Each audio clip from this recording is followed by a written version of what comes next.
Happy Saturday. This is it.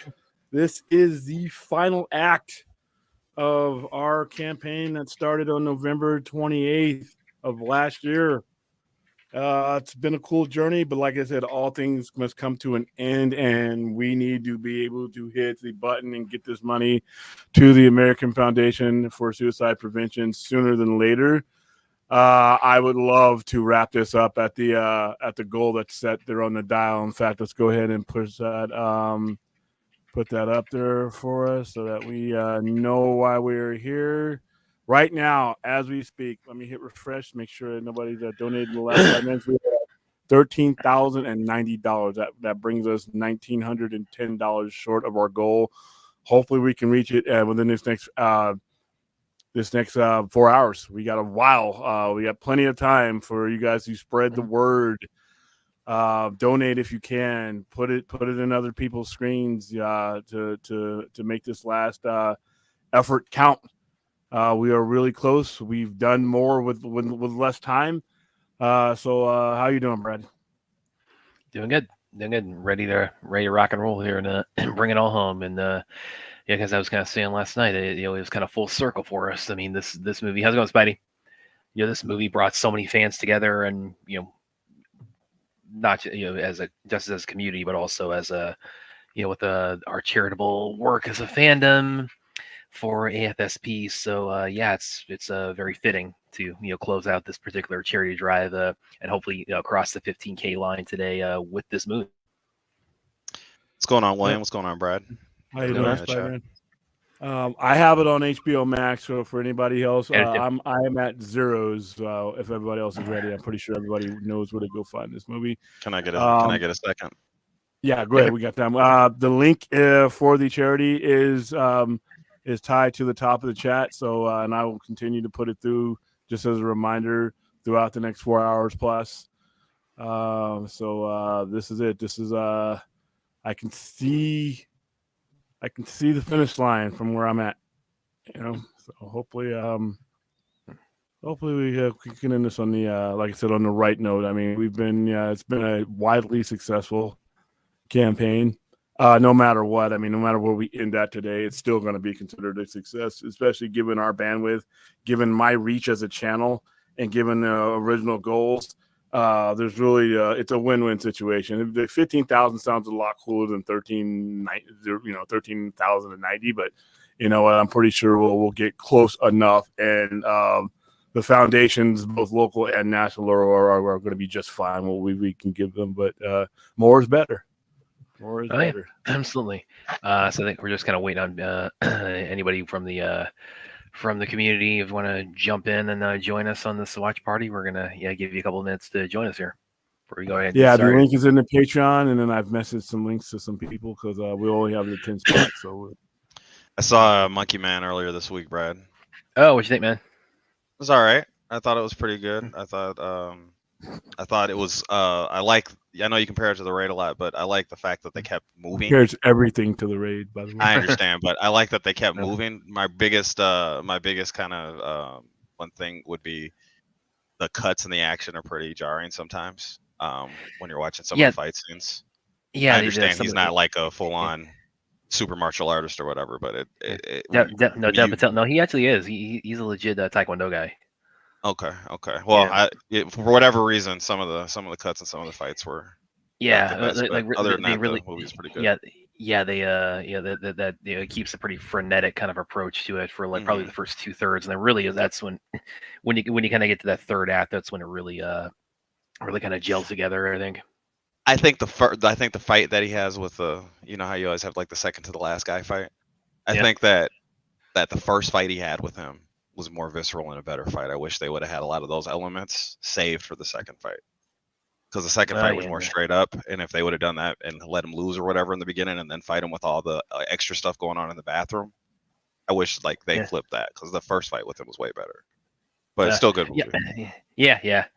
Well, again, I want to if I say too much about that, I might give spoilers about how the right. That's why I'm just talking about like the layout of the fights, I'll say, I guess, right? Yeah. So I don't want to. It's interesting too. You just saw Monkey Man because, of course, I just saw Boy Kills World.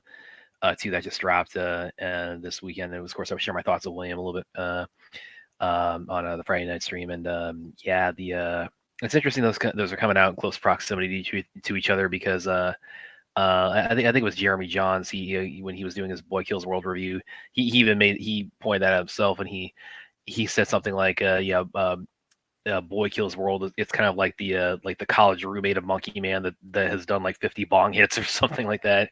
It's to kind of give you the idea of the kind of the tone difference between the two of them. All right, we're just about ready. Ruth actually asked you to send her a link. I'll go and shoot you one. I did. Okay.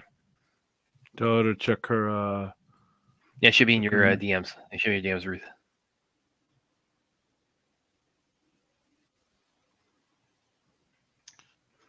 But meanwhile, also, any other big news though, kind of before we, maybe this, sort of pertinent to all this before we start the stream.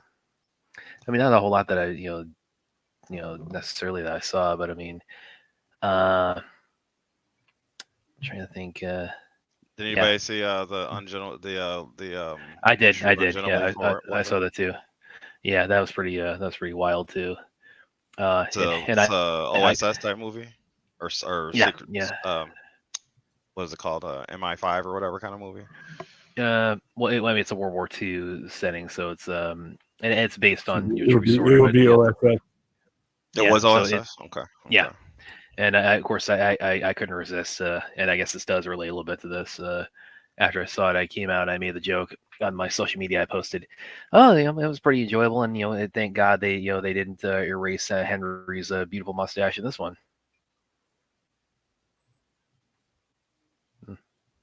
So I had to get that one-liner in. So store busy today, William? What's up? You store busy today? Are you gonna be hanging out with us? Was it looking like I'm probably going to be going back and forth. There's probably never going to be a Saturday where I can do that, but I can contribute as much as possible. Let's go forth. Hey, well, it's certainly not next Saturday, obviously. No, next Saturday I will be in pretty much non-existent. I'm going to try to get some of the back. Yeah, I'll probably get some of the back streams that we've promised done during that day, but I don't actually need to be there in person for those. I'll figure, I can get them going, but next Saturday is Free Comic Book Day and Star Wars Day. So I feel you. Is there a Star Wars comic that you're recommended for Free Comic Book Day, William? I'm always gonna recommend Knights of the Old Republic. Hello. Hi guys, are you all right? Can you hear us all right? Yep. Oh wow. This evening? Yeah. Balance lighting. I mean, not too dark, not too bright. You said, can you hear us all right? Are there people that we off screen that we should know about? Well, of course there is. There's bodies in the cupboard, as you already know. Of course, I thought. Of course. I follow your little Twitter timeline. You scare me, man. There's something going on. No, Ruth. Sounds unhealthy, doesn't it? Go look at her last couple of posts, and you understand that maybe we're joking, but then maybe maybe it's a little bit more. Maybe you're gonna accuse her of murder, unsubstantiated. I don't know if I'll need to. Oh wait, no, I think I know the one you're. I know the one you're talking about. Yeah, you see that one? My goodness. I'm gonna pull this one up. Don't pull that one up. No, because I want to know. I want to know which one you're talking about. I think it's pretty. So okay, well, you know which one, right? It's pretty explicit. It's the dude with the rebar through his brain, and you said that's definitely a migraine. When I said it's a migraine. Yeah, on the Final Destination 5 death. Oh my goodness, something's up. All right, well, is everybody ready? Yep, we are. Right, let's ready to do roll. this. I got it on a different TV, so I shouldn't have to be delayed this time around. So, all right, Brad. I think Williams mastered it. Let's see if you can get the countdown from 3 to 1. Okay, so 3, 2, 1, and then go. All right, so we're run it that way, right? Okay, Here we go, guys. Everybody queued up. Everybody, you should be seeing. I'm at the Warner Brothers, or the beginning of the Warner Brothers logo with the sunset on the horizon. Yeah, we're all zeroed. You should just zero it out if you're on Max, because Max on mine added a little drip, the little Max drip thing. So yeah, let's do it all zeros. I pass it. I'm almost there. Okay, almost there. Sorry for all zeros. Hold on, mine's delayed as well. Ruth actually DM'd me a few hours ago because she screenshotted from, I guess, Amazon, and she said, "Yeah, this is the right one, right?" And I was going to go for the 8-hour cut. It just just give her even more time. Yeah. Oh, you didn't want to watch what you call it twice in a row instead? Joss? Oh, the absolutely dreadful version. That was absolutely rubbish, wasn't it? Yes. I can go to town on that. We did, so we're going to celebrate the end of the fundraiser by talking about the movie we're here to see. As I told Ruth, it's like, yeah, the version from here on, other than that previous roasting of Justice League, I guess the only version to pull up is the one that has Zack's name in it, or as I like to call it, the real movie. Right, guys, I'm on. You all set up our fourth? 10 seconds. Is that? He's got to wind up his TV first. Yeah. His massive TV. Yeah, he's got to wind it up. Crank on the side of the TV to get it started up, man. Had to make sure to clear the grid. Yeah, to get a running start to get the TV started up. So clear our little run, right? Where are we at on the charity fund at the moment? We're still at 1390 right now, so we got 1910. See, that's what's we got about $2,000 to go. Casual fan, I think we're getting all right. I'm on zero overnighter tonight. I don't know, William. You got a show coming on like 8 or 9 tonight, right? Yeah. Okay, casual fans asking in the chat. Mind you, William, right. you put some hours in yesterday. You were on the vodka stream and everything. Yeah. I came home and did an ill-advised one of ours. So I probably shouldn't have. Which is pretty late. Well, that was a quickie for us. We just did did an hour just to kind of shot the shit on a few things. All right, ready when you guys are. All right, I'm gonna go ahead and count down, guys. We're getting ready. We're starting. Everybody watching at home, have it set at 0. We're starting in 3, 2, 1, go. All right. Max original. Yes. Yep. Do they even make those anymore? Max. Now we got they should have been Warner Max. If they're going to change the name anyways, they shouldn't have. But yeah, Warner Max made more sense on its 100th anniversary, no less. By the way, when they did that. Well, because they had that imprint they were going to do for like HBO Max originals. They had that specifically. Yeah. Warner Max. They had a lot of stuff, and then they tossed a bunch of reality shows on there, so it doesn't matter what they had. Yeah, well, that was in the trailer too. In the DC fandom, the first DC fandom trailer had the Warner Max logo. That is the only trailer or only marketing or only movie I've ever seen that has the Warner Max logo attached to it. What's that, Spidey? You already need the new owners will go back to it. What do you need? Fourth? I said, what's that, Spidey? You already need a timestamp? Yep. I think we're at 37 seconds right now. Yep. Yeah. This lightning too. I'm just messing with you. This lightning too coming over the logo coming from Doomsday. I remember the first time I saw this, I was already thinking this is like a year and a half before Black Adam came out, but we already seen some of the marketing for it, so my mind was already thinking, it's like, did Black Adam make a cameo? We didn't even know about it because there was a barrel full of surprises that we. So Brad, do you think in like a Rebel Moon 3 type situation or the director's cut situations they're going to do something like this? Because he has epilogues on the end of the movie, but these endings carry from before the epilogue. So the epilogue of this movie is right after this scene, and it's the same in Man of Steel how it works. Yeah. So do you think they'll do it in that in the director's cut, or we'll see that in a later movie or something? I could see that because I think even Deborah was interviewed. Or do you see what I'm saying though? Like there's like 4% of the movies on the back end, and they start from 96%. To the next movie. I think but Deborah had been talking recently. She'd been asked recently about the Rebel Moon director's cut. She'd mentioned the first one. It's like the opening is different from it's not the portal opening and the ship coming through. It's right. It's there's something that she of course didn't reveal what it was, but it opens in some kind of a different manner. So yeah, I would as far as like and this is a cool concept that Zack set up for BBS on of like the each movie in the series. Like I really enjoy it. The beginning of each movie is the ending of the last one from like a different angle. So I it's part of the continuity stuff I like. And then even like when you're dealing with comic books, like when they continue off, sometimes they'll continue off from the meat of the story. They won't. Like there's some talking at the end, or there's a revelation at the end, and it might not necessarily go right into that, and it might pick up on that later on or something. So. And by the way, we just saw the title of the movie there, and like, it's always that's a thought that's always kind of my head has bounced to is like,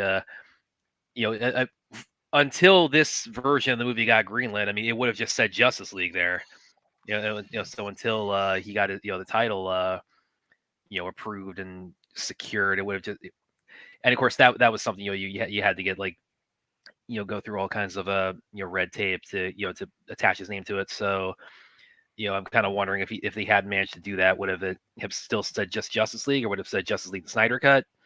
But yeah, he was able to get his name. And so other than the circumstances of this version being released, it's always kind of stood out to me. It's like, yeah, that title there just said Justice League for the 3 years before between when he departed and when the movie was finally released.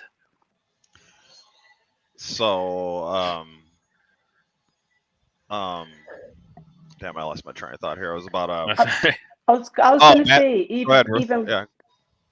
when you very first start watching this movie, like the sort of the cinematography and everything compared to the other movie that we obviously it's not all previously watched. Shitty.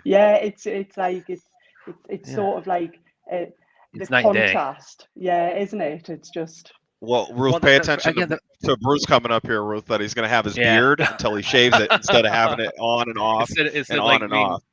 Instead of having the 5 o'clock shadow, then he grows a beard in 2 days, and then he shave. Yeah, that was like, and again, I can't get my head around the fact that again, this was. We don't have the stupid Superman Instagram story either, which helps. But start a movie out. Again, the decision making that went into that. I mean, this is the first. This is the first. It would have been cool if they showed anybody on a cell phone video ever. By the way, this going scare, they completely changed the sequence of that in the other version, so that made that cut just so it just stood out so much in the 2017 cut. But I go back so much to, again, this is the studio, the management of the studio. The first time you're bringing Justice League cinematically, and the first thing they show you, hey, Brad, is that screwed up Superman, jacked up, erased mustache face. That movie is last 2 weeks ago, bro. Let's we're at the end of the thing. Let's not complain about what the studio did 5 years ago in the movie we saw 2 weeks ago. Enjoy what you got in front of you, man. Might be the last time. You never know. HBO might drop it off the service one day, right? So. I got. I mean, it won't be last time you have the DVDs. I got multiple physical copies. I got it covered. It's like this is like I've got that. I have got that stockpiled. So it's like if they took it off, it's like I got it. So. Oh, by the way, Brad, when you're watching this fight, Brad, watch the parademon on the wall that's fighting Hippolyta. Okay, which you run the wall. Yeah, you'll see that they emphasize them, but just the sequence is done really well. It's not as good as like some of the other stuff. What were you about to say, Brad? Oh, well, there was. Well, go ahead. What you were saying, Ruth? No, I wasn't speaking. Okay, well, 2 comments here that are Snyder flexed on JL. Yes, he did, but also we do have a question, which is, when is William making the Baywatch party? I clearly didn't put that ban in time enough for this event. Oh, well. So fourth, all in all, what do you think about the horse scene right here with Batman leaving the campsite and going down to the village or whatever on horseback? You think I had to restart. Oh, okay. You need a timestamp. Yeah. And by the way, I don't know if this is me, but like this whole I think they filmed this. They did film it in Iceland. But this whole like frozen tundra. I mean, it really looks to me to when Bruce goes to train with the League of Shadows and Batman Begins. It looks like it was filmed in kind of the same geographic area. And it's in service. And good to me. I don't know if it's 100% necessary, right? This movie's indulgent, so I'm not really complaining. But it's in service to the story that they're talking about how everything is frozen up, like icebergs are in the bay. So it's giving you the ambiance of all the things the insurmountable pass he has to make, and then when he gets down there, this is the type of things these people live in, right? These are the conditions these people live in. So like it kind of helps explain the importance of Aquaman and what he's doing for those people in that village. Yeah, well, right? and that's the alibi he gives when Bruce tries to say you're the guy I've been looking for, and you're bringing fish to these people, and he says, I mean, they talk. There's icebergs in the harbor. Yeah, they talk a little bit about how he couldn't have got here on helicopter, and so I mean, just a few lines to establish without beating you over the head with it, but still kind of get it out of the way. So, like I said, there's more scene here than there is actual explanation of why we see the scene, but still, I think it's cool, but I understand it's indulgent as well. So, Brad, we've got some visitors here in the chat. Yeah, how's it going, Film Junkie? Oh, Spidey, I'll take that timestamp. I got you, homie. 817, 818, 819, 820.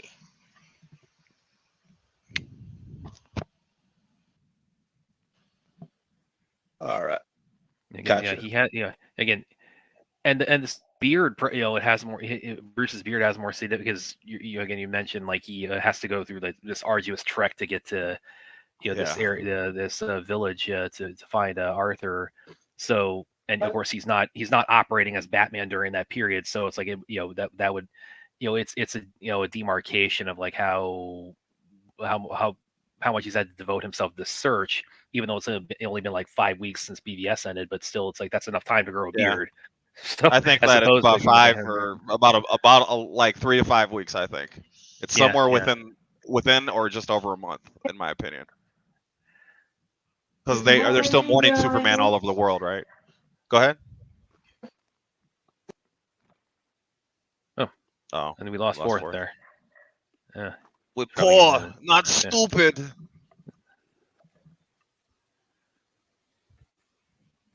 And also, Ruth, pay attention to how his contacts don't change every fucking time the camera goes. it was actually really funny. I was just about to ask you about that. I was just Well, not only that, like the beard on Ben Affleck, it would change from like having the salt and pepper, and then they'd have the one that was just the glued on look.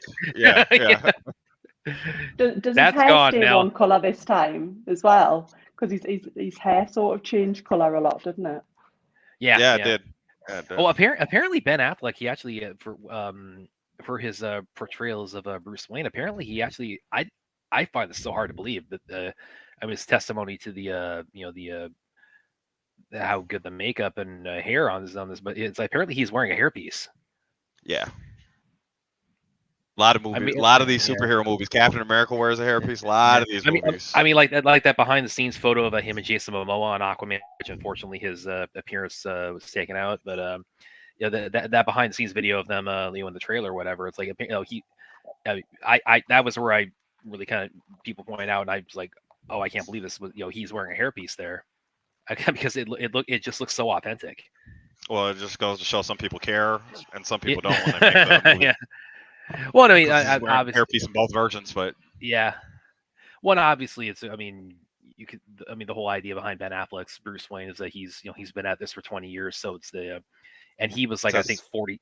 I think he was 42 when he first started as Batman. So I mean, they and just they do give him some grays to kind of indicate his him as Ford said he'll said he'll be in the chat because wherever he's at, it's a little noisy, so he doesn't want to be disruptive.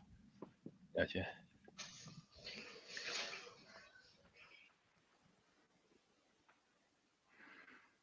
Yeah, like I said, his contacts are consistent in this version. So instead of this scene right here where they have the little stare down and Bruce is being smug with the money, they had a chalk drawing on the wall. Yeah, that was straight off. So. Guys, am I right in thinking that they were going to release this again in the cinema, or was that? Oh, yeah, they like to get our hopes up. They like to get our hopes up. No, they did an event last year, but I don't know if we're gonna get in the theater anytime. Well, that was the one Zack hosted back actually about a year ago now. I think it was actually this weekend a year ago. It was the Full Circle event, and then there was the rumor that popped up online about I guess about 2 months ago or so. They're apparently. According to the rumor, the WB was considering an IMAX run for this movie, and we don't. I can't speak to whether that's true or not. I very much want it to be, but we just kind of have to wait and see on that. When this. You see how he's on location without a green screen when he's going to jump in the water? Oh yeah, well, he doesn't have the fake look of they were iceberg there. behind him. Yeah. Because they were there in both scenes, but they decided to redo it in a whole different. Oh, yeah, like you by said, the there's way- icebergs in the background. The water's bluer. Yeah. It doesn't look like this. The water is like water, and that was like out of an Evian commercial.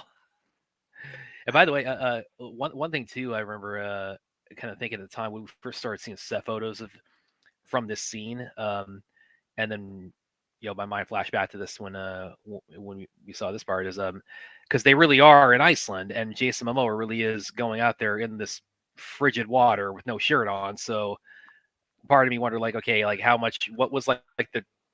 Is there like a time limit for like how much? Okay, we got to get this done. Yeah, Like they 30 got somebody seconds. on there making sure. Yeah, they got somebody there making sure he's fine. They're not going to make him stand there after they did the cut. They're going to get him out of the water and do the other part. He's got pneumonia. Yeah. He's going to die. He's going to die so he could be Aquaman in the scene. One scene in the beginning of the movie. No, really, it's like, I mean, but that's dedication. Yeah, no, it's method acting. Yes, absolutely. But no, my mind did go to that. It's like, wait a minute, that's not a set. That's a really like, that's a. No, he's freezing his ass off, but they had the lake people there out with in Iceland blankets. with icebergs all around. You're walking out. Yeah, they got people there with blankets and waist coffee deep and with no shirt on. I was going to say, guys, there'll be plenty of women who will warm him up. Don't you worry about it. Yeah. William says he's a MILF magnet. So, all right, there you go. Oh, yeah. And there's Martha in Smallville or Metropolis. It's so hard to understand. Oh, that's where his dad got buried in Smallville. So, 2,000 miles away from the rest of the movie. Because in the theatrical cut, again, like Spidey's point out, so they just smash so many things together. It's like you can make the trip from Smallville to Metropolis in about 10 minutes.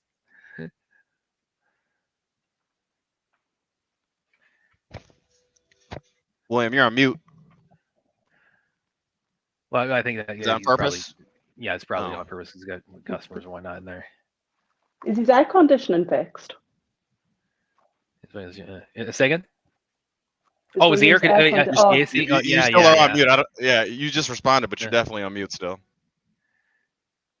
Yeah, because you mentioned the AC was a. They're up there now, and I do have people in the store. That's why I got it. Okay. So are they making noise up on the roof? I take it. We got to teach you sign language, William, so we can understand each other just a little bit easier. I'm just fucking with you, man. Yeah. Jeremy Irons, Alfred. I remember when we first heard his casting news. I admit that was the one I was a little bit on the fence about, because and it's mainly because when I think of Jeremy Irons, I mainly think of bad guys. So I think of like Simon Gruber, and I think of Scar. So Scar. He's a great Scar, man. He's a great Scar. Oh, he can. Have you seen the original Dungeons and Dragons? Like he can with Marlon Wayans. No, I know he's in that, but I didn't see that. Oh, he can ham it up like when he wants to like go ham, he can ham. So, but yeah, I was kind of on the fence when I first heard about him as Alfred, but no, he's a very legit Alfred. I really dig his Alfred. He's a good Alfred. Fourth said that I like my DC geography. He's correct. Marvel. I'm on my Marvel geography, my DC geography. I'm definitely my Westeros. Definitely my Westeros geography. Here's our Zack cameo right there. As Lois is walking out of the coffee shop. That's him right there through the window at the counter there. William, can you send Phil a link, please? Because he's going to jump on with her. If that's all right. Yeah. Well, actually, he's not on Twitter, so might need you might need. Do you have his email? You might need to email, or I could email that to him directly. You got Phil's email? Phil, do you have you know how to get the link to or William? You know how to get the link to Phil? He's on Instagram. Yeah, I'm doing it right now. Yeah, okay, perfect. Forrest says this is where Tyler Hecklin works. That's the coffee shop he works at. Well, we all know that's true. Superman and Lois does. They change up kind of the setting for. It's mainly the Kents. They're in Smallville. Primarily, it's not primarily based in Metropolis unless he's fighting a villain and he's having a. They have kind of more of an urban, but the principal setting is Smallville because he and Lois have decided to bring their kids back, their two teenage sons back to to the Kent farm and try to live in a more kind of a, they wanted to take him a little bit out of the chaos of the urban setting of Metropolis. They wanted to kind of go back to the roots a little bit.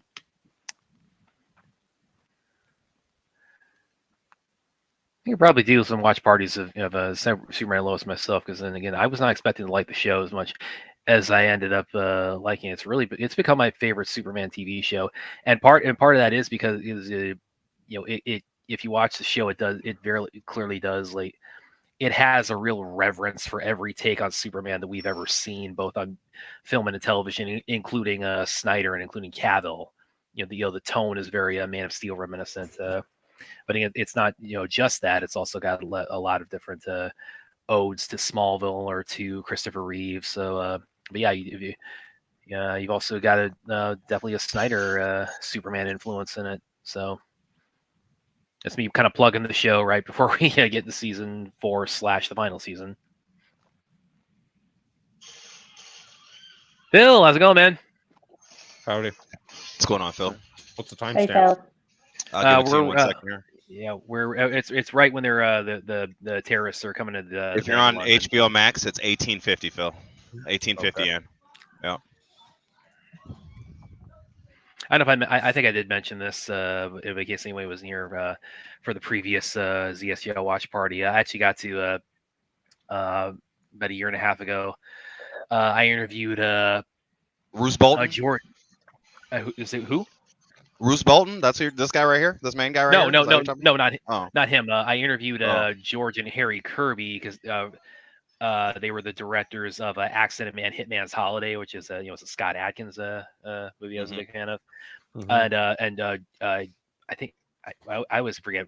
I need to look at the interview again. It was like either George or Harry. One of them comes from a stunt background, and one of them was a stuntman on this movie, and specifically he was a stunt guy on the bank sequence here. So, of course, I'm at a point now. I enjoy this so much that we don't have to do this cloak and dagger with people who worked on the movie. You can just now that it's out, you can ask them questions directly, and they can share behind the scenes stories and whatnot. So, even though again the interview was primarily about Accident Man 2, it's like I say if I'm interviewing somebody and I know they worked on this movie, I'm asking them about this movie.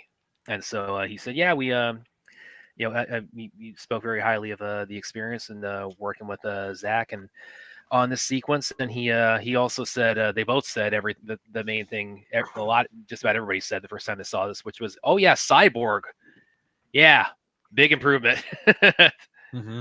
Fourth is back. Hey, Fourth.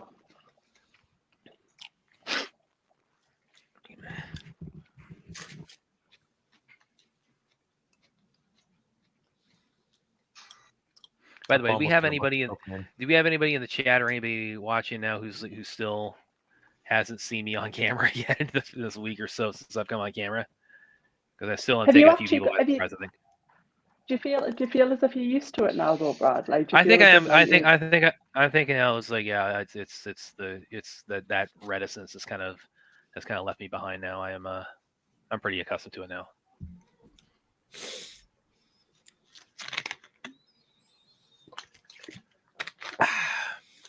Mind you, I haven't seen much of Murphy since he's come on camera. Is he actually given up now, hasn't he? No. The thing about it, he because when we do the Saturday night show, I take it outside because I just chilling on Saturday night and so I let him, and he wants to when he knows I'm going out, it's like, yay! It's like I get to go outside and just run around and be crazy while the human is on the computer.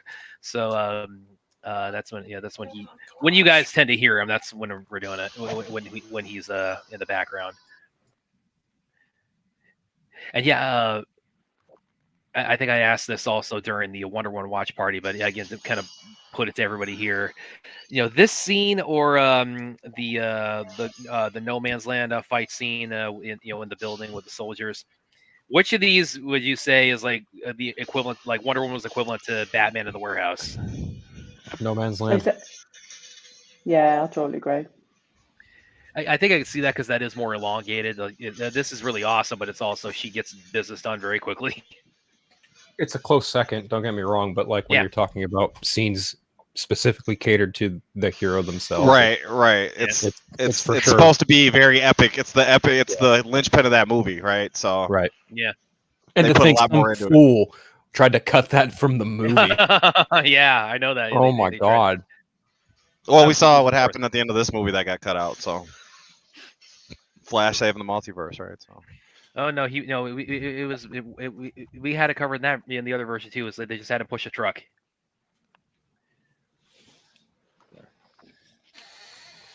Phil, did you see Crisis 2?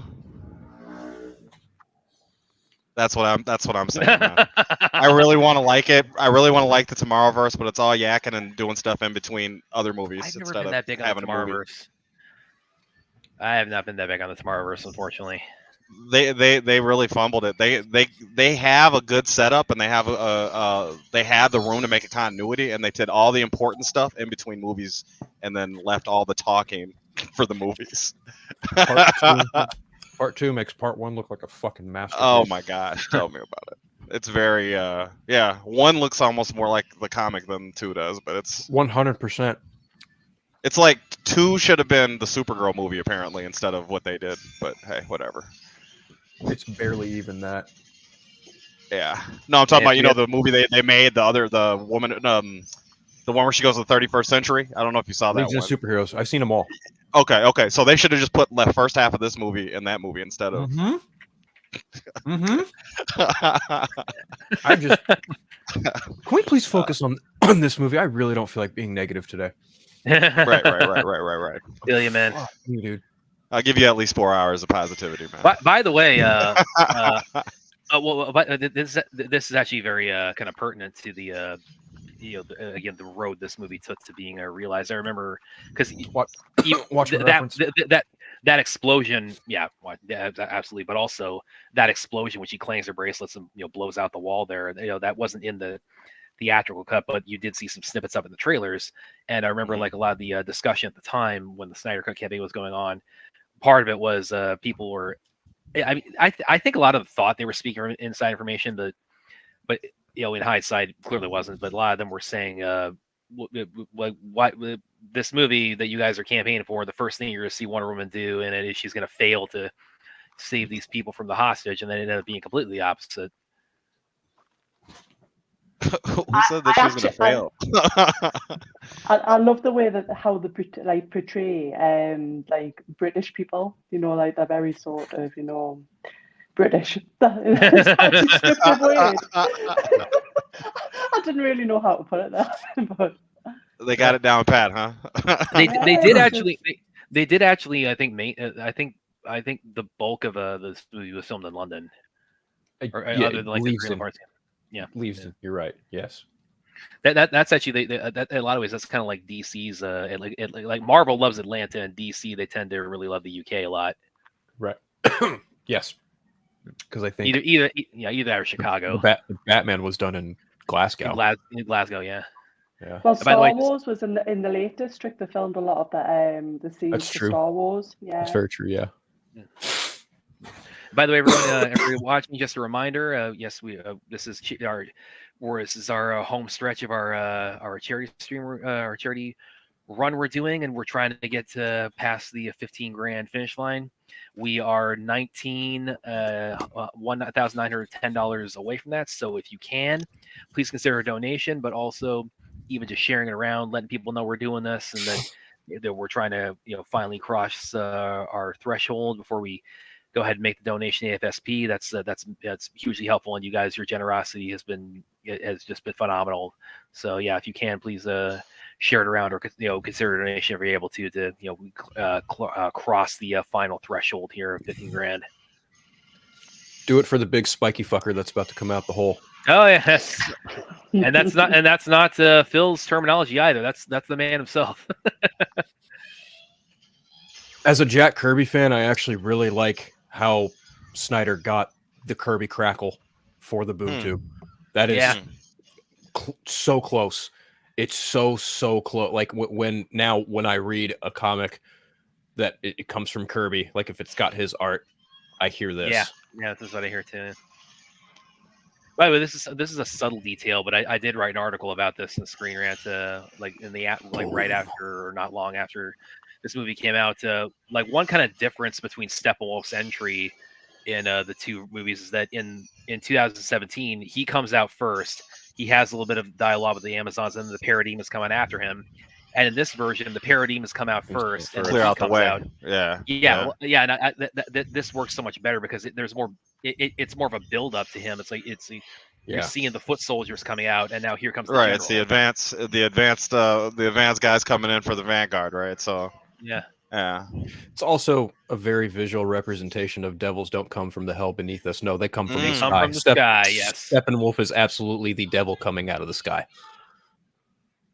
But in the other movie, he looked like a stop motion character, didn't he? Whereas, like, obviously, like a guy wearing a rubber mask. Yeah.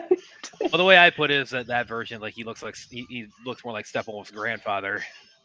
All right, Brad, pay attention to what I'm talking about here. There'll be one singular one that'll run up the wall and do the whole thing, and it's just you have they the keep Happy it Meal together. Toy, and then you have the hot figure. I prefer the hot figure.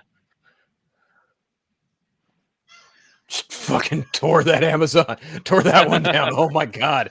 Oh, Steppenwolf is like he shows no mercy in this version. None whatsoever. He is like he's I mean he is a force of nature in this version. And like I actually kind of like this version as opposed to the whole like creepy looking bard that was initially conceived. I think this is actually a hell of a lot more menacing. But then there are some people who are like, well, I don't know. I kind of like OG Steppenwolf. I don't understand why they couldn't just give him a green suit and a hat. And I'm just like, okay, sure, why not? And by the way, I did see what you were talking about there, Spidey, with the one parademon perched up on the wall there when she ran up. Yeah. Well, I mean, it works so well cinematically, as opposed to, again, when you're talking about like the way Steppenwolf's traditionally portrayed in the comics, he's, he has more of a humanoid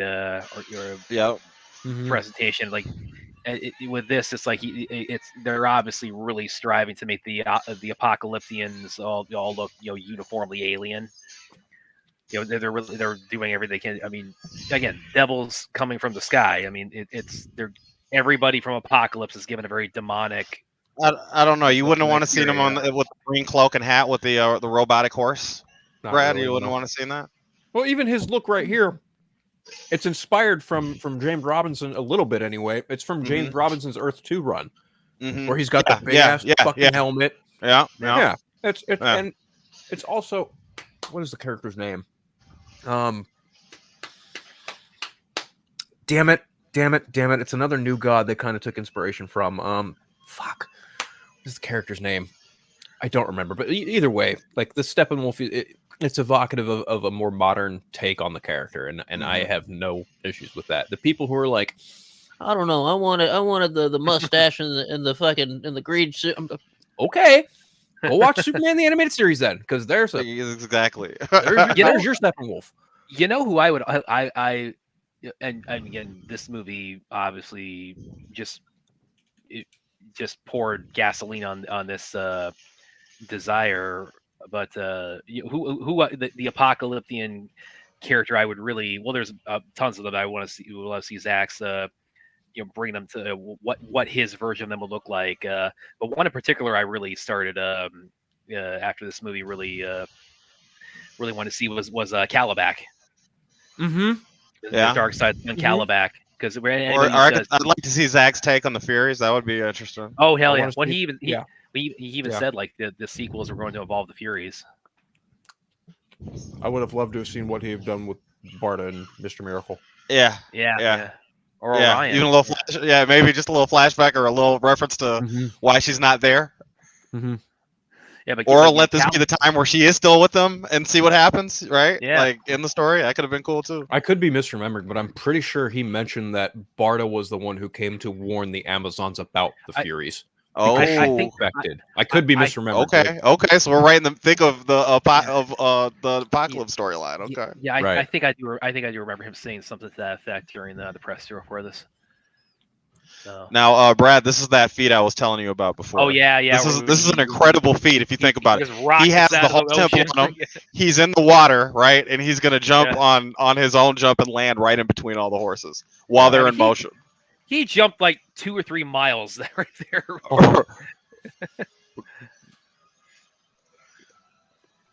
Yeah, Steppenwolf is basically like all of the physicality of Doomsday conceived with the intelligence of General Zod. And all the experience of 50,000 worlds of conquering and fighting and all that as well, just correct. That's what I think makes him, and the desperation of having to conquer 50,000 more. I love that horse throw. You just pick it up, chucks it. Again, he is like he is a beast. Now, Ruth, this was in the other. This was in the other movie, Ruth, but they cut it all up to shit.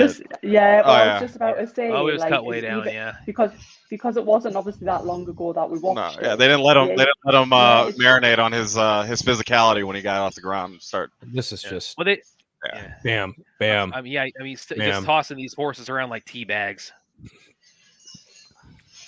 Well, at first he had to cut the Amazon's neck before he stabilized for the. And he just flexes. He just flexes and gets rid of the arrows. That's so cool. It's a double meaning too. It's like he's flexing and it's a flex. This might very well be the most DC Comics movie ever. That's what I tried. It's a comic book, dude. You're watching a comic book, like. Absolutely. Oh my gosh. Because you have to juggle Themyscira, you have to juggle Atlantis, and then you've also Metropolis. A little bit of Gotham City. Gotham City, like the Flash, for crying out loud. Like, come on, man. Cyborg origin. But a version of Gotham that's dealing with Cyborg instead of Bruce, more or less. Yeah. So it's the team, Nightmare future with Deathstroke and the Joker. Yeah. And then Well, when it comes to just how much of just DC mythos that is just packed in one movie. Yeah, this just. They almost got away, but that's what happened right there. They almost got away. They almost got to cover. I love how he just tosses his axe down. He's like, I don't need this to take you out. Yeah. Well, yeah, because in the other version, like I pointed out, we did the watch party. It's like in that version, when she's about to fire the arrow at him, he swats it away. In this one, he catches it and he cracks it in two with one hand. Right. So again, do you think that has something to do with Darkseid and those people? Darkseid has her alive in the future, and Darkseid personally killed Wonder Woman. It's like a whole honor of killing. Like he killed Aquaman. Aquaman's the king of Atlantis when he kills him. Like Darkseid personally fights the kings and the queens or subjugates them. Oh, and as opposed to Steppenwolf and everybody else. Do you think it's? There's a really. Well, go ahead. Just what I was saying. Just how Darkseid's philosophy is he'll kill the king or he'll subjugate the king himself. He killed Arthur. He kills Wonder Woman in the future. He leaves Hippolyta alive. He doesn't. Yeah. Steppenwolf doesn't attack Hippolyta. He just like you said, he lays his axe down. Does that have something to do with that?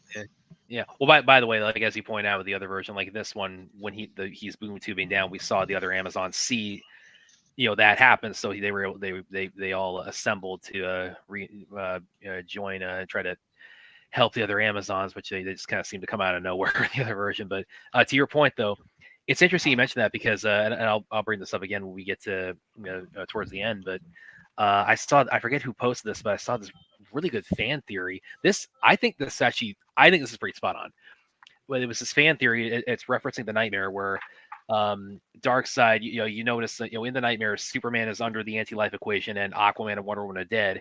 And the theory goes is that the reason he goes for them, with that is because they're the ones who directly take out Steppenwolf. Superman, Wonder Woman, Aquaman, they're the ones who directly. So it's Darkseid sees that through the portal. So and he stabs Aquaman with a trident, like Steppenwolf got stabbed. Okay. Yeah. So that theory is he weaponizes Superman through the anti-life equation, brings him under his control, and he takes out Wonder Woman, Aquaman. Takes the world's greatest hope and creates the greatest hopelessness. Yeah. That is good. Well, now we're at part 2, but there's also the storyboards. I don't know how much of that would have remained intact because it's important to remember that what Cyborg sees is only a possible future. And if you go by the storyboards, Lex Luthor and the Injustice League were the ones who, in fact, took out Aquaman and Wonder Woman, respectively. Dr. Poison goes to Themyscira and poisons the entire island. Black Manta and Orm are the ones who commit the atrocity on Arthur and murder him. And then, Mara's presumably left there to take over. And then, of course, Darkseid himself takes over Superman in the Batcave. That whole the future's locked in the present thing makes it seem so. That's it. You know what I mean? Yeah, I'm not denying any of that. Well, and also was Zack has he has also commented like the whiteboards that we've seen. It's like it's not if he were to make the movies today, it's like it wouldn't all be like a 1-to-1 from what that I think it might have been a Film Junkie where he said like look at read those in terms of the broad strokes, but not necessarily the individual details. So that might have been something he updated in the version of the whiteboards we haven't seen. But yeah, that is a good question to ponder. And want to go ahead and point out, yes, we got a $500 donation, so we're up to 13,590. Let me look at that. Wow! Woo! How did I miss that? You didn't see that, William? Shit. No, I saw that. I got a lot going on right now. While I'm trying to stay in front of the computer and hear you guys, but I'm like, wow, thank you. Who was it? It was go scroll down, yeah. Is that Chappie? Yes, sir. Yes, it was. Oh, well done, Chappie. Oh, and he's put in some winners for you, Brad. Actually, Hellboy. I can get down with Warzone. I can get down with Punisher Warzone. Hellboy I get down with Punisher. Wasn't a bad movie. It just was not. It came too soon after people still wanted Ron Perlman. So, that movie was doomed from. Warzone wasn't bad. These are watchable movies. Do you mean Warzone Thomas Paine? Because Ron Perlman was. Oh, I see what you're saying. Now, never mind. Disregard everything I just said. Yeah. You talked about the Hellboy. I thought you were talking about Punisher, not Hellboy. My bad. No. Yeah, I think there was still at least one more Hellboy movie with Ron Perlman in it. Yeah, I agree. They did that, and that's why I always say reboots. When lazy and stupid fuck, you get reboot as the love child, and that's what happened with that movie, unfortunately. And that is definitely Punisher Warzone also and I think that also, even though I actually really like Punisher Warzone, but I mean that was a reboot and that was a reboot that failed, so it kind of fell victim to that too. But it's kind of turned into a cult classic now, and I could totally be down for a watch party of that because that is actually very that's a very wild as far as like the Punisher movies we've had, that's probably my favorite. Mm. But yes, thank you. Thank you, Chappie and Q Harib. Thank you for that was from last night. Now we are at 1,410 left to get before 15 grand. All right, guys, awesome. Let's bring it home. Thank you very much for that donation, Chappie. That was awesome help, man. Admirable. Hey guys, and I told you on the other version of the movie in this movie. Yeah, they have the guy mopping the grated. He's mopping the grate.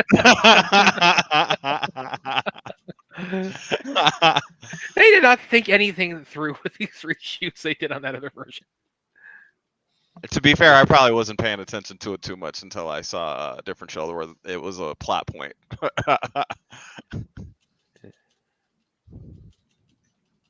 Timestamp, Ryan, we are at, if you're on HBO Max, 40 minutes and 48 seconds, 49, 50, 40 minutes and 50 seconds. Yeah, that was the other thing too. The first time I saw the Snyder cut is that I mean it's 4 hours long. It doesn't feel any longer than BVS Ultimate. I mean this movie just shoots by for how long it is. Right. I felt as if the other movie was very long, mind you. Yeah. The 2 hour version that felt like 3 hours. We just got another one. We did? Another donation. Oh yeah, we're $900 away now. Oh my goodness, that's amazing. Monkey Man, whoever Monkey Man is, thank you for the 400. Thank you for doing 410, so that I don't have to do that odd number math too. It's weird. Yes. Thank you very much, Monkey Man, you kicked a lot of ass recently in your movie too, so that was pretty cool too. Yes, we are $900. $900. This is. Did we just clear $1,000 in like 5 minutes? Yes. And see, I told Samir, you what this means. Samir also, we forgot about Samir. Samir dropped in $100, and Brad will love this. Raid 2 watch party, please. We would have done that today, but we needed to bring this home. So Raid 2 is definitely coming. Yeah, but see, oh, I told you. No. I told you. That- I that- told you. you- I told whatever, you. dude, whatever. Mad You act Brad. like I don't want to watch makes the Raid less- 2. makes It's like I less want to end money. this campaign. Mad Brad makes less money than Rad Brad. Okay. This guy Fun Mathematically, knows what's that's up. false. That is false. Yo, Larry. Oh, Larry, hi, Larry. What's going Hi, on, Larry. Larry? Yeah, we owe Larry a couple of screenings. We're gonna have to do a whole day with all the backed up screenings that we've done for the charity. We're just gonna have to run it, Yeah, because it's like, yeah. Because Here's the other thing, too, I have dudes with my car. Oh, Jesus. this is also cool too. The when I first saw this version of the movie is how ritualized when the Amazon's firing the warning arrow to Diana. Again, this is you have to think this is something they've done maybe like 2 or 3 times previously, if that. So the idea that it's just so ritualized. I mean, this is something that the significance of them both for the world and for them as a culture. It's this scene just emphasizes it so much. Fun says you better get your Wonder Woman tights ready, William. No, we didn't meet that deadline. That sounds ominous, doesn't it? Yeah, that offer sat out I there. can't for quite believe a you while. said no during Wonder Woman's big scene, bro. Like the Themyscirians are shooting the arrow so Diana can find out that she needs to save the world and come back to humanity after 100 years. And you're saying no? Hey, I mean, I had it out there. It's back out there, dude. When we hit that 15,000, you're back. We had to do a lot of. We got to watch a whole bunch of other shitty movies to get to that. If we'd have got to that in one fell swoop, I'd have been like, "Hey, I had to put it on." I've actually been to the Louvre, by the way. When I was living in Europe, I've been to the Louvre in Paris. They were actually apparently the curator they had to close early. The curator was murdered, and there's some kind of stuff left behind, so they had to they had to clear us out of there. But they had to go to the Louvre. What? Are you serious? No, of course I'm not serious. I'm about to say, what kind of? Just as a matter of fact, by the way. I was just taking like the beginning of the Da Vinci Code and plugging it into my story just to sound cool. There's a shitty movie trilogy we could watch. And, I like the Da Vinci Code. I mean, the history is. I think I would rather watch the Raid 2. To be honest. Yeah, I would. I think you like the people in the Da Vinci Code, but I don't think there's a good movie or story in there anywhere, dude. I think you like every actor that's in their movie, and they're all great, but I don't think that makes the movie. There's a good story, there's good characters. It's not good research. There's not good history.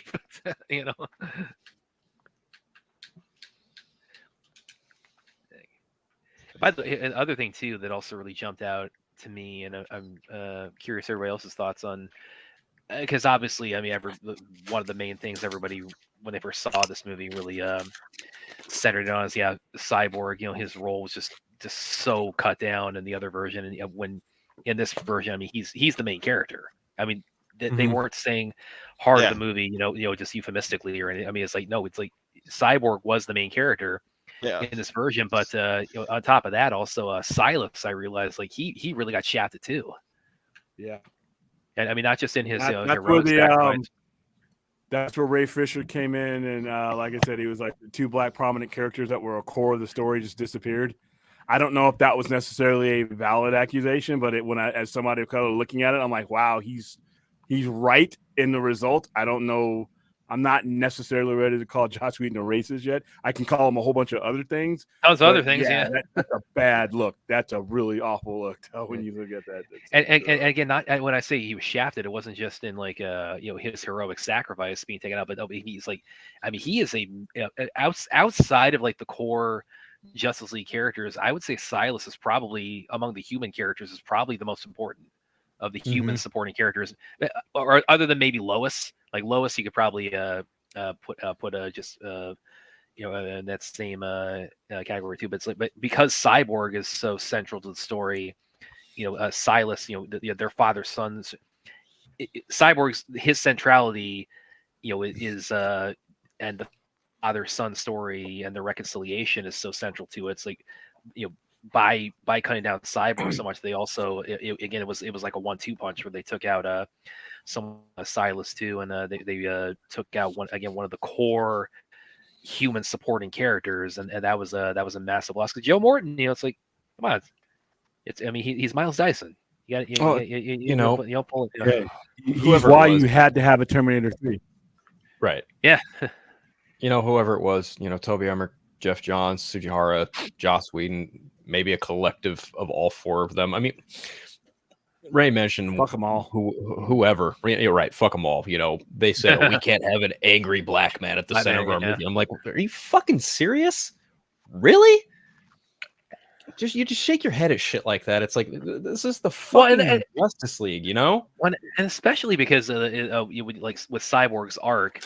I mean, even in the other version, I mean, it's his role, such as it was in that version, it's still very, very predicated on him, getting adapted to his powers and his new body. But I mean, but again, it's like that version. It's like that version. It's like he looks like at worst he's just kind of mildly annoyed that he's got a metal body and powers now. And this version, it's like you see much more of the toll that's taken on him. He's legit bitter. He's clinging on to the anger so much of how much he's lost physically, of the loss of his mother, and how much he attributes that to his abandonment issues with his father. And they just apparently behind the scenes, it's like, oh yeah, can't have an angry black man apparently. I think one of the most jarring things for me in the theatrical cut is how they legitimately tried to redo Cyborg's whole origin sequence in that film. Yeah. And it was just like, and it's all because Jeff Johns was like, "Oh, Cyborg needs a penis." What the fuck? What? Yeah, Ruth. Yeah, Ruth. Because I think Ruth is less familiar because you didn't follow along the journey of the Snyder cut as closely as we did, right? You kind of came a little bit later into it.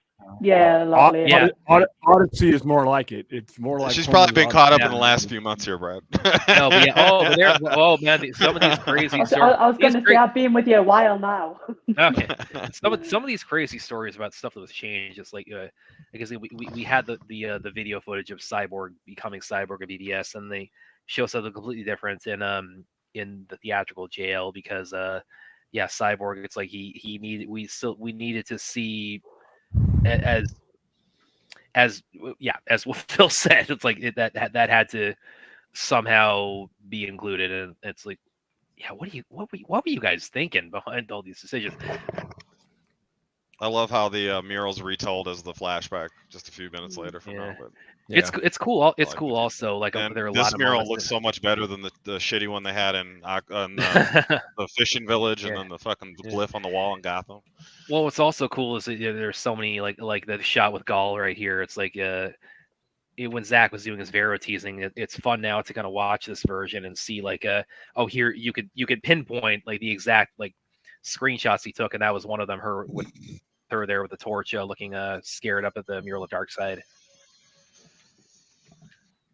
I'll probably point a lot of those out as we go along. Because again, there's so many of them. And we're getting the separated Wayne Aerospace instead of Wayne Aerospace / Batcave. It just definitely goes to show that one director pays more attention to detail and wants to make it look, feel, and live, and the other one was just looking for a cheap redesign. That's like, I get to do the Avengers again? Cool. How much you guys paying? Right? Oh, I get to take out all of my anger from Age of Ultron on this cast I've never worked with before. Fucking awesome. Hey, remember when Tony Stark and Iron Man didn't get along for that scene at the table in Avengers 1? We're going to do that over again. Twice on Justice League. Hey, remember that time? Remember that time Black Widow fell on top of? Yeah. Go ahead, run it back. Yeah, run it back. We got the fucking doctor book there. We covered that in the Justice League watch along for sure. That shot, by the way, of Arthur standing up there on the top of the boat as he's west. That's framed so well in this because it's it's making him look intimidating and like almost like it makes an epic superhero movie look epic. Yeah, it's intimidating and heroic at the same time from the perspective of the fisherman, where it's like now he still pollutes here, Brad. I know you're giving him a hard time in the other one, but he pollutes here as well. Well, but again, does he toss the bottle into the water? In both movies, Brad. So you can't. You gotta be fair, Brad. Well, but he's not embraced his Atlantean heritage at this point. So he's not. He's still understands the fish, and the fish know he's polluting. He's probably just gonna be like, I'll come back for it later. Yeah. He was giving it to a crab so it could use that as a shell. That's what he was doing. Joss Whedon was like, hey, you guys remember that awesome song? We're gonna just throw it right here for this one sequence. And then Zack was like, nope. Right, guys, I'm appreciating this shot, mind you, I must admit. She's it's the MILF magnet effect is working. Yeah. On Ruth. Oh, for sure. Well, and again, I did an article for Screen Rant on this too, like contrasting the two versions of this scene where, again, it had Iggy Thump in the theatrical cut, and it has there's the Kingdom, and just changing the soundtrack, it completely changes like how this portrays Arthur. Where it's like in the other version, it's what it's trying to convey there is he's the cool one, he's the cool guy of the Justice League. And this one, it's more emphasizing him running from his heritage and his destiny, but he's still got the ocean is calling to him to be the king. Mm-hmm. He's just a fun drunk. Well, as we see in his solo movie, of course. Yes. Pull up a nerd's comment about Justice League 2017, Brad. Pretty much hit what we were talking about. Jail 2017 contains the long lost tapes. Lost tapes. Oh, lost tapes. Too funny.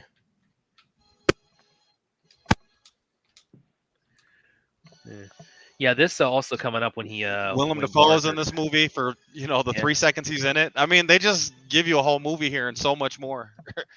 Yeah, they went out of their way to cut the shit out of the other movie to make it worse. Right on Christmas, no less.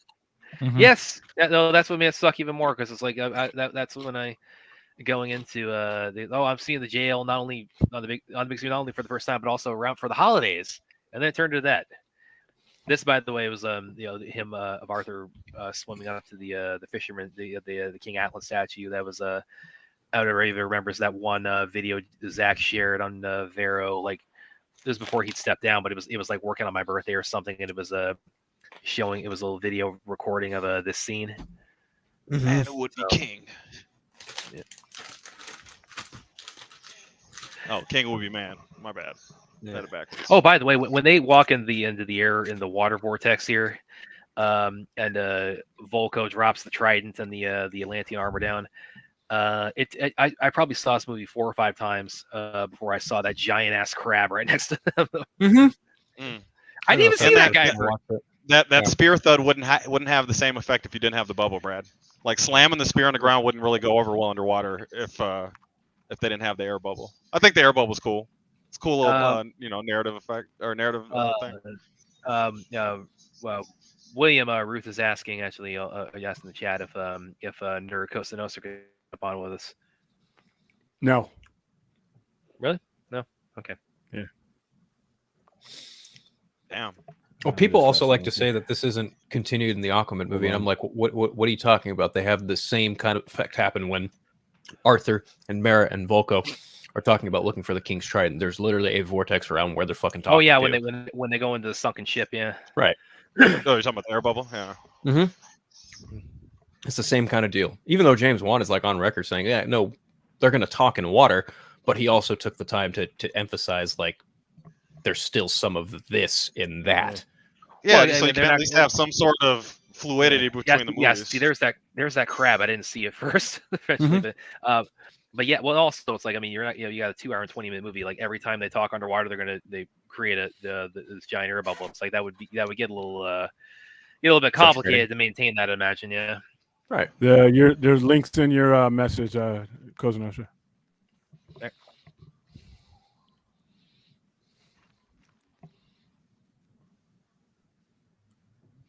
I actually really like that Jason Momoa got cast as Aquaman for that. I think he makes an amazing Aquaman, mind you. I agree. He's just They completely flipped the whole script. You do, Ruth. You what? Sorry. He said, "I bet you do, Ruth." Yeah, definitely. Well, and the thing is too is like they didn't even have Desaad in the other movie at all. Yeah. This is so good. Just this pile of characters they cut out. Just think about that. Like, they didn't have any of Thanos supporting characters in the Avengers movie until after Eternals was made, after he died. Yeah.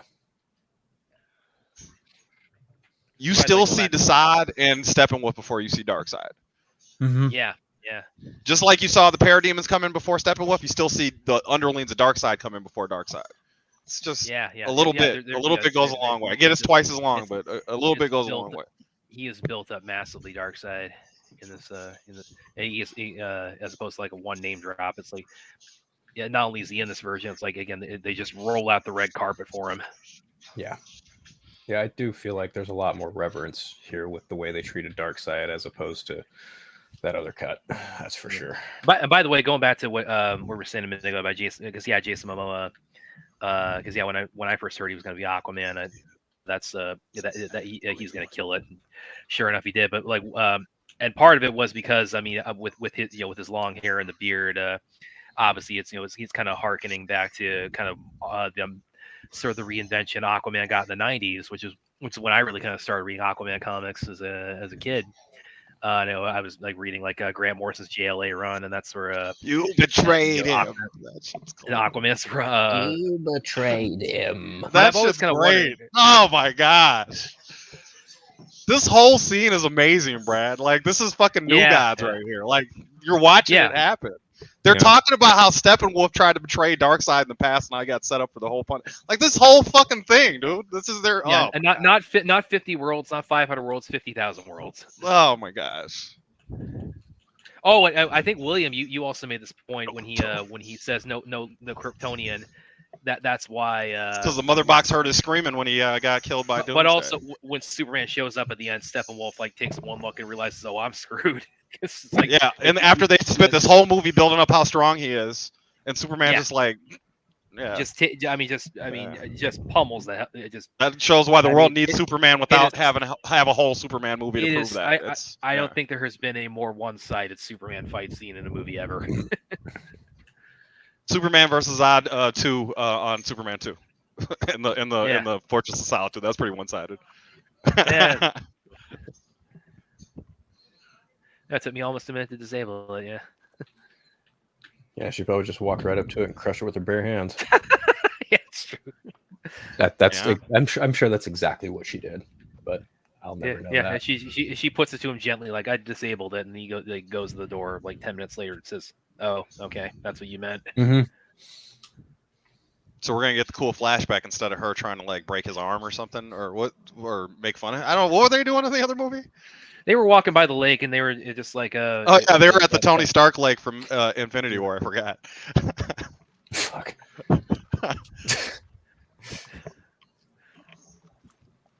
Tell me why Infinity War is the closest movie you could even put in the same conversation as this movie. Infinity War. We were watching that with my nephew the other day. That movies are pretty decent. It's the best Avengers movie. I'm sorry, I know a lot of people love Endgame, but Infinity War is without question. Endgame robbed me of my rematch of Hulk and Thanos. He was standing right there looking at him. Oh, I know. Oh my gosh. Oh, Green Lantern, Gallion-Yar. Yeah. Oh, and I love the hologram lantern emblem. I love the Hulkenborg drop right there when the scene starts. Mm-hmm. And this is all in the mural. These boats were just in the mural a second ago. Yeah. And pay attention to when Darkseid jumps out of the ship and he scoops up the dirt and then he stands up. Like look at the positioning of the ship behind him, and you'll notice something that kind of harkens back to devils come from they'll come from hell beneath, they come from hell, they come from the sky. The Teen Titans spot him here too on Zack Snyder does Teen Titans Go. Teen Titans Go, yeah. J.L. Leva drew that part. That was a pretty rad little 5 seconds, yeah. Picking up the dirt. Yep. Look at how he took it. Look at that. Look at the positioning of the ship behind him. Mm-hmm. Yeah, I caught this the other time when we were watching on New Year's. You were telling us, yeah. It's just absolutely fantastic, though, isn't it? Oh yeah. Yeah, somebody thought it was unwatchable. I really love. I remember Anti-Life. I remember when the trailer was about to drop at DC Fandom, people were like, "Oh, they're not going to show Darkseid. They're probably going to maybe show a glimpse of him at the end." And then they opened the trailer with fucking Darkseid. Yeah. First thing you see, and I was going there. There's the Rebel Moon flying. Hey, Sean. Hey, what's up, guys? What's going on? Yeah, so we're right at when if you're not queued up, we're right at when Darkseid in the history lesson and you know that he's getting ready to lead against the Armies Men. And by the way, we just got another donation. We're up to 14,250 now. We just need 750. So also, well, I gotta refresh. I gotta see who donated. Darkseid donated. Oh, Darkseid. You owe me 50,000 worlds. Wow. Okay, 50,000 worlds. There you go. Okay. Sounds fair, Darkseid. Closing in. Don't get too crazy with the anti-life equation, though. So William, obviously, if you sorry, go on, Brad. After you. We're 750 away now. We're barely an hour into this movie, and we're already only 750 away. So William, obviously, if you hit the total tonight, will you sort of be transferring the funds over to the charity? Yeah, tonight. Yeah, I'll hit the in campaign. I'll probably hit it after our overnighter, just in case anybody else wants to add anything to it. But today will be the last day, though. This is it. We've gotten to where. So, go ahead, William. Sorry. No, that's it. That's it. So people like to complain about how Darkseid gets defeated here, but it's like he had fucking Zeus and Artemis shooting magical arrows, and he got cut by Ares. He also doesn't have the Omega effect, so he's not really Darkseid right now. It's Uxas. He's Uxas at this point. Yeah. So. Which is he's still he's still fucking everybody up. I And he killed a Green Lantern and almost stole the ring. But you know, they don't like how it happened. They don't like that he got beat easily in a flashback, I guess. But I don't think it's easily because you know he almost did the exact same thing that he did at the end of the fucking movie. I mean, he just mutilates a Green Lantern right here. That's what I'm saying. He gets it. He almost gets the fucking ring too. Like this. Come on, this guy's got good numbers pulling right now. He killed a superhero at the start of his fight. So. Yeah, and this is because I remember when this movie came out. I mean, a lot of people were making this comparison, and they're referencing this part specifically. But I mean, the movie as a whole, they say, yeah, this really has a Tolkien feel to it. This really feels like Lord of the Rings of DC characters, you know, as far as like the tone. A little bit. Yeah, I could definitely see that. Yeah, I've got a question. Go, Ruth. Go on. I've got a question for you. Is there anything in this movie, right, in particular, that you individually would like sort of change to make better or add in? And that's just like an open question. Probably Metron. Metron, yeah. Metron would be nice. Well, I did mention Calabac a minute ago because so I probably would like to see him among the new gods. Because again, like anybody who's like seen him in the comics or in just the animated series, he's basically the design. He's basically like a caveman. So like seeing like an apocalyptic like Zack Snyder like spin on that, you know, would be well, he's the High Father's son. Yeah, you know, he's part of the trade. So I guess maybe just a little bit more Martian Manhunter. A little bit of that, or have a proper setup of the Green Lanterns or John Stewart, since you know. The Green Lantern scene I would definitely want to see. Well, whether or not that scene, even if it was done differently, just because we already have the hint of the Green Lanterns in the universe with this scene right here, and then we obviously have two movies to get it back together where you're going to have to face Darkseid. Also, just in general, seeing this fight, to your point a little bit earlier, Brad, I would love to see what the modern battle would have been. You know, obviously this is a flashback, so there would have been a modern epic battle, maybe. You know, was it been all humanity or whatever? You know, that could have been cool. Yeah. Well, that's the climactic battle of the 5-part story. So that's not really in this movie. No, for sure. But I'm just saying, like you said, when you were talking about how the war itself looks like a Lord of the Rings kind of thing, I would be interested to see what it would have looked like in the future. Yeah, I see.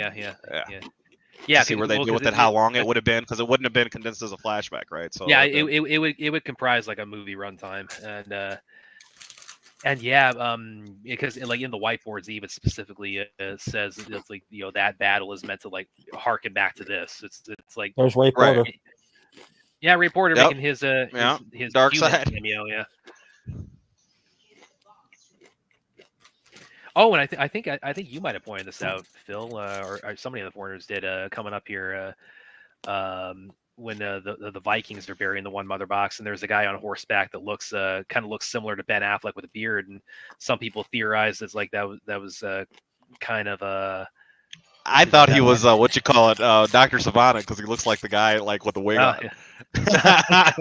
but the theory was that like with the the Zack sequels that kind of partially adapting Final Crisis and what happens to Batman getting his death in that getting sent back in time.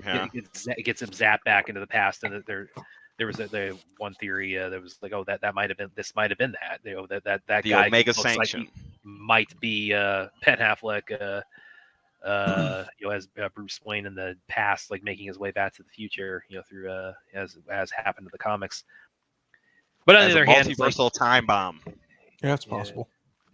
But on the other hand, though, there is also because that theory does sound cool to me, but at the same time, like the way the plants sacrifice to Batman, it does sound like much more like a permanent death to me. Yeah, the way it's kind of planned 100%. Out. Well, it sounds like it's going to be. I don't know. It sounds like there's going to be a flash kind of flashpoint thing going on or something towards the end of the story to undo things. I don't know. So. Which I don't understand how if you're Jeff Johns and you're getting served like a Flash movie at the very tail end of the story where it's literally Flashpoint, you've got Professor Zoom, Reverse Flash, or whatever being like, I pulled the strings. It was me all along, Barry. How do you look at that and be like, nah, I'm going to fuck this up and do what I think? and let's wait 9 years for a way worse version of like, you fucking bozo. Fucking idiot. One of the worst things that happened to Warner Brothers DC Films was putting Jeff Johns in charge of DC Films. One of the worst decisions ever. Oh, here he goes. He's back. Yeah, we lost you for a second. Want some of those chips, Phil. Yeah, she's in.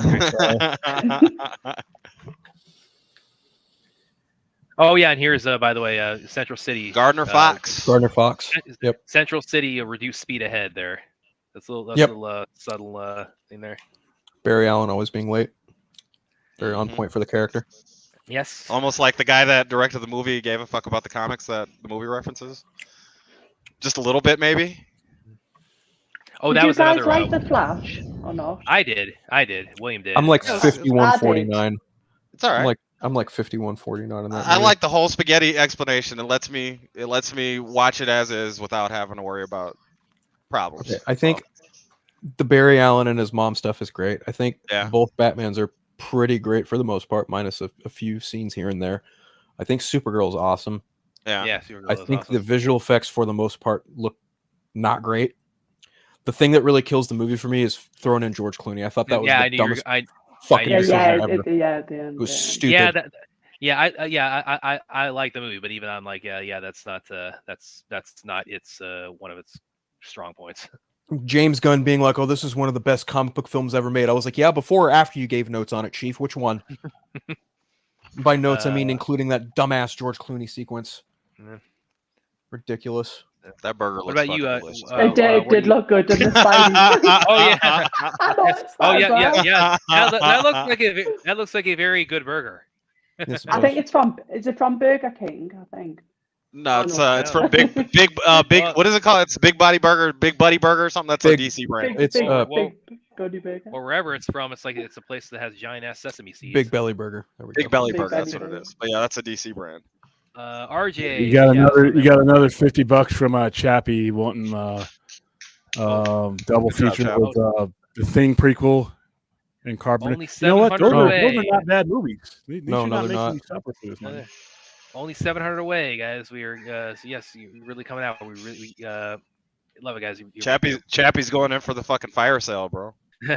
RJ, we are at we're at when Iris's car hits the truck and she's being propelled through the air, and Barry's just right now speeding out to shoots his RJ, I'll give you a timestamp. If you're on HBO Max, it's 1 hour 11 minutes and 10 seconds. It's a lot easier if you just do that because throw it also. You got to rewind and fast forward it. I wonder if anybody will donate to watch all the scary movies again. Do you think that might happen? Yeah, I think. I think for like what $700 right now, we could probably watch all the scary movies over again in one sitting. That'd be awesome. I do love that. I can feel before we watch The Raid. Let's just not and say we did. How about that? Yeah, I agree. It pays. It pays. Yeah, especially Ruth. I mean, it's like you willed that sixth one into existence. Hey, Talatia's down with it. Oh, I'm hearing this rumors about Stereo Movie 6 in the works. It's like Talatia's a fan of your pain, Brad. You did this to me, Ruth.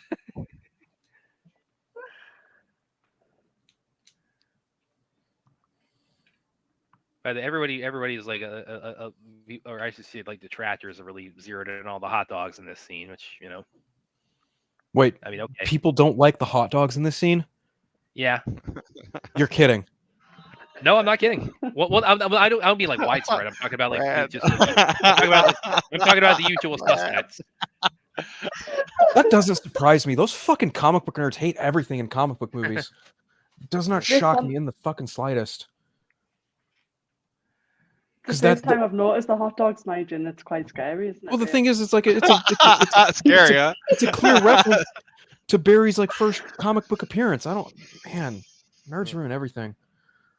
Yeah, they do. Wouldn't that be anti-nerd if it's a reference to his thing and they're mad at it for being a reference to his intro? I promise you, had any other comic book movie director done it, they would have called them a fucking genius. Imagine if Joss Whedon had done it, and what he. Imagine if James Gunn did it. If James Gunn did it, they'd be getting on their feet, kissing his ass. I could actually envision Gunn doing something like that with the hot dogs, and I could envision Weed doing something, but I don't want to because I shudder to think what he would have done with the hot dogs in this context. Right. See, Larry gets it. It's for the dog. It's all about the dog. Yeah, it's for the dog. He's killing two birds with the dog. He's killing two birds with one stone. He's saving Iris, and he has to get the dog a treat. So here's a pointed out dog. Traw dog. Hot dog, yes, traw dog. This is a little reference to Starro. It's not the real Starro, right? But the device they use to get to information looks like Starro, and it goes over his face like Starro. Oh, yeah, you're right. It does, yeah. Yeah, the little spider critter, yeah. The color scheme is very similar. By the way, when Steppenwolf, when he tosses this Atlantean soldier aside and he walks towards him, this is, again, it's a very minor detail, but it just speaks to, like, the quality of the visual effects and the fact they got this finished again with the VFX, in this like 10-month window from when it was announced to when it came out. But when he steps in that little puddle, you see his foot come down on the stick, and the stick, flicks up. Again, it's such a small detail, but it's so just the attention to detail that goes into that is just amazing. Yeah, here it is right here when he steps on the stick here.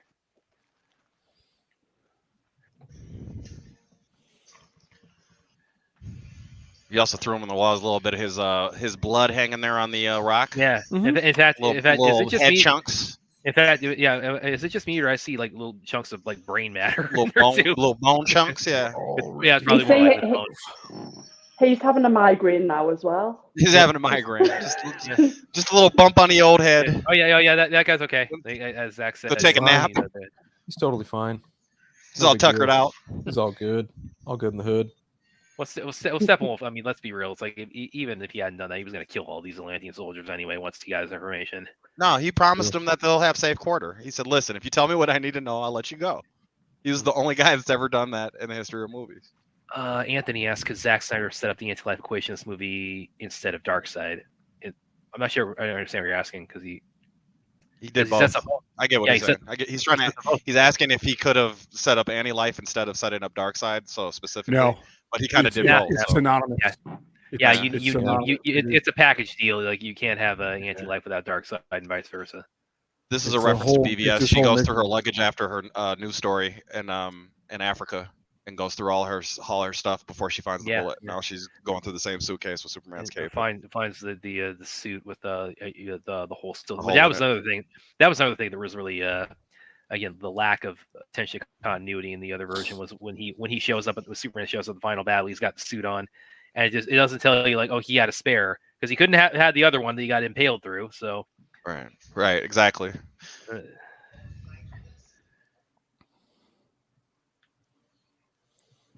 Sean, what's your favorite part of the movie? The end, the nightmare sequence. Oh, that's excellent. I knew we weren't going to get more. I knew we wouldn't get more of that in this because it was supposed to come later on. But I would have loved to have seen more of that, especially with Jared Leto back as Joker.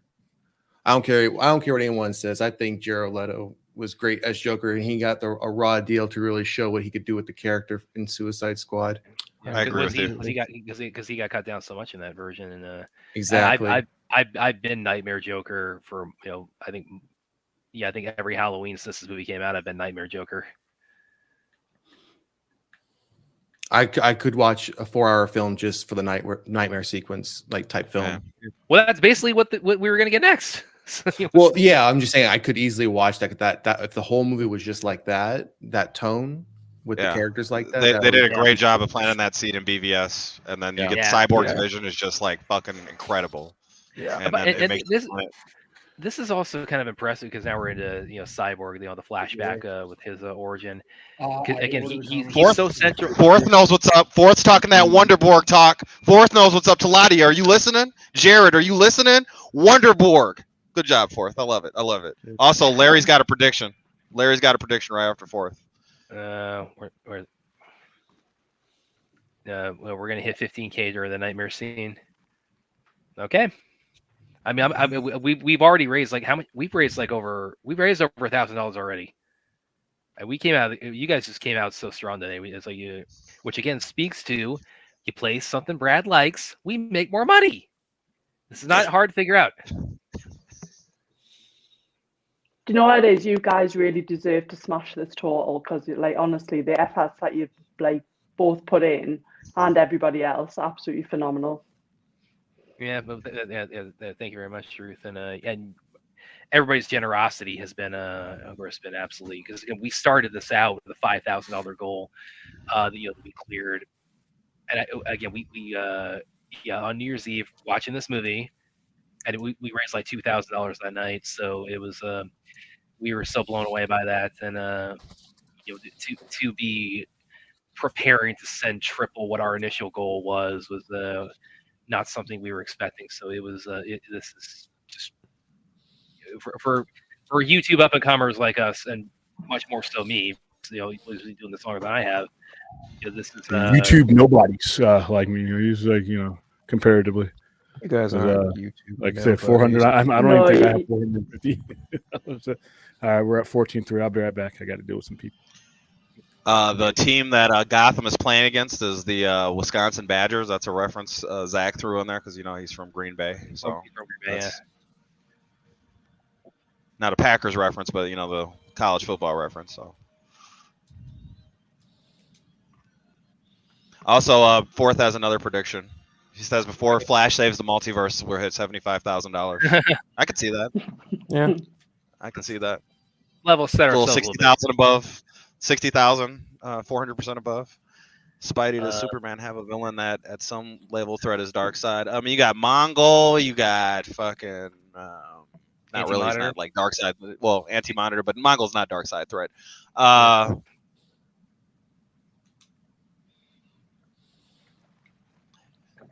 Mongol would be a good villain for the Justice League. I can see that point.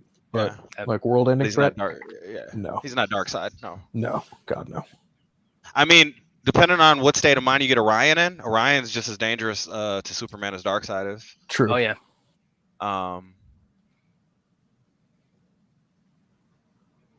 Superboy Prime.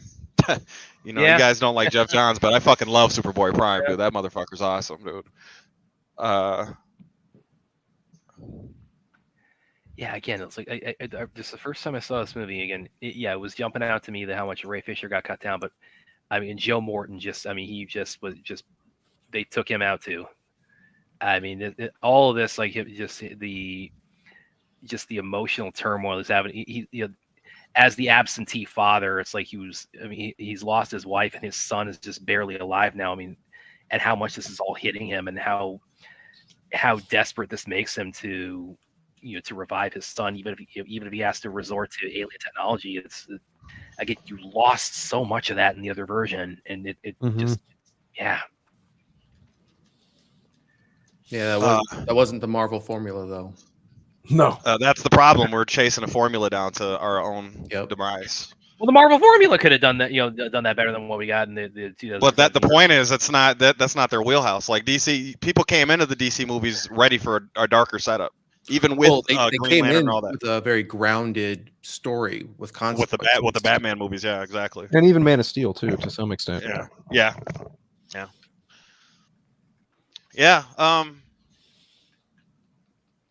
Anthony also brought up that Zack went right into Darkseid. Well, in Justice League New 52, they went right into Darkseid. And there's plenty of stories where they start Darkseid early, and he still becomes a multiversal threat because there's many levels and degrees to his power in one instance, and then also even in the old Jack Kirby storyline that kind of unofficially ended in the George Perez run of Legion of Superheroes. That was a long Darkseid trilogy that was going on for the new. It's like who didn't think with this franchise that Darkseid wasn't going to be the arch villain of the Justice League? Well, it's not that. It's just I think Anthony's point is like, why jump into Darkseid right in the front? But I don't see that. You don't really lose, and you could still have weaker villains or different villains after that and still get back to Darkseid. Even if, let's say, it was going to be a 15 movie thing and they stuck with their plan and let everybody make their movies, you could still have him be an overarching threat without him being. You don't have to Ultron Darkseid. Does that make sense? Yeah. 100%. So. But even that though, it's like they do start Darkseid. Yeah, he's the villain in this movie, but like the direct threat is Steppenwolf. So yeah, exactly.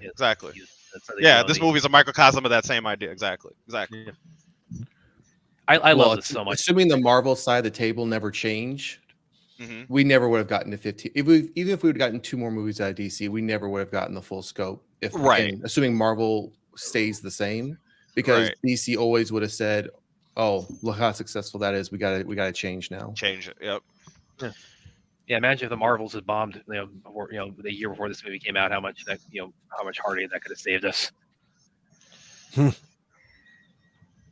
I love this. So when he's linking with when he's interfacing with the grid in his mind, again, it's like they're showing it. It's like a reverse Matrix kind of thing, where they're showing like he's Cyborg. He is the Matrix, basically. Basically, he's the Matrix personified. Yeah.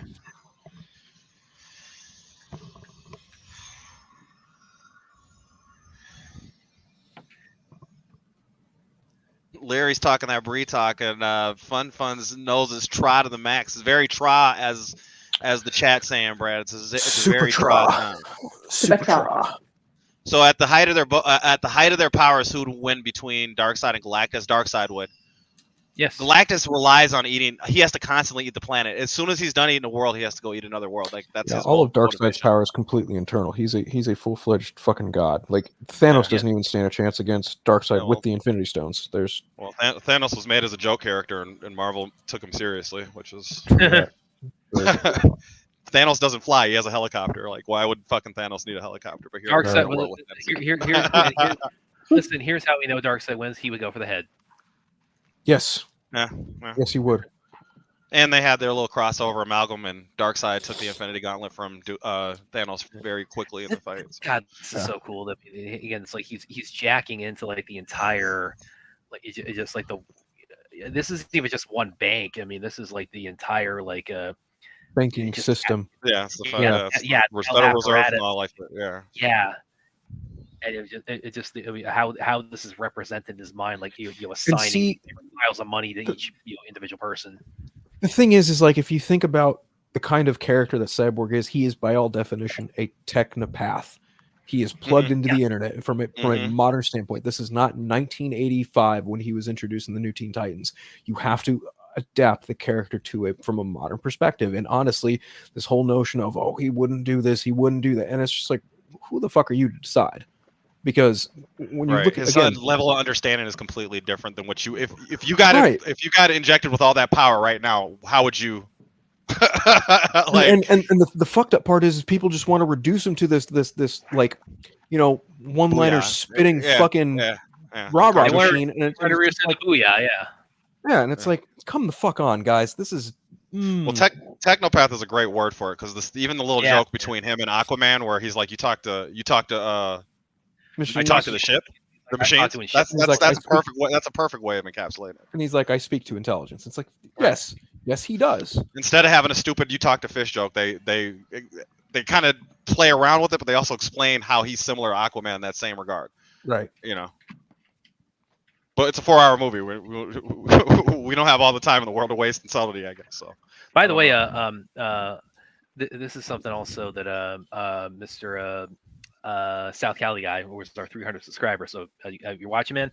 He posited this kind of like where the waitress Linda Reed she could actually be more significant to the story of the whole franchise than just like this one-off appearance. That he had this idea that in jail 2 and 3 that she would like.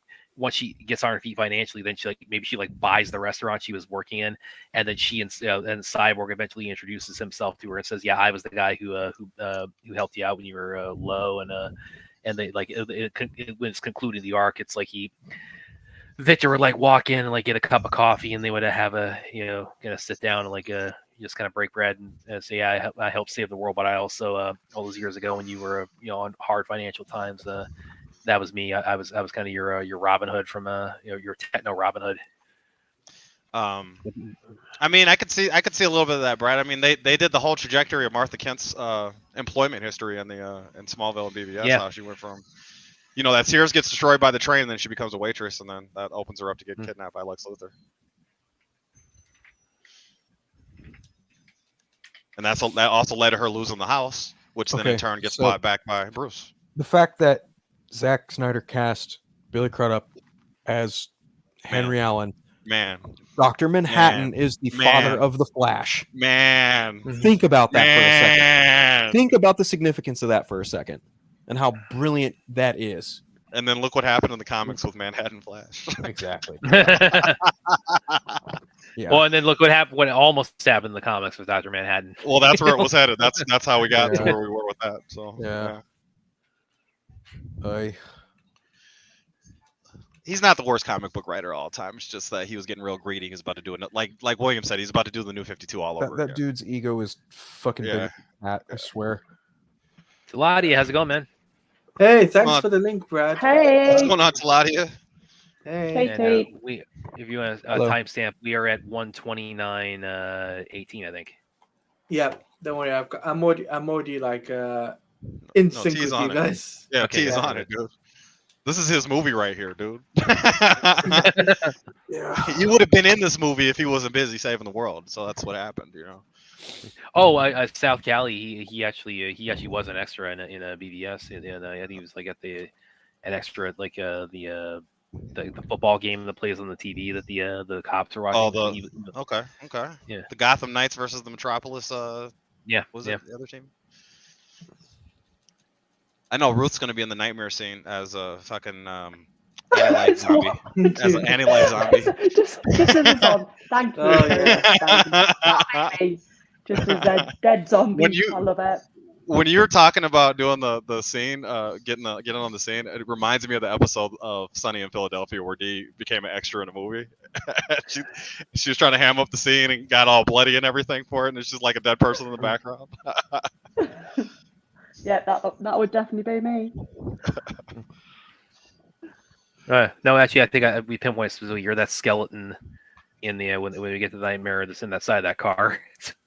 No, that's. Does anybody else want to watch Scary Movie again? Because please donate, because Brad really wants to watch it. That's what I'm saying. Yeah, do it. Guys.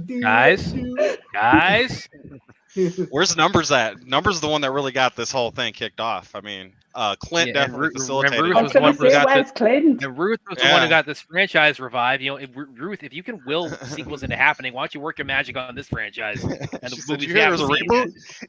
And you were so confident there wasn't a reboot, and then 3 weeks later there was totally a reboot. Yeah, Ruth, maybe you should just type in the comments enough times. They actually are going to restore the Snyderverse, and maybe it'll finally happen. Since you got this magic power to just will franchise. I truly wish I did. Believe you me.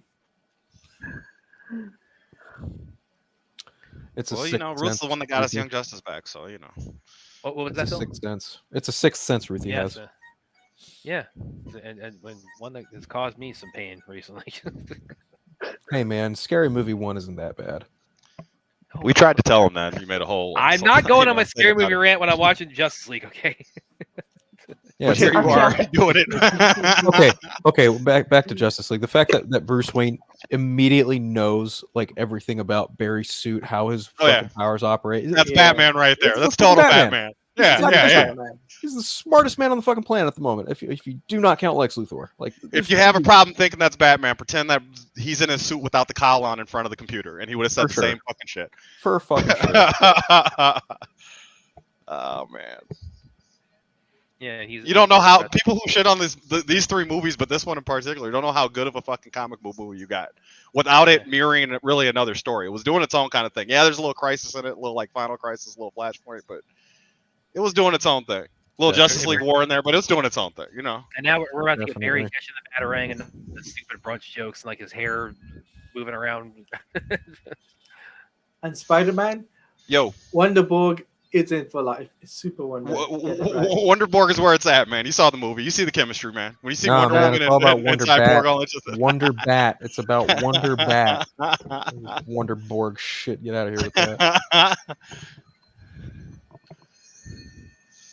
That's also a lot more. That looks more like a combo panel in this version too. When he catches the Batarang and they hold out a little. Yes, the guy used the right colors instead of fucking making it all bright and silly and shit. Not just that, but also the framing of it, like with his hand up that close to the corner of the Batarang, that close to the camera. Yeah. Like you could see it in panels in motion.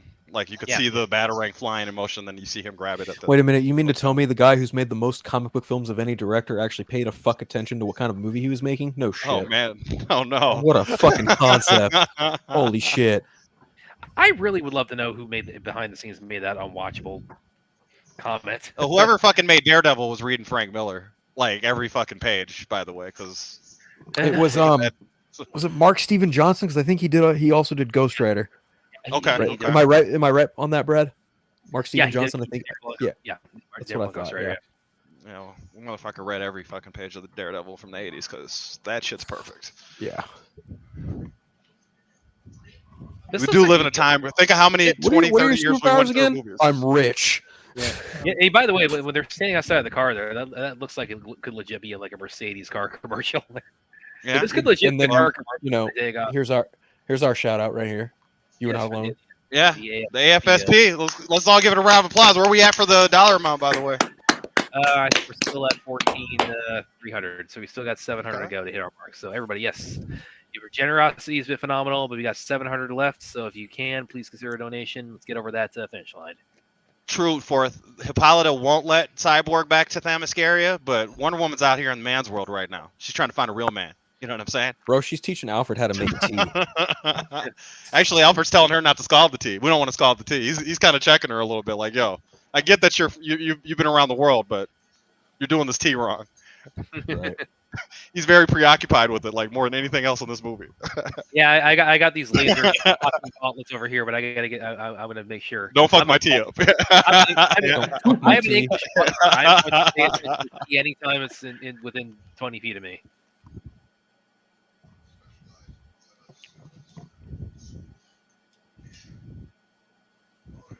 You got it black? Did you steal my whole style?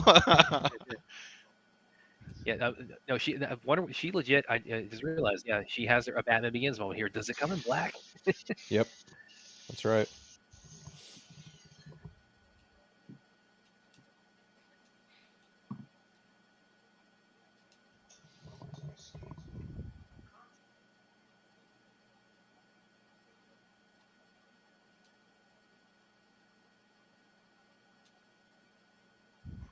She's a good Wonder Woman.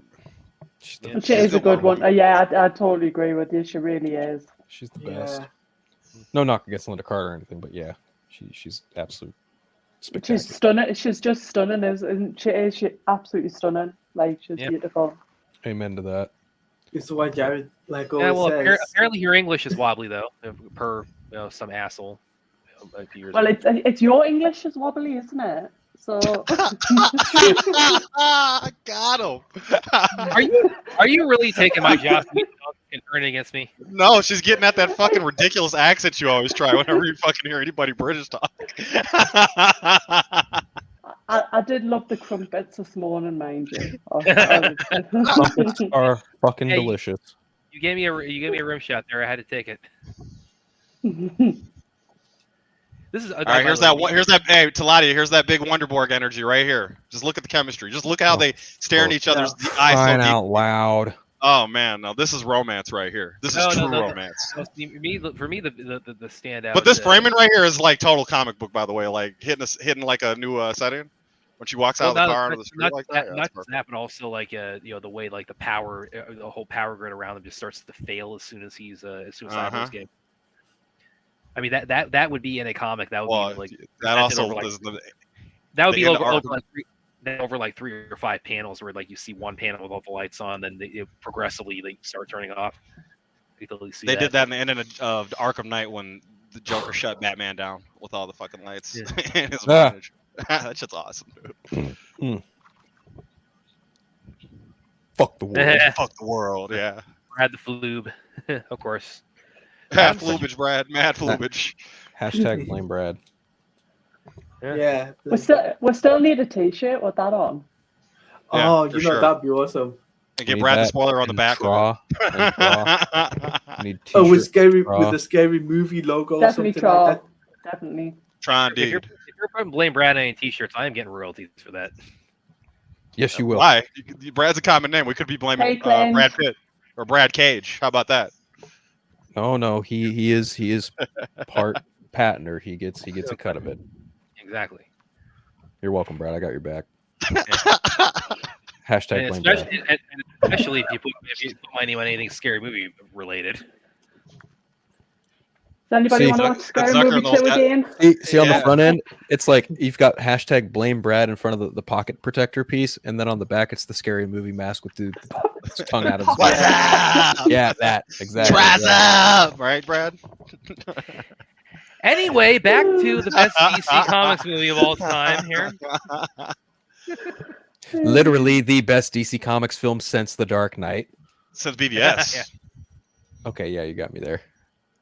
I mean, you don't have to think BVS is one of the greatest. No, but really, that does get bandied about so much where it's like it's lost all meaning. Where like everything, the people who say that, it's like everything other than something Zack has directed is the best DC movie since The Dark Knight. I'm convinced that people say that truly out of spite. I think so too. Mostly they're mad at Nolan. They're mad at Nolan still. Mad at Nolan. They're mad at fucking everyone. It's crazy. All sorts of craziness. This is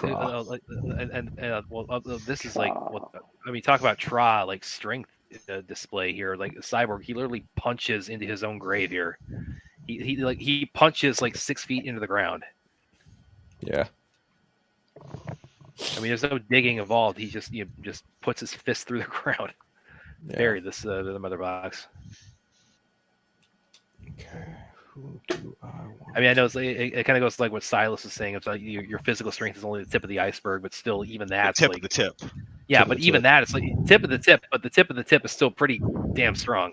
And I know somebody's going to take that and make it into something I did not intend it to mean.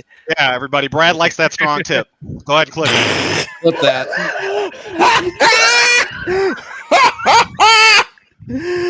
That's the new intro for the Sci-Fi Channel. I'm dead. I'm fucking dead. Make sure we get William. Someone clip that. Someone clip that shit. Nobody clip that. No. Clip that clip. Shit. Get that on ASAP. Yeah. That was fabulous. Don't clip that. That was fucking fabulous, is what that was. That was a perfect timing. Comment. Yeah. And now we have video to go with this, so there's no denying it now. We call it ZSJL surprise. That's what the fucking YouTube.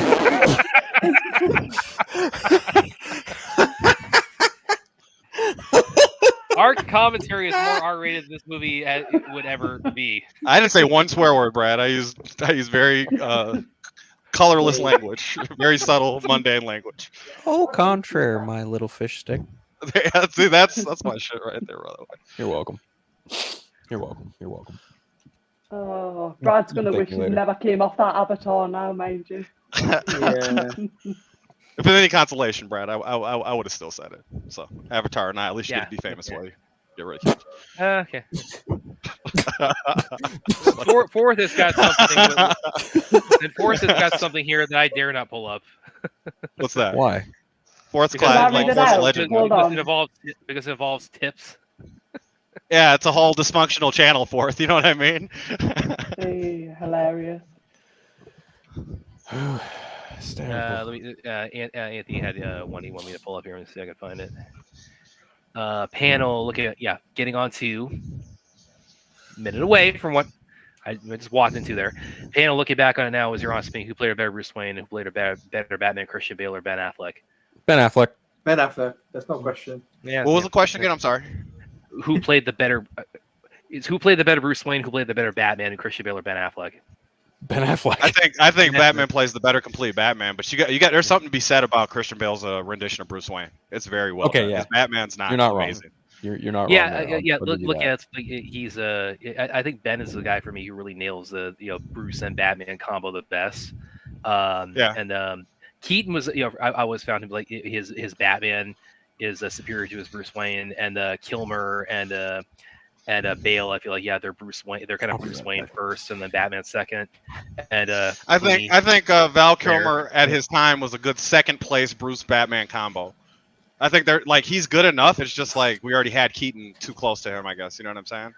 Mm-hmm. So I don't know. I like him because I love Chris on oh my gosh, Heat. His character on Heat, his name's Chris. Yeah. He's excellent in that movie, and I loved him as Batman and Batman Forever. You know, I got my problem with the two villains playing the Joker in that movie, but I actually like him as Batman. You know what he did? You know what Kilmer did also? That right after Batman Forever was the Island of Dr. Moreau. Yeah. If you haven't seen, have you seen the documentary about the making of that? No. Yeah, it was called Lost Soul, the torture production of it. That movie went through hell. And everybody involved with it went through hell. I mean, that movie was horrible. But Marlon Brando's in that movie. That was like one of his last movies, I think. He did that movie and a movie with De Niro. Yeah, well, that was back when Brando was doing like one movie every 8 years, and he was putting as much effort into it as you would expect by that point. Well, he wasn't putting a whole lot of effort in a lot of movies he was doing, even all the way back to Godfather. I mean, because there's parts when you get to have Robert Duvall wear cue cards with your lines on them, so you remember your lines for The Godfather. That you're kind of phoning it in even at that point.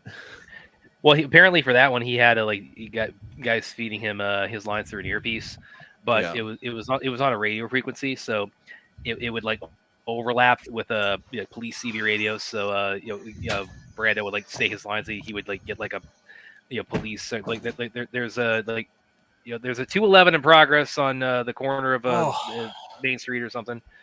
Then he like say Where's my soon to be crazy ex-wife. We got Clint in the chat.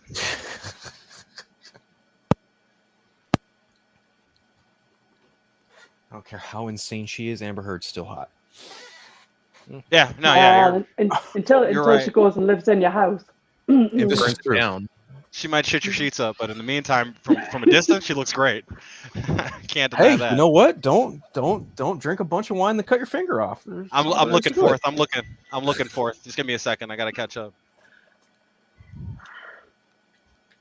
Hey, listen, guys. Whatever this is without me taking a particular opinion. I mean, Zack has said he'd work with her again in a heartbeat. So if we ever actually do get to see the rest of this story, So Fourth, are you saying do a better version of what they did to Peter in Spider-Man 3 when he went to his dark Amber side? Heard in Rebel Moon Part 3? When? I don't know. I'm just Henry Cavill, Amber Heard. Oh, I think it would be such a flex if Zack brought his entire JL cast into the Rebel Moon franchise. I'd laugh, but I don't see it happening. Yeah, and if he secretly filmed Justice League behind the scenes while that was going on and just God, don't give the grifters ideas. Don't give them grifters ideas because you know they're going to be watching this. Maybe. Everybody loves Justice League, man. Of course they're watching. Of course. Yeah, that's why we're getting way more donations for it than we get for Scary Movie. Anthony's got a few questions, and I think you brought that on yourself by bringing that up. Just heads up, okay? Yeah, I understand. That was the tip of the iceberg of my suffering. Okay, the tip. Yeah. Hey, you guys are gonna take that and poke fun at me. I might as well own it. Yeah. Very poor choice. You go ahead and grab life by the tip, Brad. Jesus. Take it around. Could make a t-shirt with Bradley Tippett on it. Well, I'm definitely getting royalties on that.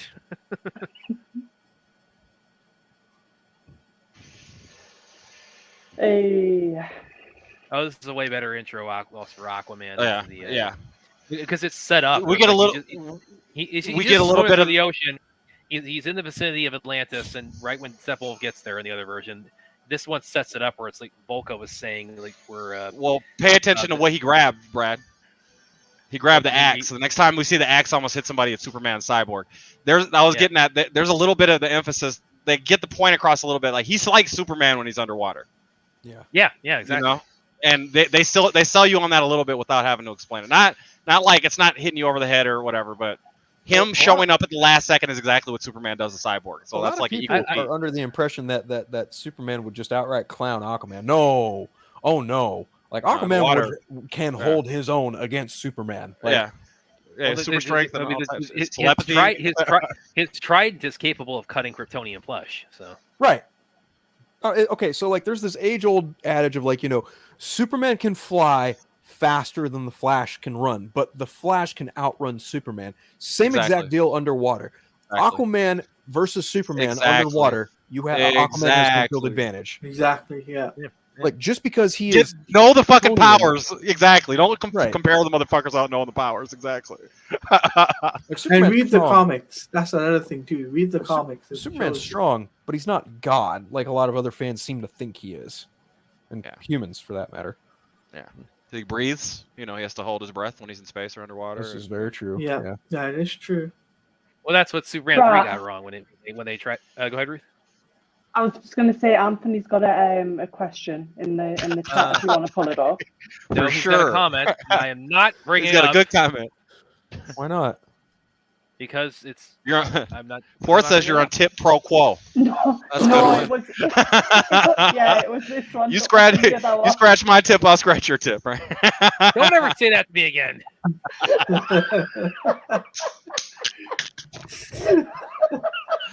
Okay, we need to knock this the fuck off right now. All this tip talk, fucking stop. All this tip talk, tip talk. We're gonna get a charity scream demonetized or taken off the air or whatever the hell YouTube wants to do. Let me read off Anthony's comment here. Panel, I'm not sure it was just me, but when I look at Christian Bale and the way he was playing Bruce Wayne, it seemed like he was trying to portray a type of. No, I agree. I can see that. He was kind of portraying like a James Bond-esque kind of a spin on Bruce Wayne. I can definitely see that. Yeah, I can definitely see that. Yeah. But no, I am not bringing up that. No, we're off that topic. I meant the comment that you actually read out. That comment. No, Ruth was being earnest, Brad. No, then you mine is so in the gutter. You were gonna try to guide me down to like that one. That I gut you down, huh? I'm gonna gut you like a fish. What's going on, Clint?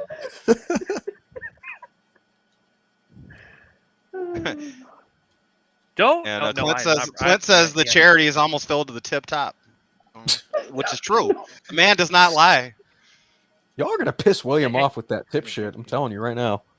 Well, Well, now, no, they're gonna. I know what's gonna happen. They're gonna turn Tip into new Tra inside the comments. No, Tra is Tra. Yeah, Tra is all time, dude.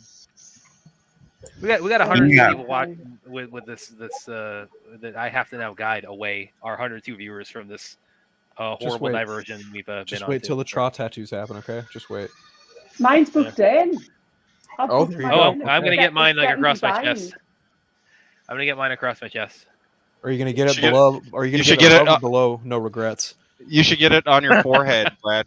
Where damaged is on your Joker cosplay, you should get Tra. Oh, so we Tra Nightmare Joker. Okay. You could have a Tra tip steak. I could, but I'm not going to.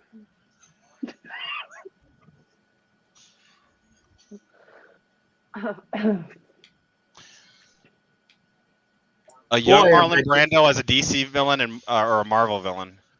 I don't know. Well, he was already Jor-El in right, but he said villains. So unless you want to do Oz, New 52 Oz Jor-El, who's a villain that was setting up Doomsday Clock. I think I could have seen him as the Penguin. Yeah.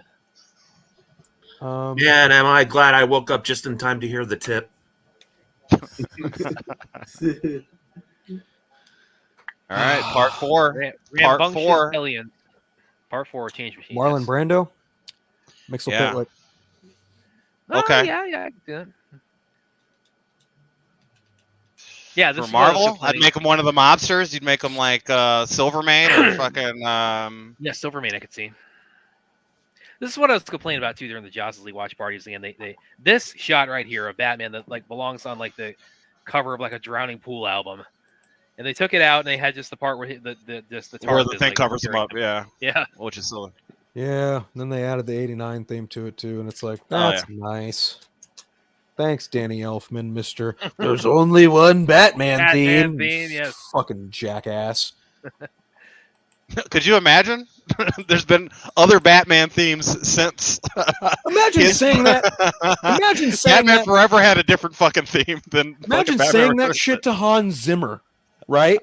Like Yeah. you have to be an arrogant son of a bitch to think like that. Oh my god. And the irony of that, And is that Batman theme, that his Batman motif in that fucking movie is incredible, dude. and see what ironically, it's like he didn't know at the time that his Batman theme would eventually be utilized in the Flash, in an appropriate context because it's with the Batman that the theme is attached to. Right. And A Beautiful Lie is a great song. I don't know why they put it in Wonder Woman too, but that's. I love amazing. Batman Returns. It's my favorite Tim Burton Batman movie. Hey, there you go. I like this guy. Hot fuck, dude. Like, talk about just being arrogant as fuck when it comes to like your musical cues. Oh, there's only one Batman thing. Get the fuck William, out you of town, dude. you think that 89 Batman's better in Returns? Yes. I think Jack Nicholson's kills fucking 89, but I think 89's or 92's a better movie though. I think William and I could have a very fun conversation on why we prefer one over the other. That's what I think. I mean, Batman 2, the Returns really hurt the franchise, by the way. Oh, I know. Really, I'm well aware. Really caused them a lot of confusion of what the fuck they wanted to do next. Because Batman Forever was actually probably the most balanced of those original three. Yeah, as far as it being was. able to reach. And then Well, Batman and Robin was a complete joke. And no, I don't need to see the Schumacher cut. The cut I saw in I love this. 1995 was just fine. I love this. I love when they jump out and the rock theme kicks Guitar in. riff. I mean, it's just you just. I mean, that just tells you it's like these guys are going to kick ass. These guys mean business. They are ready to rock and roll. So Brad was Ryan Choi the Atom here the whole time? Oh, for fuck's sake. I'm just fucking around. For fuck's sake. Hey, spread I the mean, link around, guys. I just put it back in the chat. Yeah, Yes, I've just 700 left. put it on Twitter. 700 left, everybody. Again, so yeah, that's just. At least 700. We're going above and beyond, right? Shooting for the stars, right? We Or said we're shooting for $75,000 by the time. Stars, buddy. We're only halfway through this movie, so it's like we still got plenty of time. Fourth said that 75 racks by the time Flash saves the multiverse. So I'll be right back. I'm gonna run to the bathroom real quick, guys. Leaving during the best time. Shame on you. Right into action. Oh, I'm that's take long. Heard about you. Didn't think you were real. I'm real. I am what it's useful. Fuck yeah. I like Wonder Woman's setup here too. When the Parademons are surrounding her and Steppenwolf's talking that shit, and then she gets out there. That shot of Batman grappling across the bridge is a shot of The Dark Knight Returns. Yeah, it's from damn it, it's either a panel or one of the covers. I don't remember which one, but yeah. I'm so conflicted. I'm glad the charity's doing well, but I'm sad we will lose the chance to torture Brad. There's always room to torture Brad. Tip William. Yeah.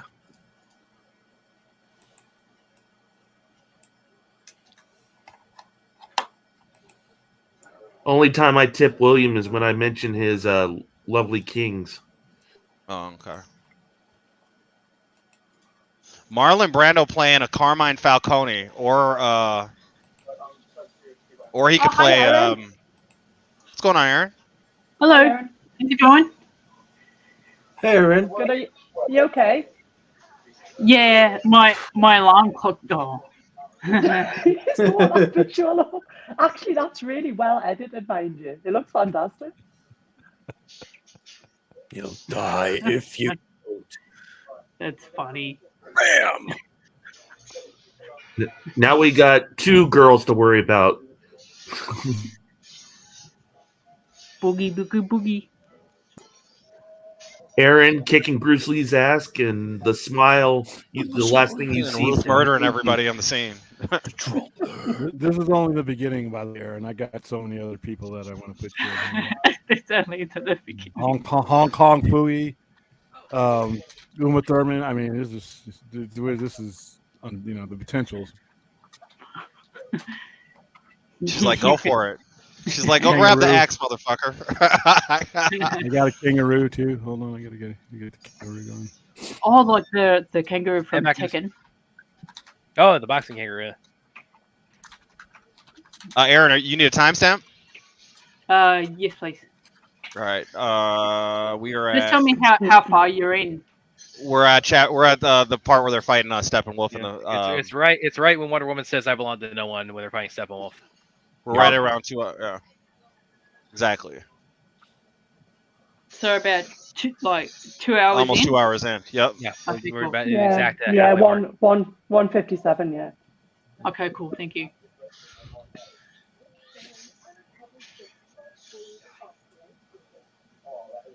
Oh, this was another thing. I was so appreciated that we finally The got to inertia see he what- uses from his speed. Yeah. Yeah, well, him also Yeah. just dodging all the because there was a little Yeah. bit teased in the trailer, but him dodging all the parademon laser blasts there. And then when Batman gets thrown through this and has to fight in the background and has to reach for his batarang or his grappling gun, his grapnel gun, that's all a reference to stuff that happened in BVS during the Doomsday scene. Yeah, yeah. Similar shots.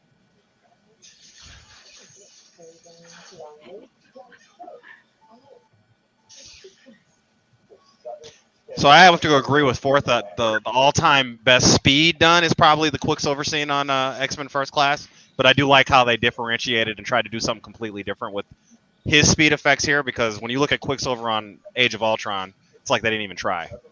You know, they didn't want to compete with the other movie, so they didn't try altogether.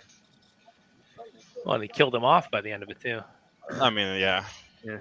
But just even just the little 2 second, the 2 times you see him even doing anything. Yeah, they also it's took pretty out Batman lackluster. spin kicking a parademon here in the other version. Yeah, and he used his grapnel gun to get a kick in. Like this is a little shit from the comics. You never seen him using his tools in any of the other movies, and Zack gives you 2 movies where he's, using his tools in the middle of a fight. Yeah, you're right. I don't think any. On other Batman Begins, you see batarangs on the ground after he snuck up on everybody, Well, but you don't actually like see them in motion. In using- Batman, The Dark Knight, he shoots them off of his wrist gauntlets, and it looks like a gun shot somebody in their shoulder or something. It's not really a batarang being thrown. Yeah. By the way, it's like Batman and Robin. That's another thing that really makes it so goofy is that that climax of Batman and Robin. People are falling off of that giant freeze cannon 8 times in that climax. Every time they just got the perp just blast off like a bat-shaped grappling hook. That happens. Are you catching Batman blocking the laser blast? By the way, even when he was running to go get cover in the thing, he blocked the shot with his gauntlet. Just little details. Just little details. Bad motherfucker in this movie. That's then later on, you see him taking all that to the parademons, right? To the actual fighting them instead of running away from them. So it's because Batman's one bad motherfucker. Oh, this is so much better too when it was Flash just zooming around and catching all the debris. I mean, he hasn't touched the ground. I don't think he touches the ground one time during that whole zoom around all the people there. I don't think so either. He's like Sonic the Hedgehog, basically, in midair. Yeah. But catching the golden rings. I meant to say Days of Future Past, Forth, not First Class, but I feel you. I see you in Apocalypse too. What's going on, Azteca? What's going on, Azteca? Azteca. The Flash, the Quicksilver can only hit a top speed of almost 700 miles an hour. The Flash is he hits what's called trans time, so it's not even close. Yeah. Flash wins every time. Yeah, Quicksilver is just a mutant. It's not even not even a competition. It's not even a race. No. Yeah. Quicksilver's around the speed of sound. He's the not. Majority of DC characters are inherently more powerful than a lot of the Marvel characters. There's just no. DC characters are pretty much gods. Yeah. The only characters in Marvel who kind of stand a chance are probably some of the Omega level mutants and a few other. Don't forget Doctor Doom. He'd probably take everybody. Sure, yeah. There's Adam Dr. touching Doom is like Adam a- touching God's finger there. There's a little reference to that there. Oh yeah. Hulkenborg's the crew at War Power theme is really nice here. I think I was talking to Forth about this before. You actually tried to make a superhero theme. The last 3 movies, they actually tried to come up with a theme. A lot of these other movies don't really have a memorable theme. Let me see what William's done now. That one's a little Oh boring. my God. His resolution. Chappie has a question for you. It's a mouth. I can't wait to see what he does to me. Who's he gonna have me kicking against? You're just setting yourself up now, Brad. Oh, he's been setting himself up. I already knew he was ever gonna do since it. he started talking. I wasn't First day. thinking myself. I resigned to it. Chappie had a question for you a little bit back in the chat, Brad. Let me see. And Anthony, of course, has a couple as well. How much do you believe James Gunn will? Well, sorry, all the Shanks and Snyder people embrace it. I mean, that's tough to say. I mean, how much do you believe James Gunn Superman will succeed at the box office despite all the shenanigans with Snyderverse? Will people embrace this new version of Superman? Well, that kind of depends on the kind of. We don't really have anything to do with it. We're 3% of the whole overall movie going population like that. So yeah, if we can move the needle, that means there's just not an audience because we're not the majority. It's if we can move the needle, you're in trouble because that means there's not a lot of people who have interest in Superman. I mean, I will say it's like, for me personally, it's like, I mean, how his Superman, the why and the how that's come about. I mean, it has 100% tainted my interest in it. So if that does anything.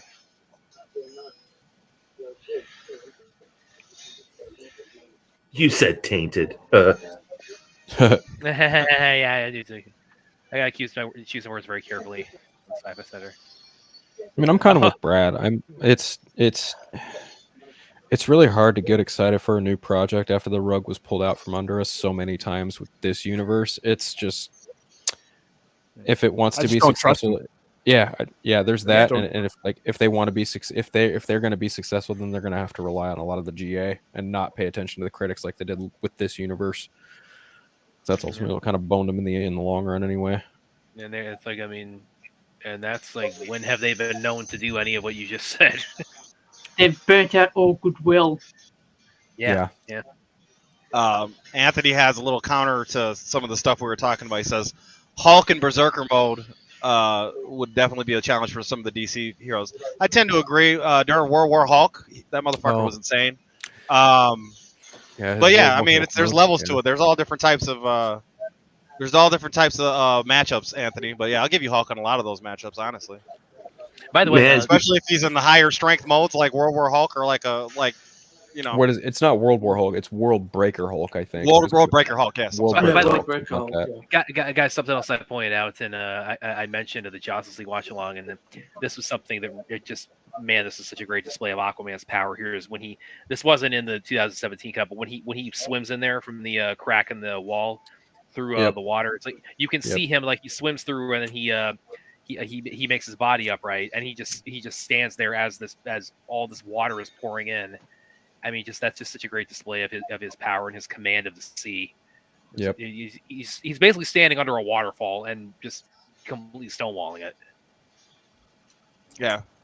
It's ocean in a tunnel, so it's a lot of force behind it. It's a lot of This talk of comparing DC with Marvel sounds a lot like which is faster, the Millennium Falcon or the Enterprise? The Enterprise. So what is faster? The Enterprise. You think so? Yeah. Okay. It's whatever you think it is. We got to see. We got to have a race. Well, got to have a race. No, listen. It has to be the Millennium Falcon. The reason why it has to be the Millennium Falcon is because Han shot first. It has nothing to do with how fast the ship is. But he also did say it was the fastest hunk of junk in the galaxy. So if we base it on his scoundrel's word, it's the fastest ship in the galaxy. Less than 12 parsecs. That doesn't mean what he tries to make it sound like it means. Also, they shouldn't have shown that in that Solo movie. The Solo movie was good, but they didn't have to do the parsec run thing in there. Yeah. You know what? I'm gonna kind of push back and say it was actually kind of necessary to do that. That was one of the first things he ever did with the Millennium Falcon. So. Okay. I thought it was a good touch to have him losing or winning the ship in the card game, but I didn't know if we needed the parsec. goes the Millennium Falcon is like light speed, while the Enterprise is warp speed.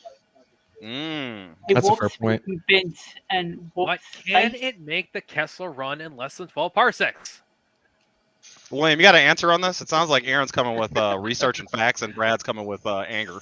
So can you just? Well, anytime you compare Star Trek to Star Wars, it's over with because one of them's fantasy and one of them actually relies on science. Right, we get that, William. But which one's faster, though? That's the question. It's going to be the that Enterprise. can make the Kessler run at less than 12 parsecs. You basically created math to so no. William, they're both fantasy. Well, Star Trek really happened. Now, one of them is based on theory. When you talk about Star Trek, even though it's science fiction, it's still based on science theory. Star Wars is fantasy. It's just did you know, right, with Star Trek, right, all the writers have like all the numbers to different scientists around the world to ask some questions and stuff. Yeah, and when you look at the technical manuals, it's actually legitimate quantum physicists that are in the technical manuals. So they're not joking around. Yeah, I don't think you're going to find that in a Star Wars picture book. The only thing Star Trek has that could remotely possibly come to life is the holodeck. Everything else in it is absolute fantasy. And yeah, you can say it's theory. There's a difference between fantasy and theory. Star Wars is a tale of history. It says a long time ago in a galaxy far, far away. Try and look at interviews that Dr. Mika Koku has ever done talking about Star Trek, and he said it's all possible and plausible. And he's a physicist. There are people who got into their. I highly disagree. It's impossible with quantum. You disagree with a physicist? Yes, because quantum Stephen Hawking was on the show backing it up. I mean, it's like he's a quantum from a planet. You know how much quantum mechanics would be. Dr. Mika Koku. But it's not impossible like Star Wars is. It is really impossible. Well, you take that back. Lightsabers and the Force really happened, bro. By the way, guys, now something it's kind of been on my mind here too, because of course we're at Steppenwolf revealing he's found the anti-life equation on Earth, and this is kind of something that I pondered a little bit because as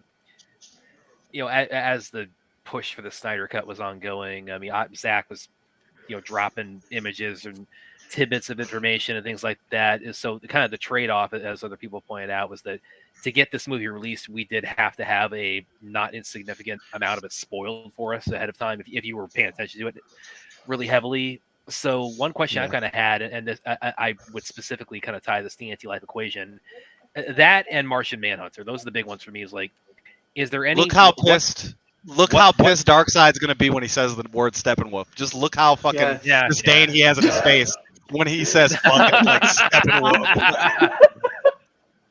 Yeah, I don't know who that guy is. Showed up. You know who this is? I showed up from Last Dragon. All time. That's funny. Aaron, he started something now. Everybody on the channel should have been screaming "show enough" when you saw that. Oh man, damn kids today. No go respect. back to my Well, question. No, and I'm leaving this up here while you try to get your scrambled thought together. I love how the song changes right here when Darkseid shows up. Yeah, this shit's great. This is great. The theme is so ominous for Darkseid. He's gonna be so pissed when he sees this motherfucker bow to him. He hates his guts. Like, this is great.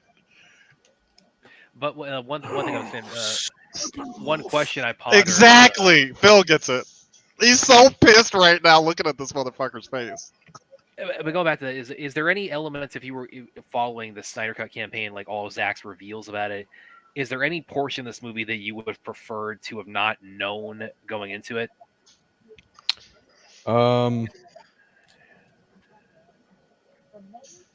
Not really. I mean, everything was on pretty solid authority going into it.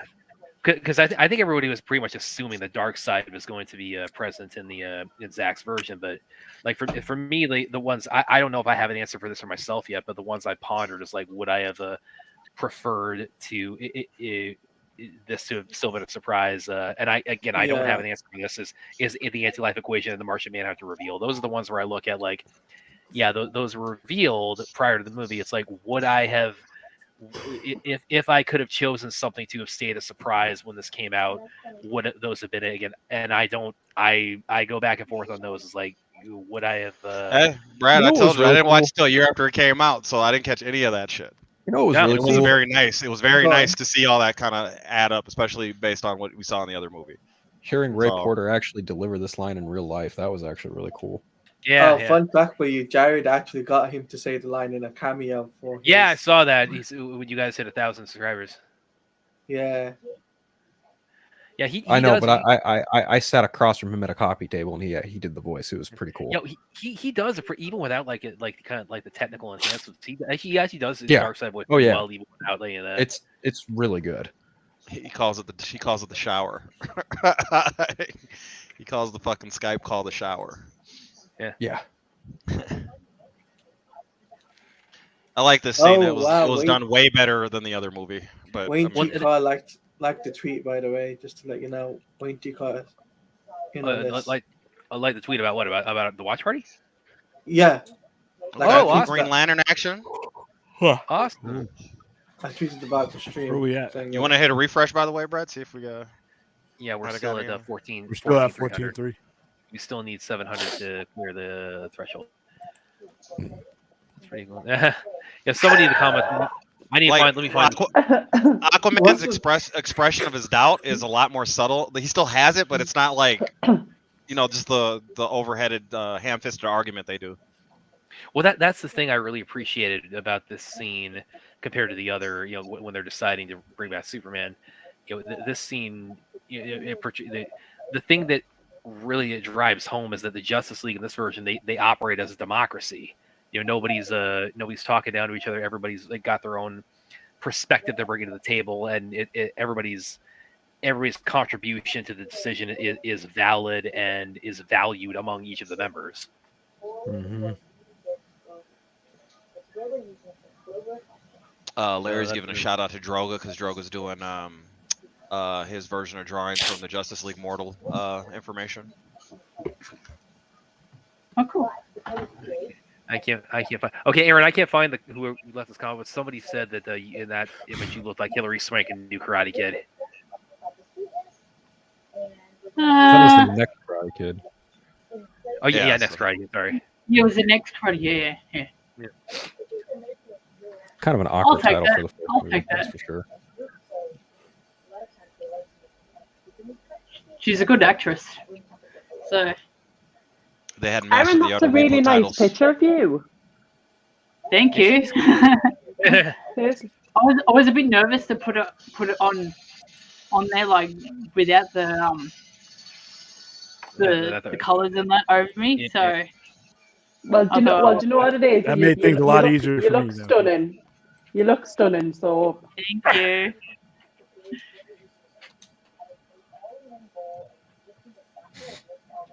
Turn to this.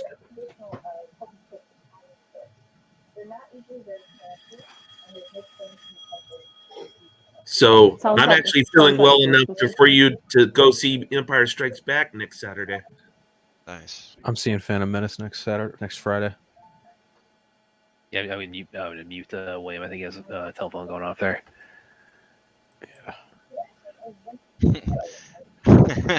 That sounded like one of the fucking phones on the wall with the cord and the wind up ringer still. He wasn't lying when he said that was a Cold War building, right? I'm sure you guys. Like the Ghostbusters phone, didn't it? Right? Yeah, the original bat phone and shit. Commissioner Gordon. I'm sure you guys maybe have seen me do this on social media too, but I have made this into one of my new go-to gifts when Barry says I'm in here. Who's gonna say it? I'm not gonna say it. Whenever some. Yeah, this team's got really hard as well for Superman. I'm sorry, it has to be said. Particles of house, particles of smoke. Turn back into a house. Yeah, like I said, yeah, and again, it's something they all contribute in different ways to coming to this decision. They're not bickering. It's like they're all. They hit upon the same idea and they all debate like. That's what I'm saying. What are the pros and cons of it? Aquaman has doubt, but it doesn't turn into an argument because he has his doubts, and then we still see that spring up all the way up to when Superman gets revived because you're bringing somebody back from the dead. He's like, that's fucking unnatural. Like, what are we doing here?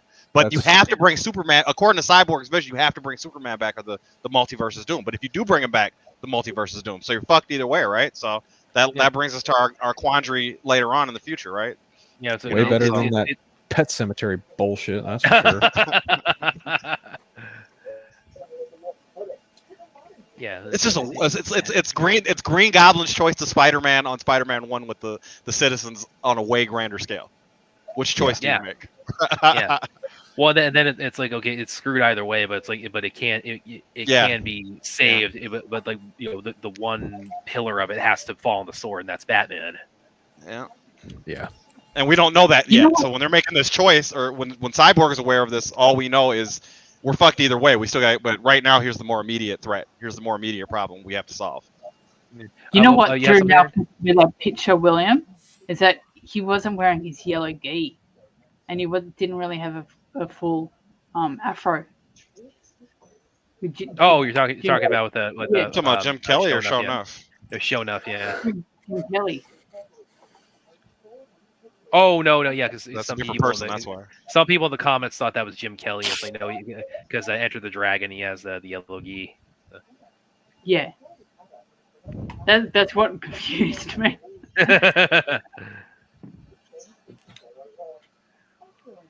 Yeah, and again, this is kind of what I was saying a minute ago. It's like one of the things that Zack and his teasing on social media revealed is that Swanwick is going to be revealed as Martian Manhunter in this movie, and so, you know, if you were following, you know, the whole campaign, all the news surrounding it, as I was, because I was also covering it at the time, but if you were following it, of course, the trade-off was, you know, as a necessary evil to get this version of the movie released, a lot of big things like this had to be spoiled. So that's something I've kind of pondered with myself. Is like, would I Martian Manhunter? I think Martian Manhunter, that's the big one for me, where I look back on, like, if I could pick one thing that was revealed ahead of this movie that I would have loved to have remained a surprise when I first saw it, it probably would have been the Martian Manhunter reveal. I think that speaking of Martian Manhunter, I think this is this scene's very important because this action he takes right here to trick Lois, that's what gets Superman from stopping to kill Bruce Wayne, right? And going on going on a rampage. Yeah. And obviously, you can make the argument it's disingenuous because it's not really Martha Kent, but you're dealing with a psychic that understands, you know, the stakes of what's going on a bigger scale than even Lois does. And he sees what they're up to and what they're going against, and he needs to have her in that place at the right time. Yeah, the other movie has Alfred show up. If it was really Martha, though. You see what I'm saying? I do. Yes. 100%. So they did it. They did the same thing with Alfred, but in a lazy way. You have to make basically Alfred an omnipotent psychic to have him know that all those things are going to happen. You literally have an omnipotent psychic right here pushing her along before things go down. So.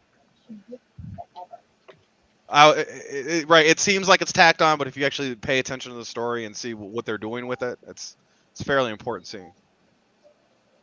Well, also, by the way, you're talking about Martian Manhunter as a psychic. That's also why he could be safe. Why he could shapeshift in the hall and not worry about Lois coming out and see him, because he has the telepathy and he has the visibility, so he could he could sense if she was coming, and he could, you know, just, you know, poof, and he's gone. The moment. And now this doesn't seem like one of those movies where she goes to the doors. Oh, I got one more thing I gotta ask you. Oh, shit. Yeah. And I mean, this is you're talking about TV movie, maybe. maybe. And again, this is like, again, it's a twist on top of a twist. Where it's the twist is like Martian Manhunter is in this universe, and the twist on top of that is that it's Swanwick the whole time.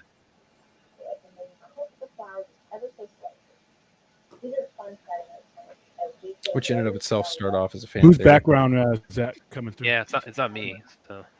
It's not mine. It's not mine. You getting background off of me, William?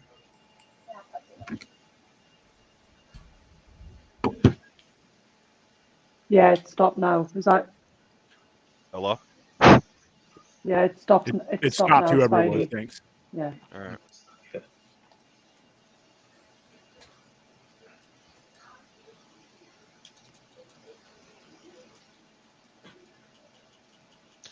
There's even a little after this scene when we start part 5. There's a little tiny touch on the Themyscirian Atlantean rivalry that we talked about. We have the same saying about like reviving the dead. It's like you can't take one for the darkness without giving another up in return. Yeah. And it's like it brings them together, but also it's kind of an allusion to well, I took it as an allusion to like Lois being killed, and then in the nightmare, and then Batman him undoing her death is like he's the one who has to himself up in return. I took that as kind of like the early planting of the seed for that. That's a great line too, by the way. We got a new person in the chat, Doc the Butcher. There's no us without him on that line. Let me see if I can find you. I don't know if he's been here before. Yeah, he's pointing out Jim Carrey. He was in there with the Dragon's badass. Yeah, he was in reference to the picture with Shonuff and Aaron and William pulled up a minute ago. I actually Aaron, love that. you would totally fuck up Skeletor. Skeletor's a lame, Aaron. You would destroy Skeletor easily. Now that's a fight I want to see. Wait, you were up all night making these, weren't you? I want to see Aaron beat the shit out of Skeletor. You're doing them right now. You were up all night making these, weren't you? No, I'm just doing them right now. See right now? That's my all-time. That's my all-time favorite. It really is. Aaron, you've got to use that on your Twitter profile, please. Aaron would fuck Skeletor. All right, where are we at? We are still at 14-3. We're still very close, but not quite there yet. So yes, if you can, please don't give it. Another? Like hour, 40 minutes. Another 30 minutes up. So for this one. Yeah. So yes, if you can, please consider almost donation and give it. Is it 2 hours left? Oh yeah, we started up. Almost. Yeah, we're almost. It's like an hour. It's an hour 38. Yeah. Yeah. He's 5,000 years old, Barry. We started up. Yeah, that's another reason why it's Wonderborg. Because you see that fucking manhood right there. That Cyborg's not hopping and jumping over a 5,000-year-old goddess. He's like, yeah, what's new? I got this. Wonderborg.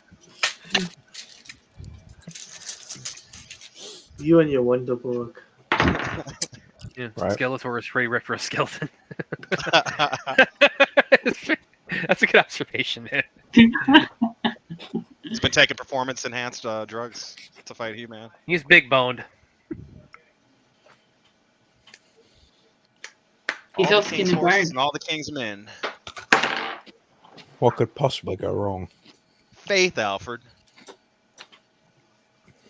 Yeah, they taking that line out. I mean, come on. He's been fixing that Batmobile to use it again since BVS Superman destroyed it. Because it was only last month that it got destroyed, right, Brad? According to the story. Yeah, and it's about to get destroyed again when they go to Russia. But in a beautiful way. I mean, he uses the destruction of the car to fight the fucking parody. Well, that's why, like, uses the bullet casings to knock him over and all the beautiful shit that goes along with that.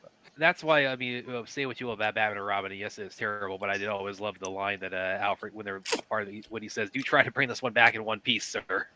Yeah. Because every Batman movie, the Batmobile gets destroyed. Yeah. A lot of the comics. Every time he gets a new car. 89. 89 is the only one. 89, yeah, is the only one that doesn't get. But it got split up in the alley on 92 and Returns. It got split up in the alley.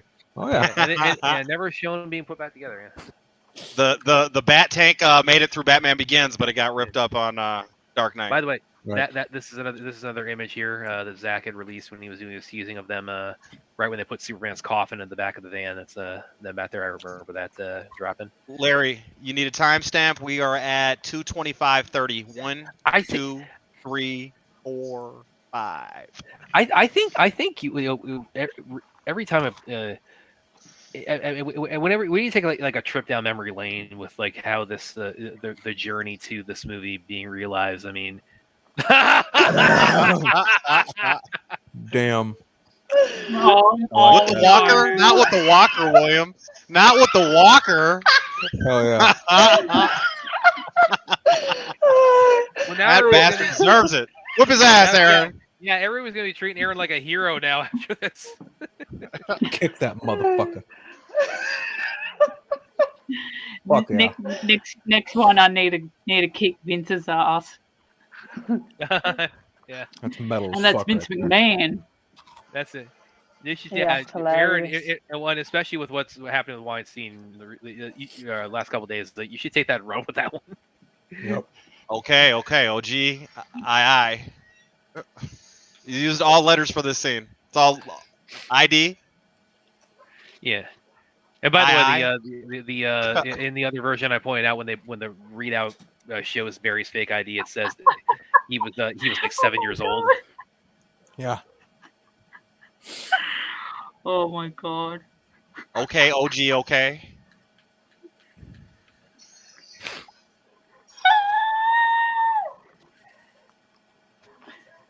Hey. Get that motherfucker. Aaron just Me Too'd the Me Too, like, ground zero monster. Yep. Chappie wants to do Superman 4 and Batman 4 as a live stream. Chappie, can you pick anything that's not bad? He got some good ones earlier. He had some good ones earlier. Yeah, he did. Hey, he said Punisher Warzone earlier, right? Yeah, that's a good fucking movie. But can you at least improve your ratio of, like, as far as like what you want? Hey, we need Chappie. You need Chappie because nobody likes Salvation except for him, so he brings balance. I like Salvation. Fuck you, man. I mean, hey, Phil, what's going on, dude? I like Terminator Salvation. Then you are on the Chappie side of history with that, my friend. Which is fine. I like it more than T3. You're gonna upset William if anybody. Oh, now that's the thing right there. But I think T3 has a better ending, but I yeah, think Salvation's a better movie, personally. But by the way, a minute ago when they did Time Paradox, when Barry was doing the thing with his hats and says which one looks better to you, A or B, and he says no, go with option B, and then he puts B on. Aquaman says, let me see A again. That was a meme. People, like, after this movie came out, somebody took that and made that into a meme with, like, show me, like, option A, option B, and option B was the theatrical cut, and it was like, let me see A again, and that was this movie. Yep. Yeah, I get you, Larry. Negative 133, 18, 17, 16, 15. Count them down. I mean, what?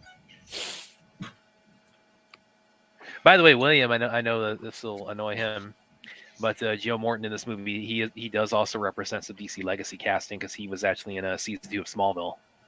This is true. He was yeah. Wow. Yeah. Isn't that special? All 14 of you out there that watched it, go ahead and clap right now. William's gonna let me handle it from here on. John Glover he's been the Riddler. He was Savannah's dad. He was Lionel Luthor. I bring that up too because he was Dr. Jason Woodrow. Yep, that's true on Batman and Robin. Yeah, that's right. But I bring that up with Joe Morton because I think like over the totality of both the TV and movies with both companies, I found DC, they tend to be bigger on legacy casting than Marvel is. Marvel's got some repeats too, Brad. If you want, I can. Marvel only does it when nostalgia's in the equation. Well, Blade, Mahershala Ali was Cottonmouth, and then there's a character that was on Agent Carter that was also on Avengers, and those came out the same time. I give her a thing about Blade. Cottonmouth's sister, Mariah Stokes, she was in Luke Cage, and she was on Iron Man 3 the same year. They were filming at the same time. I get what you're saying there with like legacy casting with him going from that to Blade, but that presumes Blade is ever going to be made. Yeah, you're right. I think Reyes said something about Wesley Snipes coming back as Blade. What's that all about? Yeah, there's some kind of rumor floating around about that right now. So Gemma Chan played. That would probably be a Deadpool thing. Yeah. Yes. Yeah. Yep. You're right. And Michelle Yeoh played two people too. She was in Guardians and she was in Shang-Chi as two different people. That was another Zack image post too. Right when hey, was pushing. Brad, earlier you brought up Superman coming in the black suit and then having to go get it. And I don't know if I'm picking up everything that you said, but they did just show his blue suit in the Kryptonian ship. Yeah, but they did. You're talking about the one with the hole. I'm saying in the other version, it's like he shows up at the end with. He just shows up all together without any. There's no suiting up scene, so there's no context. Like, okay, he obviously he couldn't have gotten the one that has the hole in it. So okay, where did he get the other one? Got it. Yeah, I wasn't fully sure. If you got the other one from the scout ship, okay, fine, but just show us that as this movie does. They threw in Superman walking through that a little bit as a deleted scene on the original Justice League Blu-ray cut. Yeah. It's like, oh yeah, this is neat. We could have put it in the movie, but you know what? It added a whole 5 seconds, right? And there's like we got to get that Russian family, running a fucking truck around and shit. So fucking stupid. Oh, that fucking Russian family. Oh, hey, do a picture of Aaron kicking the Russian family, William. Yeah, do them in their truck. Have Aaron kicking them in their fucking truck. How about the all-important Russia family with defending their home with bug spray against parademons? Good God. This is true, Larry. Fuck.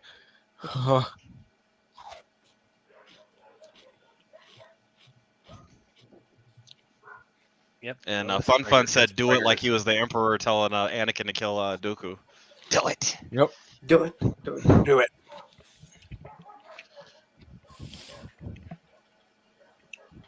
Do it. Oh, she's got a pregnancy test. Lightsaber scratch sound when he slices them together and cuts Dooku's head off. What was that, Ruth? She had a pregnancy test in her drawer. Yes. Yeah. Uh-huh. Yes. Yeah. So the rumor is that Lois might be pregnant by either Superman or somebody else while she was grieving. Yes, somebody who might be rich was his superpower. Oh, so what? So she's a fluba. She might have been a little flooby on the side. Yes, you're right. I think this movie pretty much confirms it's Superman. So that's just my. I've tweeted this a couple of times too. I think it would be a real boss move if Zack actually got to finish the story. If he took it back to though Batman was the father and just told everybody to deal with it. Because that has been controversial among that plot point of the sequel. The song changes right here. What he's dipping him in. Oh, the horn hits us. All great. This fucking scene, William. This scene is fucking amazing, William. Is he gone? Yeah, he's gone. He's not. Fuck, William, you missed the best part of the fucking movie, dude. I guess he had to step out in the second time. Oh, I'm sorry, you're missing it, William. This is the best fucking scene in the whole fucking. But yeah, Ruth, to give if you weren't familiar with in the kind of the whiteboard outline of the Justice League sequels plan, basically what happens is that after Superman dies in BVS, Bruce and William's back. There he goes. Oh, here he is. So after Superman dies, who just left? Oh, William. There you go. Okay, there you go. William, we got the ultimate scene coming up. The coldest scene ever made. After Superman dies in BVS. Oh, the flashback? Or the Cyborg's vision? Oh, my gosh. Yeah. That's its peak comic book, peak DC. Yeah. Peak Justice League. Peak Dark Side. That's some great shit right there. But I'll get this out before we get to... Before that gets to that, it shows with Ruth. So after Superman, in the plan that he had laid out for the sequels, after Superman dies in BVS, that Lois and Bruce kind of becomes they get close while he's dead, and she actually becomes pregnant with his child, and then Superman comes back, when they resurrect him, and then Batman makes the sacrifice in the final battle with Darkseid, and then Lois and Clark, they end up raising Lois and Bruce's child. In the future, and then 20 years later, he becomes the new Batman. Basically, is kind of how that played out. And then there's like, they kind of walked it back and said, no, Superman's the father, and now we're kind of in like this. We'll just have to see. Yeah, I feel don't like that now. I know I don't like that and deny that. Yeah, it has been. I said let the guy cook and see what they come up with. Because he surprised us a couple of times with the other shit, and it was pretty impressive. Even among the fan base, that is the one thing that has been somewhat polarizing. And my buddy Stephen Colbert, he actually wrote an article a while back about that plot point. I'll send it to you later, where he kind of lays out why he thinks the significance of it, and why he thinks this actually would really be something. Good for the story, but I'll shoot Aquaman's steady trying to stop him. Batman's trying to push it through because he's guilty. Oh, Cyborg here we go. Says no. There we go. Cyborg says no when fucking Flash says go. Yep. And the song is fucking amazing. Oh, and this is such a King Conan reference. The way Darkseid is sitting there on the throne in a second. 100%. Yeah, look at that. Look, yeah. That's sitting in Scott's bedroom right now. Man. Yeah. That dark side that's like the size of a grown man. You know, he took that was a one-on-one fight they had. You know that. And then you see Darkseid up in the fucking up in the spaceship looking down on her pyre. And I didn't even while her motherfucking looks in the fucking sky with her tears and shit. This shit's great, dude. With the Amazons there, at first I didn't even see That's the one I Amazon really want to see. there. Man, you know what I'm saying, William? All this shit would be awesome, dude. I'll make a symbol taking, for the taking out Aquaman. And then right with the fucking then Balko gets killed, right? Yeah. And then he looks at fucking Cyborg through the Oh, come on, man! This is Darkseid. Cyborg through time. He's looking right at him, dude. and he's this vision of the future. He's killed Lois. Darkseid's killed Lois, and put Superman under his control with the anti-life equation. I remember, when I first saw this was the idea Zack really had to fight for to re-implement in the movie, and like I saw this, like, oh my god, he pulled it off. There's Kilowog right there. Yeah, you'll see Joker's card. Look at Joker's cards ripped in half, so we know what happened with that choice. You know what I mean? Oh man, good stuff. Great stuff. Great stuff. Larry's right. Lois is dead. Yeah, she's crispy. Yeah, Aquaman dead. Wonder Woman dead. Crispy. Extra crispy. Oh, Zoe, movie. What's going on? Well, oh my god. What? That is the worst fucking Shaggy, William. That's like if one of the fucking villains was dressed up as Shaggy for the mystery at the end. Let's just see who you really are. Oh fuck. Oh my god. I know what you're feeling. I know what you're feeling, Phil. I haven't pulled that one off since high school, man. I know what you're going through right now. Oh Jesus Christ. Zoinks. Hey. It's heaven. I gotta move. Yeah, really, the Williams. That is like that. That is a bit of like a kind of slapdash sketch of a. I'm just ripping him off. I'm not doing any artistry here. See how surprised he is? He's surprised that he just turned back time, and then he fucking capitalizes that shit later. And even It's though great. he reversed time by like not even half a second, probably like a quarter. But he caught that he did it. That's what really is gonna like, that one's set probably everything the up for best one. Yeah. No, that's probably gonna get us in trouble. That's the champion. That's the champion of tonight. I mean, who could have jet to that one? Who could have jet to Aaron kicking Harvey Weinstein in the nuts? You've definitely tried it today, mind you. You certainly have. Full try, William. That's a full try movie. Honestly. Don't know what that means. Yeah, you do. At this point, it's just your brand to say it. You don't know what it means. Ruth, that old police officer, that's the original Jimmy Olsen from the old Superman movies. Yeah. All right. Yep. Yeah, it's the cop there. Superman's pal, Jimmy Olsen. Mark McClure. They brought him in. They actually brought him back. Apparently, Joss Whedon felt compelled to bring him back for the reshoots and make him the security guard that Barry signs the paperwork to when he goes to his father in prison. Oh, so more continuity breaking? He's a security officer a police officer and a CO? I don't think he's a police officer in the 2017 cut. They just switched. They just said to fuck the uniform. Pretty much. Silas was not playing. He was the only person on top of it. Everybody else was all shocked and awe. He's like, I get this fucking mother box to get out of here. We just got another donation. We are at 14. We're at 14.4. Awesome. Wow. Oh, hey. Let's go. Let's go. Junkie XL fan. And Superman. And Superman. Nods my kid. That's hilarious. 600. You want to pull it up, William? Or you want to pull it up, Brad, so we can see it? I think we're all still on the screen. Yeah, I'll go ahead and pull it up. Oh, okay. You're good. Okay, cool. That's not somebody. I must have remembered. So a couple weeks ago, Brad was talking about how nonsensical this scene was because of the auto defense system not being explained properly because we didn't get the vision and just different things going on with the confrontation and how we got to it. Yeah, well, because it makes in this version, Cyborg acting that way because he just had the vision of the nightmare. He just had the vision, yeah. So his mind is remembering Superman as a threat, and his auto defense system is responding to that.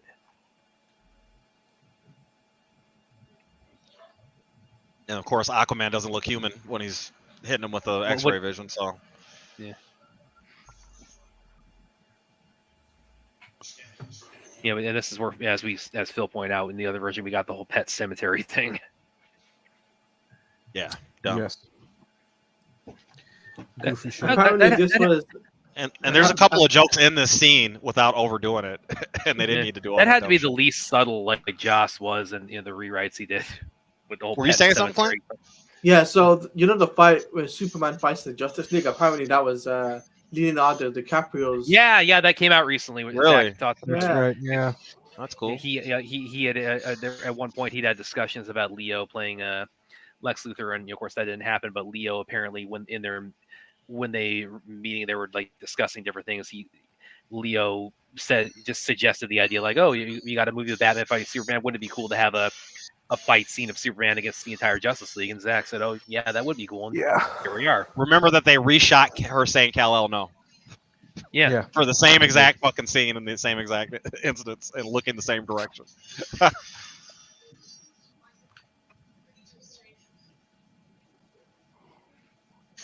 And then Larry says this is his second best favorite scene in the movie. I think that's what he's saying. Yeah. Or his other best part. Yeah. No, this is in the theatrical cut. This was my favorite part by far. But even then, it was like you only saw like half of it, and it had reshoots interspersed into it. So I think it's a really good scene. I think that I'm spoiled by comic books, and then we just have BVS, so it's like it has less of an effect, even though it's a whole different kind of beat. But I'm so spoiled by comics. When somebody gets raised from the dead, there's always a fight, right?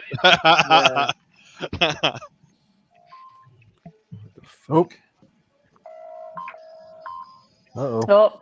Uh-oh. Everybody hates on her chant. I love her chant that they added in this movie whenever she's doing stuff. I do too. Especially when she saves Batman in the Batmobile. That shit's great.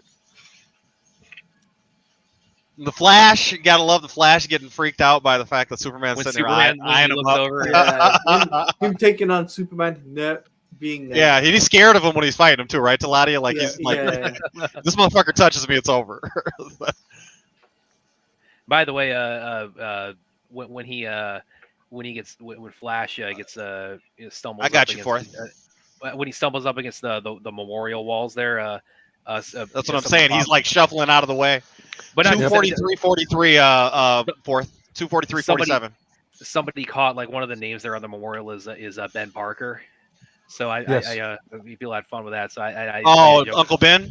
Yeah, I made. I could see Zack throwing the reference in there just for a little fun. Oh yeah. I wonder what names are on there. I made the joke. I was like, oh, poor Uncle Ben even dies in DC movies now. Dora. Poor Dora the Explorer. Oh no. No. Dora's got a kick in. I'm not interested in beating up a child. Well, she's a cartoon, so she's not technically a child. She's like been around for at least. She's probably older than you are. Her cartoon's probably older than you are in real life. So think about it that way.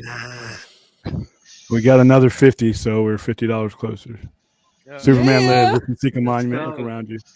And then Ruth, we don't have that stupid "Do you bleed" line in this, where he looks all weird with the fake the CGI off mustache thing. I can't believe he actually opted to fucking add that in. That was ridiculous. And especially knowing because there was the one thing Kevin Smith revealed that he had heard that Joss was actually trash talking Zack's version of the movie.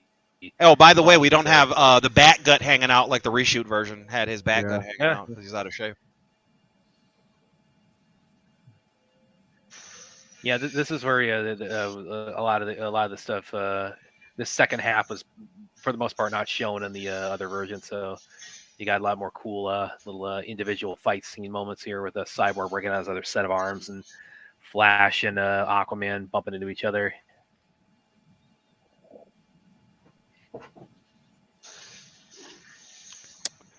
Hold up. We just got another 450. Oh, we are $100 away now. I know of one. Are you serious? Come on, fourth. I'll get you again. I gave you the timestamp a second ago. Yeah. 245, 54, 245, 53, 54, 55. Oh yeah. Come on, my you can God. do this. Holy shit. This is the only part Joss Whedon kept in the movie because he hates women. Yeah. That he does. I still say Brad's pain makes more. I'm gonna. I'll let that slide because you got us within $100 of the finish line. So just I agree, Larry. We That's know, a good. we know who good that's touch. off. By the way, a quick thing too, going back to Superman and Wonder Woman headbutting there. This thought occurred to me recently because Zack had also revealed the idea that that they behind the scenes there was like supposed to be like kind of a connection lineage wise between the Kryptonians. You know, like ancient Kryptonians landed on Earth and eventually become the Amazons, and so that's old how gods. you get. Yeah, so it basically became the old gods of Earth, and I kind of get thinking about that now. It's like that. I mean, even without that, I mean, Superman and Wonder Woman, they are of comparable strength and endurance, power wise. But when they headbutt each other, back and forth like that, do you think that might have been like intended by Zack as a little bit of an allusion to that? That there may be some like some kind of like a face-off later, maybe. Well, not a face-off later, but the idea the blood flowing through her blood veins. connection. Yeah. Well, that raises the question: does Kryptonian blood dilute in Zack's vision of the storyline? Because in some stories it dilutes, and some it doesn't. Because you have Superman's descendants all the way in the 31st century, and they can't. All the Kryptonians it's going are so-called. down ancient aliens territory.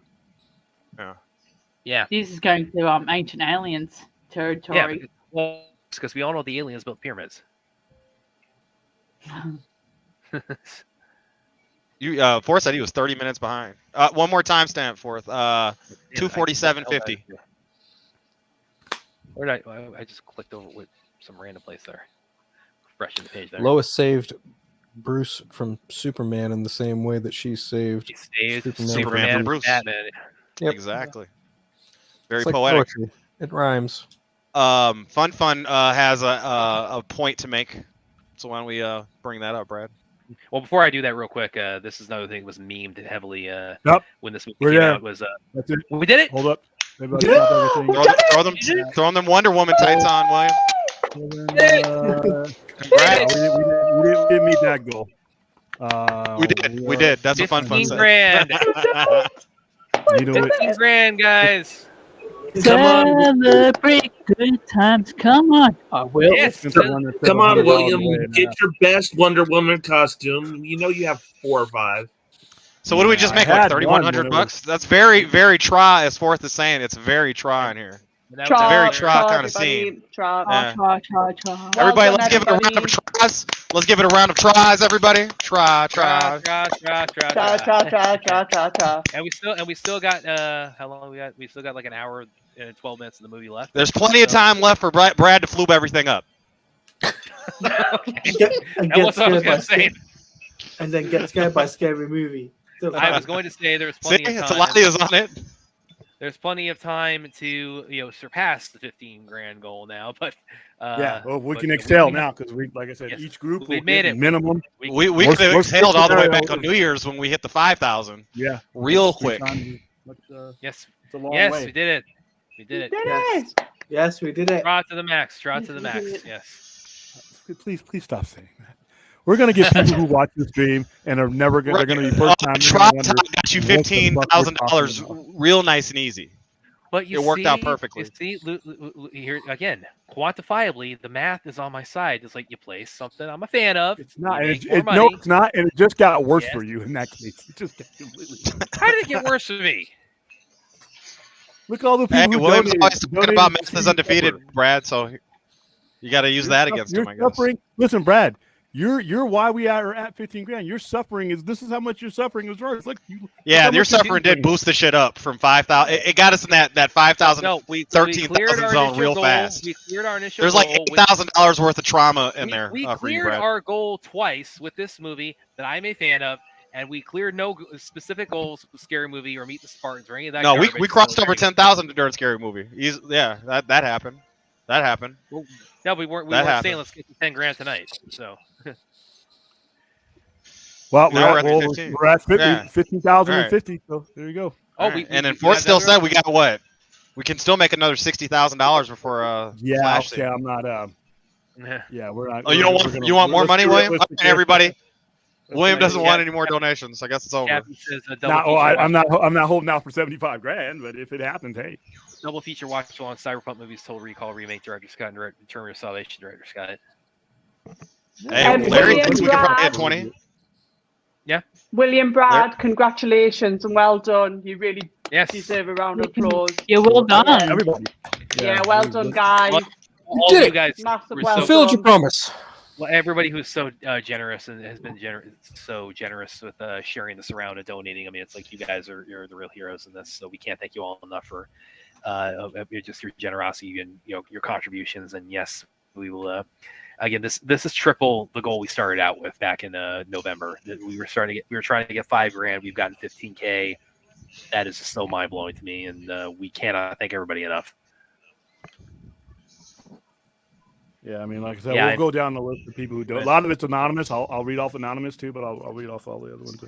The night's still young, William. It probably could be some more money on top of it. We know who's anonymous. No, we don't actually. Oh, I look forward to more of Brad's pain in future endeavors. Yeah. Listen, at this point, if you're donating to get me watch a scary movie, you better fucking be anonymous. I think it's awesome that we all can bond over Brad's pain. That is not nice, Bradley. Come on. Yeah, that was a little tough, Brad. That was a little rough around the edges, if you will. I don't care.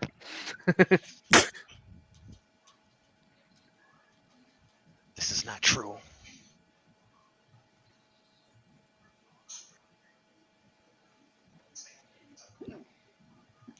And this is also again in the other version they totally bypass like they just Cyborg just pulls up his grid hologram and says, okay, I found it. And there's all the extra holograms in that movie. Don't get me started on the extra holograms. yeah. But this version, again, Silas marking. There's more strategy and there's more teamwork at play with how they're able to locate the mother box. Hey, Phil, you got a request from Chappie to come on when they do Salvation, since you're in his corner with that. So, happily. You try. You guys are truly amazing. Yeah, you guys are as well. Even with you torture me with a scary movie, which now we were behind that forever. You kind of really contributed a lot too, Brad. Because if you didn't cry about Scary Movie and how bad it was, then people wouldn't have really dug in on you, and then this money would have been raised. Right, exactly. On the raid 2 watch. The real Scary Movie is the friends we made along the way, Brad. Yes. Yeah, that's one way of putting it, I guess. It says the donation app won't let you don't. Well, why? Because you're at the limit. We're $50 limit past the limit. You're at the tip of the tip. Oh, come on. No, we're $50 past. We're $50 past, so we should still be able. Or did you close? Did you close it out? I didn't close it. I didn't close the campaign yet. Hold on. I don't know. Maybe force capping.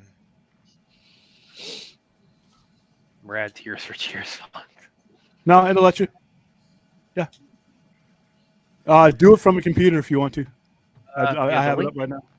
The link should be on the Patreon, man. But I'll go put the link in the link. The link is at the top of the chat. But here you go.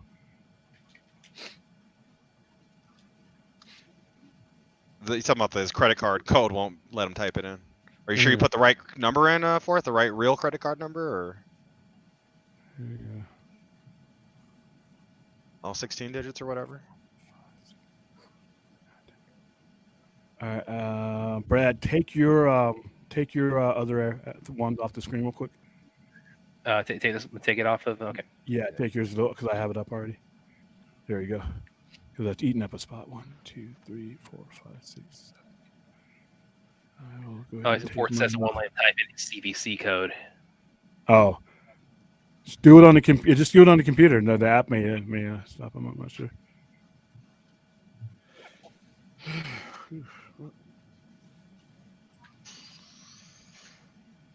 That's the BVS elevator shot with the whole team on it.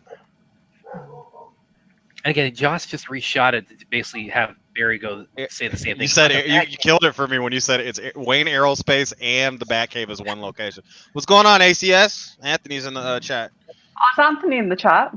Yeah. Oh man. Yeah. He's saying his theme word, fire. Of course, Justice League is fire. Fire. Look who it is. What's up, Chief? Incoming A tip. little more, more tip for Brad. More tip for Brad. 55101. That was him. He just did it right now. Oh yeah, 55101. So we are $101 over the our goal. So yeah. We will not be extending the goal. this is tonight. Yeah, we're just we're if it does. Now William, how far past the finish line can we get? If it does exceed by let's say 1K, then Brad needs to watch another scary movie. The same. Will you guys stop volunteering me for these? Because it's like they would have raised $4,000 today. They deserve it. If they raise that kind of money, bro, then you got to watch the fucking movie again, and that's just that. And that's just that. Scary movie 2. We were going Scary movie to 2. No, we were going to be doing the Raid 2 today, and we did. Yeah, we can always watch the Raid later. It'll be there after Scary Movie. For it. Yeah, so. Scary Movie 2 and then the Raid 2. Yeah. So we gotta watch Roadhouse again too before we do that. Just throw a wrench. New one. Yeah. Yeah. Yeah. It was good. It was brilliant. Okay. Oh, so yes. Kevin No Dog Hair says ESJL is so good. It's a fucking comic book movie that's made like a comic book. You are correct, my friend. Phil and I were kind of saying, this is just about the most the definitive like. BVS is very well done too. You can't sleep on it. I know it's a very controversial movie, but that is chock full of shots just like this. By the way, is it just me, but just something about like I get like the lighting of this scene here where they're all talking and up at the back of here, it's like. Something about the way they're lined up. It's like it makes them kind of almost look like action figures to me. Huh. I don't know. He has a pretty badass line though. All the demons and all the hells, and they haven't fought against us. I like that shit. That's pretty badass. And I'm not saying that disparagingly. It's just something. No, about, I get what you mean. It just yeah. You're a nerd, so you see a lot of hot toys on the internet, and so now you see the high quality ones are looking like scenes out of the movie. That's what you're going. Art. This, by the way, this was in the initial DC fandom trailer. That was the only dialogue that was shown was the whole this guy has fought. We have to assume he's defeated every super being on every planet he's destroyed, and that's Batman's line of, "I don't care how many demons he's fought, in how many hells he's never fought us united." So that was Forrest's favorite line is "Flight is nature." That's his all-time favorite. Yeah, I like that too because it's paying off Cyborg being able to converse with the AI. I think it really I think Forrest believes it really culminates in the yours too response rebuttal. Yeah, really just kind of full circles, right, Forrest? Jesse Wonder's in the chat. I think it's our first time having you, man. So how's it going? How's it going, Jesse Wonder? Oh no, I think Jesse's been in the chat before. What's going on, Jared? Yo, what's Just up, check out a little Wonderborg action, Jared. Glad you could join us. I know, Forth. I know. I was just, It's super wonderful. Since you can't be here on the screen with us, I know you like to reference it, so I'm doing that for you in spirit, man. See, Brad, I'm actually a nice guy. I didn't even ask for your paying for my donation. Boom. Oh, okay. Well, can we make that like the permanent? Nah, he's trying to be nice once. It's the exception that proves the rule, Brad. I nominate the Scary Movie reboot. Yep, let's go for it. Same. Let's have a reboot. Well, it's going to be a reboot watch along to line us up to get prepared for the reboot. The joke's on you guys because it'll be at least a year until that's out, and probably Zaslav will transfer companies and backroll that one for. It'll be fine. It'll be long gone. It's all right. Disney will pick up the slack for him. We're still getting the movie, Brad. Yeah, we'll get to see Brad. Maybe Brad will be in the movie. Well, apparently I don't. Apparently I just donated here. Apparently I donated another $20 here. Charlie Sheen's going to play Brad in Scary Movie 6. Somebody pretending to me donated $20 said, "Let's watch all the scary movies again." That's the second time somebody's done that in your name too, by the way. Yeah, I can absolutely assure you, I did not type that. I appreciate the donation, but not me. We need to see all the scary movies with Brad video. Yeah, exactly. Scary movie Commentary. redux. Yep. Live commentary. Ones I like, ones I don't. Yeah, you keep saying that, Brad, and you're going to definitely fund this whole. We clear the thresholds every time with the ones I like. Hey, look, Fourth even we get a 6-part arc. Let's go, Scary Movie, and I agree totally. If we get a 6-part arc and we don't get the rest of this Justice League story finished, I'm gonna yell about that. Of course. This is Martha ran in the other cut. She killed Flash, took his legs, and ran all the way to Metropolis. Yes, Jared. Yes, Jared. I agree with you. I agree with Jared what he's saying. What is he saying? The Wonderborg's a great idea? Yeah. No, Don't you guys ever get tired? Don't you guys ever get tired of just reminding me I don't like Scary Movie? He said we should do a marathon. Not as dumb yeah, as I think you're right. Hey, Brad, what's your favorite scary movie? It's got to be 3, right, Brad? It's got to be 3 of the franchise or actual scary movies. No, franchise. I would say Showgirls. Absolutely frightening. It says a lot. It says a lot about you, Brad. But this one's not that good. You should have just done the "what's up" with the "what's up." That would have been great. God! With the tongue. Yes, Aaron, please kick every scary movie in the face for me, please. Looks like she's catching Ghostface right in the chin there. I think he's out. Class, absolute fucking class. I think I've knocked him out cold. Yeah, he's not. That's one of those Joe Rogan ones I was talking about the other night where he jumps around in the chair. It's gonna happen. Something darker. Barry Gordon was right here. Was right here.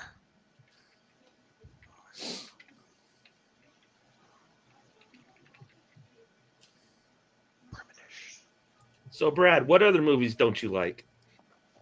I'm not at liberty to say. Come on. Dance flick. I'm not. A Haunted House Parts 1 and 2. I am not saying I like everything now. That isn't scary. 12 movie. Angry Men. Wait, you like Justice League 2017? He loves Justice League. No. 2017. That's all he talks about. He can't. No, you like everything. You brought this on yourself. I like everything that I haven't. We told him this. We told him this when Scary Movie 1 happened, and it could have just ended there. We are watching a very triumphant moment here with the League coming out from the Batcave and entering the flying pots. Yes. Fourth's favorite part of the entire movie, right here. Well, again, it's like I go back to the epic music, the excellent dialogue. It's got everything. It's got everything. Why did you take the faith line out for Batman? Like, why? It's like and because Joss Whedon's a jackass. What's going on, Bell? Besides that, so is Jeff Johns. So yeah, that too. But still, the question begs: why? Faith, Alfred. Faith. Yeah. Well, because it's also because you guys may have seen me tweet a while back. Because I kind of between DDS and CSGL, can we get a little love for the tactical batsuit? By the way, he did get an upgrade in the middle of the movie. You guys may have seen me tweet a while back. And like I likened Batman's arc from BVS to CSGL as kind of like Saul of Tarsus, and the idea of him like persecuting the early Christians and then having the vision of Jesus and then becoming and having his conversion and that really I said I thought to myself, that there's a real parallel in that in Batman where it's like he sees Superman as a threat, he's going after him, and then he has his eyes open and he goes to faith Alfred. So, and of course, I mean, Zack, he definitely puts a lot of religious symbolism into his work and certainly into superhero movies, and that was one that I really jumped out at me. And I can't be the only one who's thought of that. Come on. So, Phil, what's your take on what's going on when Steppenwolf's eyes start to glow? Phil. That is a great question. I've wondered that myself for a while. I would say that when the 3 mother boxes are aligned and you have a new god present, that kind of gives them a upgrade, boost, maybe something to that effect. I'm not entirely sure. Okay. What was the question? When the unity starts to happen, his eyes will begin to glow. What do you think is happening? With Steppenwolf when his eyes start to glow? Because that's not that there's not like a hard explanation. Well, because the portal, the connection. There you go. The mother boxes are established connections because he can literally once. He's interfacing. You're talking about like he's interfacing. He's communicating with whatever it needs to do right at that point in time. Is that what you're saying? Once those mother boxes come together in the unity's form, Darkseid can literally walk through. Yeah. So yeah, fourth is on point. You don't think that was the actual Bat bot that he was fighting Superman with? You think it's the tactical suit? No, I agree. I think this was funnel fairy butterball, funnel fairy butterball, funnel fairy butterball. That's interesting. I'm gonna have to check. I'm gonna have to look a little closely next time I check that out. That's a good observation. No, you thought that before, Brad? No, course no, he that's did. With the tactical bat suit. No, that hadn't occurred to me actually. That's a good observation. Yeah. Yeah, so because I thought it was the. I always when I picture that, I always think they were just getting the bat armor ready for the fight, but it might have been already completed by that point, or Batman is kind of always ahead of the. Okay,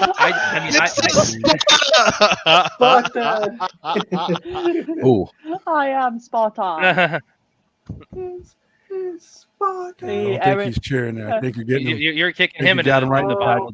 Right in the nads. Good Aaron's kick, kicking Aaron. him I in don't the- think he's in the- armored. I don't think he's armored where you got him. She kicked him in the You're not hole. gonna get it. You're not gonna hurt him in his abs. His abs are steel, but yeah, right below you. I think you got him.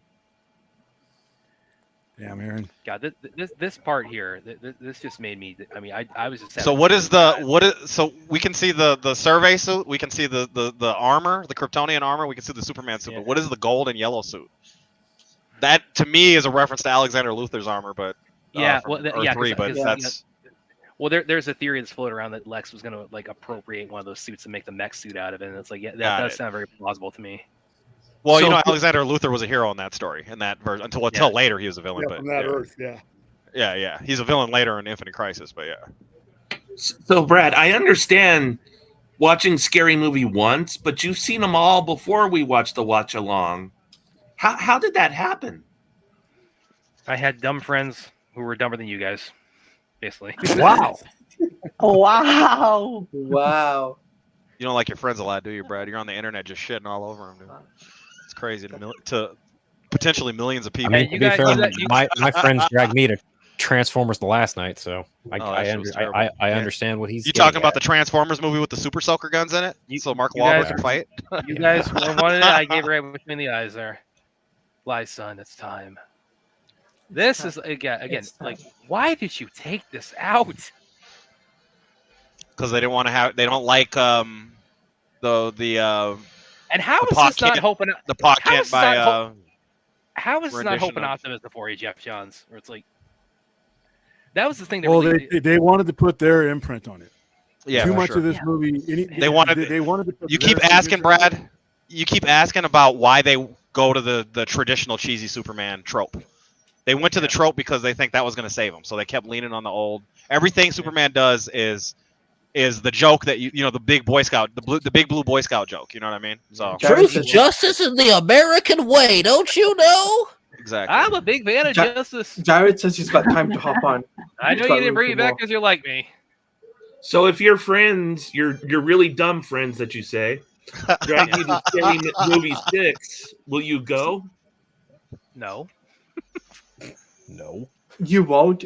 We'll make you. No. But the thing is it going to be called? Fucking shows up and says, "We'll make you go, dude." I won't have to go. I'll just get Aaron to kick him in the nuts.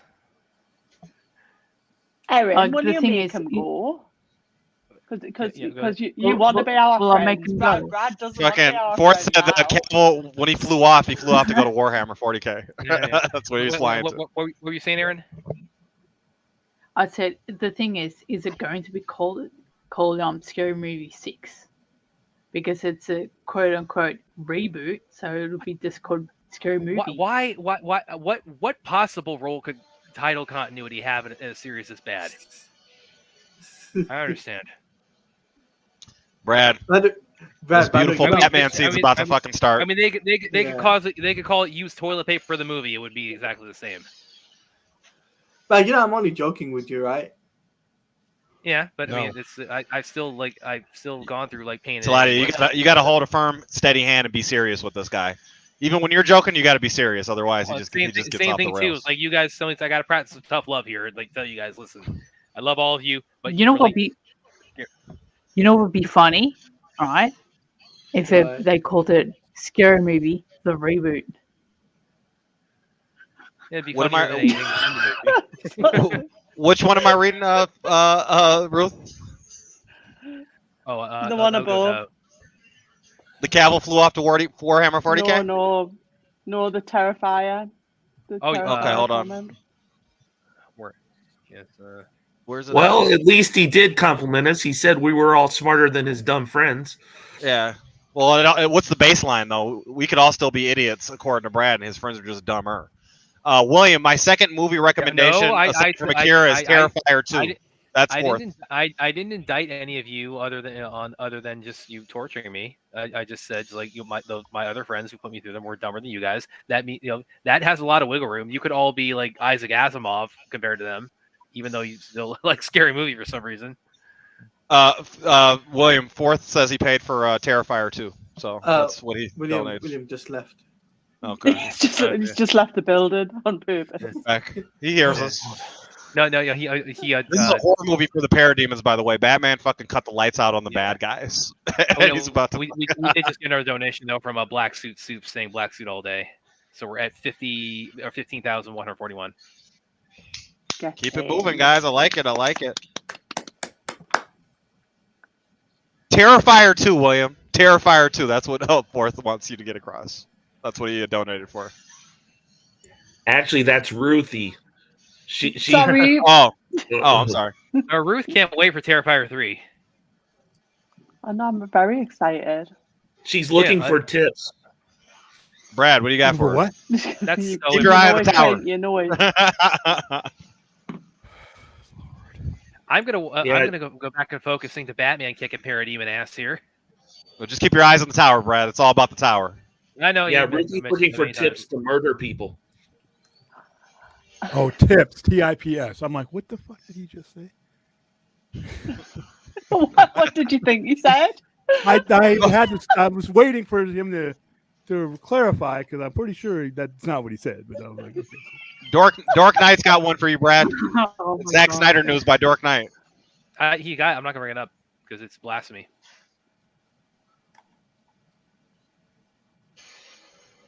I'm not doing. No, I will never bring that up. Yes, here's the tower coming down. Yeah. Perfectly timed. He's going to have the fucking tower fall on him while he's running into the fucking parademons. The speed ramping, because that, again, everybody kind of attributes slow-mo to You see the fucking other building falling down right above the Batmobile. It's just, yeah. That's why the slow-mo helps. But everybody kind of attributes slow-mo as his trademark, but really it's like, I mean, like speed ramping is like a big thing he's been doing since 300. It's like, and he hadn't really done that in Advanced Steel or BVS, but it is all over ZSJL and especially in the finale here. Caught a fucking parademon on that. Then he's gonna get him with the bullet, and Wonder Woman's gonna come in with the chant, saving him. Yeah, and this time it does a speed ramp because in the theatrical cut she just zooms in, and this one has the speed ramp. That is amazing. That is absolutely. That top Skeletor. The Stay Puft Marshmallow Man.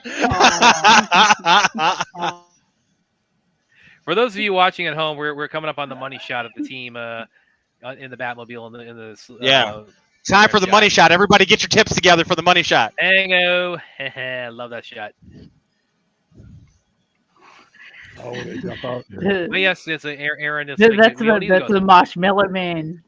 We don't need the Ghostbusters anymore. Like, yeah, just take out the Stay Puft for us. Yeah, you put the Ghostbusters out of a job. Just stuffing the puff. Aquaman puts in work in this scene too. He's fucking falling down, killing parademons left and right. Like he's falling. He doesn't fly, right? He's Buzz Lightyear. He's falling with style, right? Yeah, I guess so. And he gets a triple fucking kill at the end when he's next to Batman. Yeah. Well, what was that? This is another thing. ESPN alert. Oh man. This is another thing they added back into when he pins the one parademon against the wall. Mm-hmm. It was in the first trailer, but it was and he has the Doomsday drop like Doomsday did in the other movie where he jumps down the building. That's like something he would do in Injustice right there. Steppenwolf. There's a scene where Steppenwolf's like has some fire around his face, and that's the Doomsday shot from when Doomsday was running through the explosion. Yeah.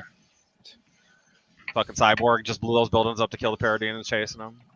The Batman is gonna time the card to fucking the ejector to flip and kill 3 parademons and land right in front of another one. That's just great. Yes, Larry, it's peak Justice League right here, my friend. So could it be true that your friends were torturing you like we were torturing you? Keep going. I don't think it could be. I don't think it could be true. I think it's almost certainly true. So you're a glutton for punishment, I guess. Guys, I'm watching Zack Snyder's Justice League right now. Threw a little bat bomb at the Parademon. Yes, you are. Yes. You little slow-mo triple kill by Aquaman. I actually bad to the ass. When I first saw that in the trailer, I actually thought he was coming out of the water because at nighttime you couldn't quite tell whether that was underneath him that was ground or water. But I thought he was like flying out of the water there. Well, Josh Whedon's movie, he was jumping out of a fucking red paint puddle. The saga of Brad is way more interesting than Justice League. I'm sorry. Well, I can't time travel like Flash can, so. Nope. Again, talking about decisions that were made. It's like we got the Flash who's going to run back in time and help Cyborg interface with the mother boxes to. They took all of this Batman stuff out, and so Batman didn't do anything in the other movie but sit around in reshots looking around at other people. Yes, that's what happened. That's what they replaced with. This is what this version has, and the other one doesn't. Is teamwork. Yeah, and fighting by Batman, because Batman didn't do shit in the other movie at all. Like he stands around, he does something in the beginning of the movie, but he stands around in reshots instead of doing all the shit he's doing here. So he's looking at them do stuff. Mm-hmm. Yeah, this was actually another one. The scout ship scene and this scene, those were the deleted scenes that were included with the 2017 home media release. These were so we technically got like some footage of the Snyder cut, that kind of fueled the campaign as it was really kind of gaining traction in early 2018. True that. Superman did a little Jurassic Park reference right there with the the first one when the with the glass the whiskey vibrating. Yeah, that was the sonic boom. See, Steppenwolf's eyes are all glowing. Yeah, that's really cool visually. Yeah, it's cool. Yeah, for sure. William, are you getting a Sister Kim's tonight? Yeah, I'm getting Sister. I think I need it. I've been malnourished lately, eating all health food, so it's time to jump off that train for one day and cheat. Oh, really? That sounds good. Brad, you normally get a pizza, plan. Don't you? Let's all take this time that's all in unison. Just say "fuck, Brad." No, I'm just kidding. Eating frozen Marie calendars does not count. Oh, really? It's like, Brad, you're calling us dumb friends, but you. I'm not the one coming down on you with the scary movie stuff. I've abstained. I appreciate you taking it right in the nuts all these times to get us to $50,000. Yeah, I've taken it in the nuts so many times. I definitely can't have kids now. We got Rax in the house, by the way. Mighty Rax has shown his face. Oh, let me see. I envy anyone who didn't see the first cut. Yeah. Well, Ruth didn't see it until like 2 weeks ago. So she saw this version before.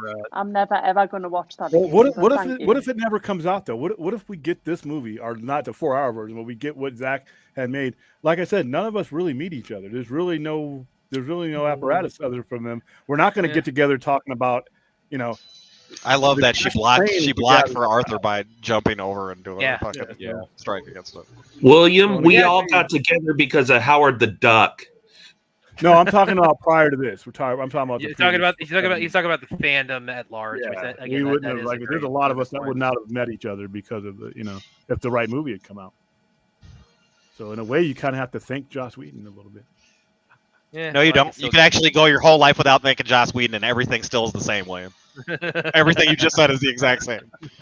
Yeah, that's true. Where will we be without Justice League? Come on now. Watching Howard the Duck again in October. We got another. I'll be there. Fun says Tra would have not been born if not for Joss Whedon. There you go. That's a way of looking at it. Oh, come on. You just pissed Ruth all the way off with that fucking disappointment. Let's not get overzealous with the Joss Whedon you. Come on, man. We have to have a Joss Whedon appreciation stream. Come on, let's do it. Watch Cabin in the Woods. I can get down with some Cabin in the Woods. No thanks. I can watch Avengers. I'll watch Knock at the Cabin. Like that. Knock at the Cabin. Shyamalan. Shyamalan. I know exactly. Okay. Now he's we got the moment coming up here. When he comes in, when Superman comes in, I'm telling you. You got to let the Parademon, who almost fucking was going to get promoted all the way to the top of Apocalypse's fucking military. This motherfucker almost got fucking outranked Steppenwolf in a second if he would have fucking Batman wasn't there. He accomplished a mission. A foot soldier did it. Yeah, that parademon would probably get general status after that. You know what I'm saying? Yeah. He got Commander Cody status, right? He's an ARC trooper now, right? You know, the other thing too, like this version, because of the way that the laser blasts and flashes lightning, it's like it's nighttime, but that contrasts with the visual style, so it's more colorful. And then well, and then you see it how it gets improved upon when you see the gunfights in Rebel Moon, like the war scenes. But yeah, I was thinking about that. I'm telling you, when Superman comes in a second here, I mean, my jaw was on the floor with the not impressed moment. I mean, and it's like, and yes, Jeff Johns, I did revise my list after that. Right. Azteca has a Flash reference for you in the comments there, Brad. A little Flash fact. Hold on. I just got to see this. I just got to take it a spin. Oh, I love this. Not impressed. Not. Freeze the axe and just mop the floor. And then kicks the shit out of his chest. Right in his fucking heart. Yeah. Bam! Superman kicked this motherfucker right in his chest. I mean, the music, the way the music, I mean, the ideal of hope, you know, the rescoring of it. I mean, oh man, this was like that. Well, you know, we could have saw that scene where when Wonder Woman was falling and the green screen, and the Batman was behind her in the green screen with the grappling hook trying to save her. Yeah, remember that? I mean, this one moment, but I mean, just made it all worth it. Superman fucking destroys this guy. The 2.5 years of campaigning for this movie. This scene made alone it all is worth great. it. Yeah, this scene alone is better than the 2017 version. I'm sorry to say that, but it's fact. Yes. Don't be sorry. Oh hell no! Don't be sorry. I mean, absolutely no apology. God, for no. that. But Ruth, you said who was in the comments for me? Azteca was in the comments. Right? Yeah, Azteca had Barry Allen. Yeah. So if you pay attention, Bruce Barry Allen scene, one of the screens is playing. Of course. Yeah. And then he changed the channel when we weren't looking. So, yeah. Also, another travesty. They had Diana cutting a rock in half to replace her cutting Steppenwolf's head off in the other movie. They used the same shot, but she was like cutting a rock or some dumb shit. No, they in the other one, Superman freezes his axe and then she shatters it with her sword. Yeah, you're right. They used the shot of her from this one of her cutting coming down, his head off, chop his head off. Yeah. Doofy shit. This parademon was about to be the king of apocalypse. He was about to fucking make Orion fucking look like weak as fuck. Darkseid was not going to care about Orion at all. They're like, I took out the Justice League for you. It's like, where's my promotion? Oh, he killed the Flash with a fucking shot. He didn't just beat the Justice League. He fucking hit the Flash with a fucking pinpoint shot. Alive. Right. Yeah. Oh, but this is another touch with the. Dark Knight says, "I believe in truth" is the better line. The hell it is. No, it's not. That is absolutely trolling. But one touch with Barry's powers that I did enjoy too was when you see him healing himself, and the reason why he can do that is because the Flash's metabolism is so much faster than normal humans. So that's why he's capitalizing on the Speed Force. Yeah. Jared is bringing something out of. Within the confines of the movie, without knowing too much more background, they do show that they're scared of the Kryptonians, and like he says, Superman gives you a great example of why the fuck they're scared of the Kryptonians. Yeah.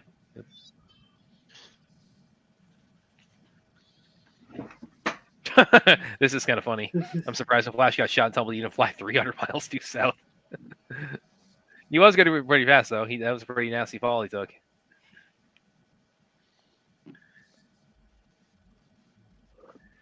And yes, the Flash.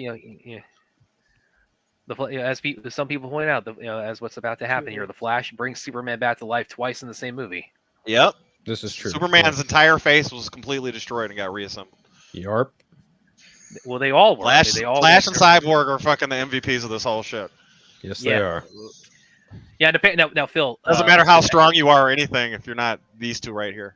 Well, because I again, not having seen this movie theatrically, but would I be accurate in assuming that this moment of full circle got huge cheers? Yeah, I was gonna say, Phil, this must have been a crazy scene to see.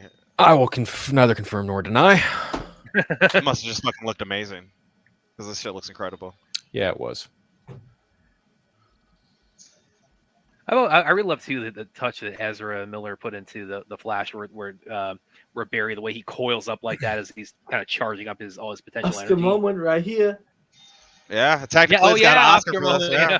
Yeah. And now Larry says this is the other best part. There's a makes lot of this best parts in this one, Larry. This whole the whole finale is nothing but best parts. Well, the epilogue is the best part too. You got more best parts coming. One of the best of the best, yes. Yeah, he's talking about what his dad was talking to him about in prison and all that. And by the way, this is this kind of what William has talked about doing a box set of all these movies, and you like the box set that would like collect all of them would be Apocalypse, like when it's or it would be Earth, like when it's being terraformed into Apocalypse, and you like turn it one way, it turns into Earth after the mother boxes go off, and then you turn it the other way.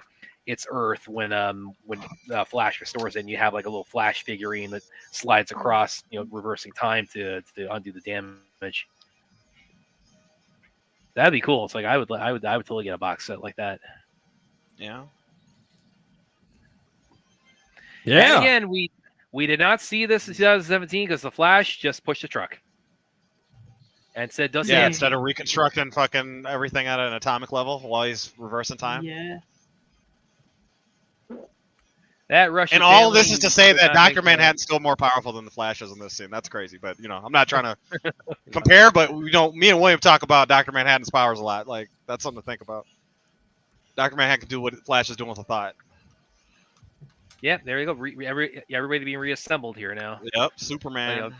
From the skeletons, the skin, the muscle tissue, cyborg skull, and everything. Yeah. Yeah, Flash is the MVP of the multiverse right here, dude. I can't believe even if they still do this, they're still doomed, though. That's the crazy thing. Even with all this fucking perfection going on, they're still doomed. They're still doomed. I can't believe Jeff Johns tried to merge the bloody universes together. That would have been a nightmare. I like them separate. Oh yeah. With the Doomsday Clock, yeah. I think that was DC that wanted to get the Watchmen involved in DC, and he was the person that said, "Oh, I can make it happen. Just give me the keys, I'll make it happen." I think I can make anything happen. I'm fucking Jeff Johns. Right. I think DC wanted to sell more Watchmen. And then right before the last issue, they say, "Okay, we're hitting the brakes on this." Well, it took 6 years to get us to that last issue, so they were trying to hit the brakes for a while. DC did not want him to do that. They reined him in. They stopped him. Yeah, because a whole bunch of other artists and writers were about to walk if he did it. And Ray Fisher, it's like I've read online. Apparently he's like 6'2" or 6'3", and you can see that here. I mean, he just towers over both of his parents. He's a pretty big dude. Yeah. Oh yes, this line. I'm not broken. I'm not alone. No. I mean, by this point in the movie, everybody was telling Ray Fisher, like, "We get it, man. You got cheated, like, on an apocalyptic level." No pun intended. Yeah. Hey, William. Yep. Did I hear you the other day say something? There's supposed to be a Patreon something going on today or something? I don't have enough time to do it today because I think this is going to go over the 4 hours, but it's going to be on Wednesday. All right. Okay. You can just tell them it's the raid too. I wouldn't do that on a Patreon. Okay. Damn. Yeah, but here's what I was talking. Here's what I was talking about. Yeah. Which means he would just do it for the public, so you don't have to pay. You can all come in. No, I wouldn't do that. I wouldn't do something that we've been discussing like that on the Scallop New God. Anybody? Okay. So here's what I was talking about, guys. So Darkseid witnesses Aquaman impale Steppenwolf with the trident, and Superman punch him over, and Wonder Woman cut his head off. And so, in the nightmare, they're the three who are either dead or mind controlled by Darkseid. Yeah, he's got to deal with the threats first. I kill gods with gods. He's trying to. Oh I remember when. Anti-life. He's trying to take all the hope out of the earth. No chance, no hope. Your heroes are dead, or they belong to me. And adding insult to injury, there is Steppenwolf getting his head under Darkseid's foot, and he just crushes his other antler off. That's perfect. That's perfect. Darkseid right there. Darkseid would not accept that fucking bullshit, so he'd crush his head. So William, do you think? Oh, William's gone. Do you think they would have him come back? You know, the fucking new gods don't die or whatever. So unless you kill him with a radion bullet, have a Steppenwolf come back. Well, all new gods can be brought back to life. Yeah, by they can be reconstructed. Yeah. Yeah, Darkseid killed Desaad like 10 times. All the time. Yeah. Like two times in one issue one time. I mean, usually he would have killed him for saying that I told you not to trust Steppenwolf. That would have been the death for Desaad right there. Yeah, and if we'd have got more, he would have probably killed him in the movie because that's generally what he does to yeah. I absolutely loved Desaad. Yeah, no, it was excellent. He was so sassy. Fourth world in there. Look at how real he looks here. I mean, the VFX again, because they had when this movie was announced to when it was released in from like May 2020 to March. The Armada. We would use the old ways. They had 10 months to get all the VFX, so they had some complete, but some not. So I mean, just how polished like all the new gods are. I mean, it would be cool to see the stained glass windows they got going on his yeah. Or whatever. I see that, Jared. Williams dangling the Raid 2 carrot in front of Brad to keep him on. I'm going to ignore that and focus on this moment. This is that shot at the end of Rebel Moon 1. Well, but all the heroes lined up together.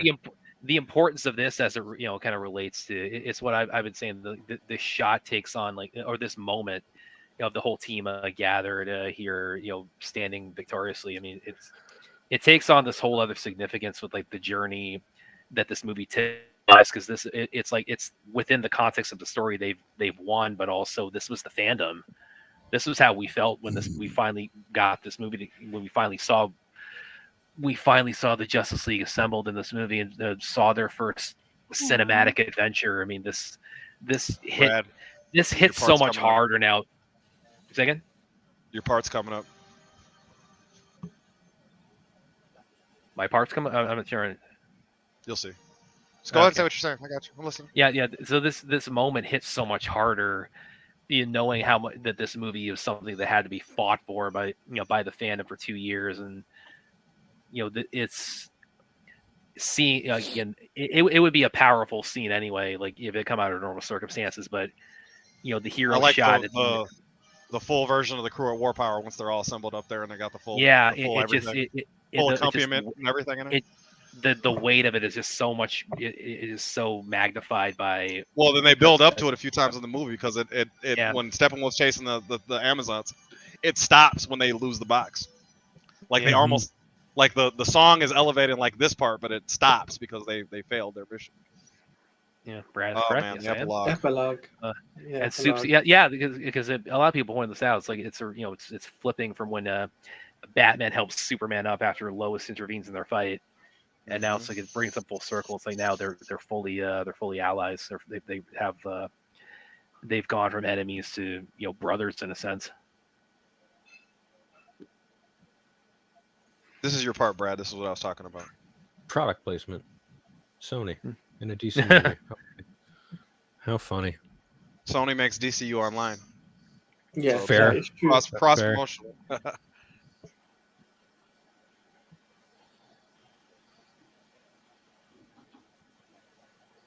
I'm wrong, Brad. I thought he was gonna say tip of the tip, but that was earlier in the movie. I was waiting. Okay. That's what you're gonna. Okay.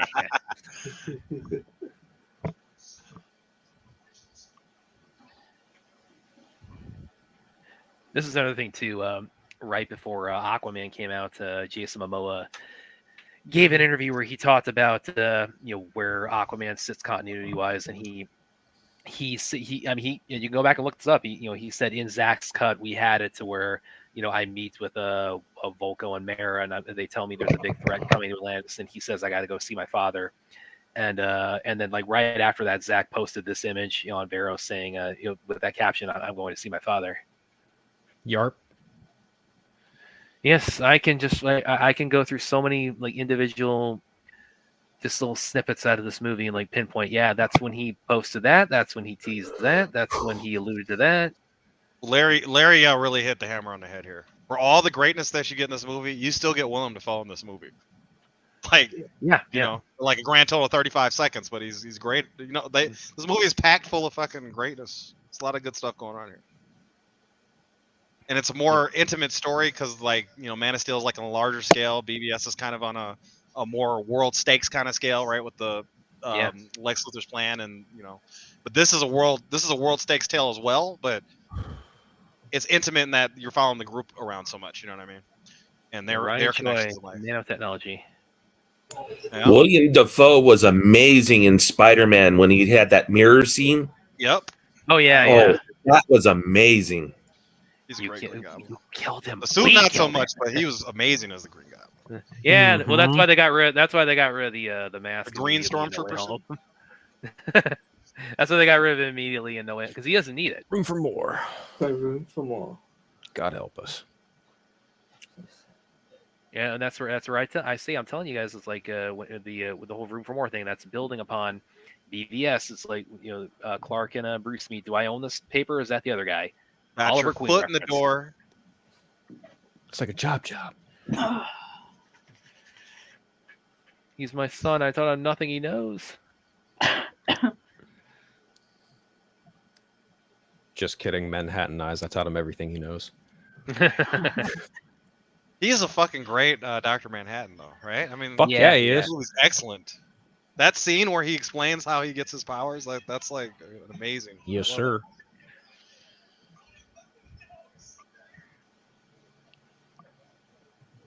And he's such a good actor too. Yeah, indeed. Yeah. It's very Tribe of an actor. Look at that. Henry Cavill looking a lot like Christopher Reeve in that one shot. Go figure. Yeah, with the jacket. Yeah, because he has that jacket on. Right. Yep. Yeah. Do you believe that he looks like Christopher Reeve when he's fighting the World Engine and Oh yeah, 100%. And that little scene right there. Yeah, I do too. That little 1 second. That one frame right there. Yeah. When the gravity hits his face or whatever, he looks just like Christopher. Congratulations, by the way. Yeah. And by the way, that child is yours. Yep. By the way, that Batman didn't see the pregnancy test, but he knows. That other line from Bruce, where he says, "I just undid a mistake." It's like that's another of multiple moments or lines in this movie that take on a whole different meaning with how this movie came about. Where he says, "I just undid a mistake." That's all. Rax says that Tom Cruise wanted to play Rorschach. That'd have been interesting. I like Jackie Earle Haley, right? But that would have been interesting. Hey, this stream could be a celebration stream of Henry Cavill being a daddy. Yes, he is going to be a father. Yeah. That's cool. So congratulations, Henry. Oh my God. This. Yeah, the Dark Knight Batmobile. I didn't even see the mutants down there at the bottom at first. Ruth, that movie we were watching a couple of months back, those people he has tied up, those are the mutants that he was fighting in the movie that we were watching. Right, okay. Oh. He actually calls that the War Machine.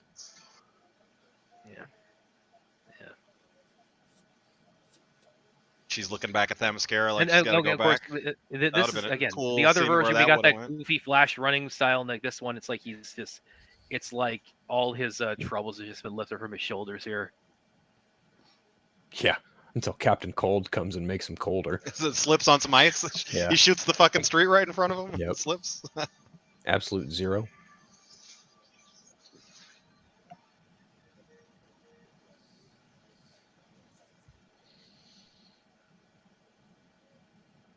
Oh, I love how he's so is he a reporter right now, Brad? That's I know William has an idea of the Daily Planet protecting him, but let's say that they don't protect him. Is he a reporter right now? Did he come back from the dead? Because his funeral was in the newspaper. Clark Kent gone missing was in the newspaper when Superman died. Yeah, too, that is kind of an open question right now, whether he's resumed his life as Clark Kent. I kind of got the impression he has the reporter outfit on, but that's not necessarily him as a reporter, though, right? I don't know. Yeah. I kind of got the impression for the whiteboards and some comments that Zack has made that once he returns, the plan is that he doesn't really return to like Clark Kent, mild-mannered reporter. He's essentially his life at that point. He's really Clark White from Rebirth. Yeah. Yeah, he's basically just Superman at that point. Right, Clark White. They let Clark Kent be Clark Kent, but when the real Clark Kent came into New 52, they called him Clark White, and all he did was go around saving people. That's when he had that beard and the black. He had a black suit on at that time too, I think. Yes, he did. That was like towards the end of New 52, beginning of Rebirth. Yeah, when Rebirth was starting up. Yeah. Lex has one of the best songs in DCU. All of these songs are great, but Lex has a really good. He's probably the best villain song. Well, apparently it's like a distorted version of "Ideal of Hope." Mm-hmm. You said That's what? exactly what it is. It's a what? Distorted version of Superman. Yeah, the Lex Luthor theme in these movies Lex Luthor theme, yeah.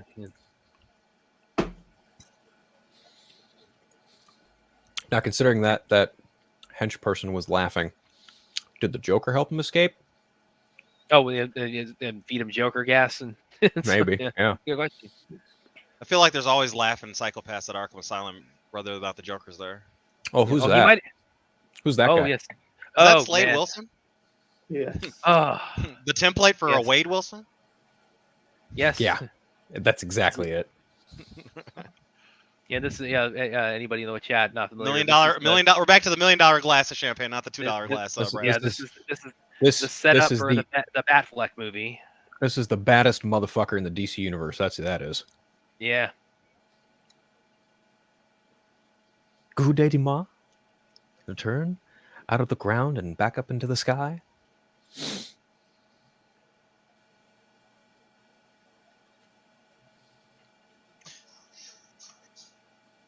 This is the best Lex. Suit this is the most combination, accurate not Lex. 90. This Lex fucking toppled the American fucking government and killed Superman. Eye for an eye. Man. Yes, double meaning.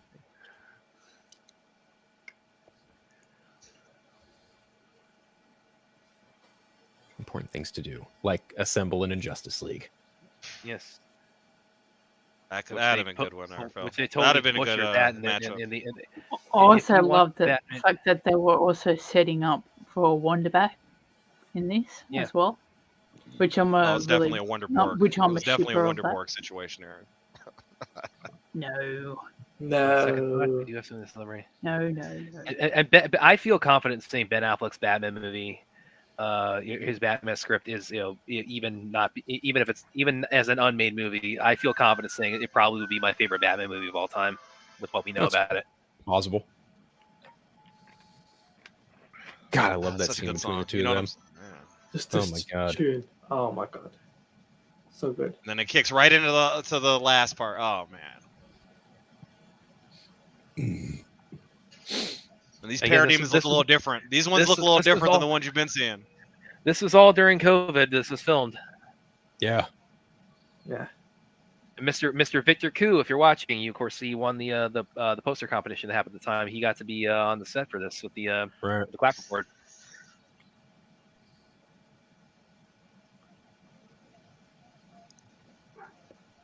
Oh no, Batman's using a gun. Sacrilege. That's the gun that has the card. No, it doesn't have the card taped on the back. In BVS, the card's taped on the back of it. Was this filmed in Zack's driveway, or was it just the Green Lantern scene? Just the Green Lantern and Martian Just the Green Manhunter Lantern. stuff. Yeah, Green Lantern scene.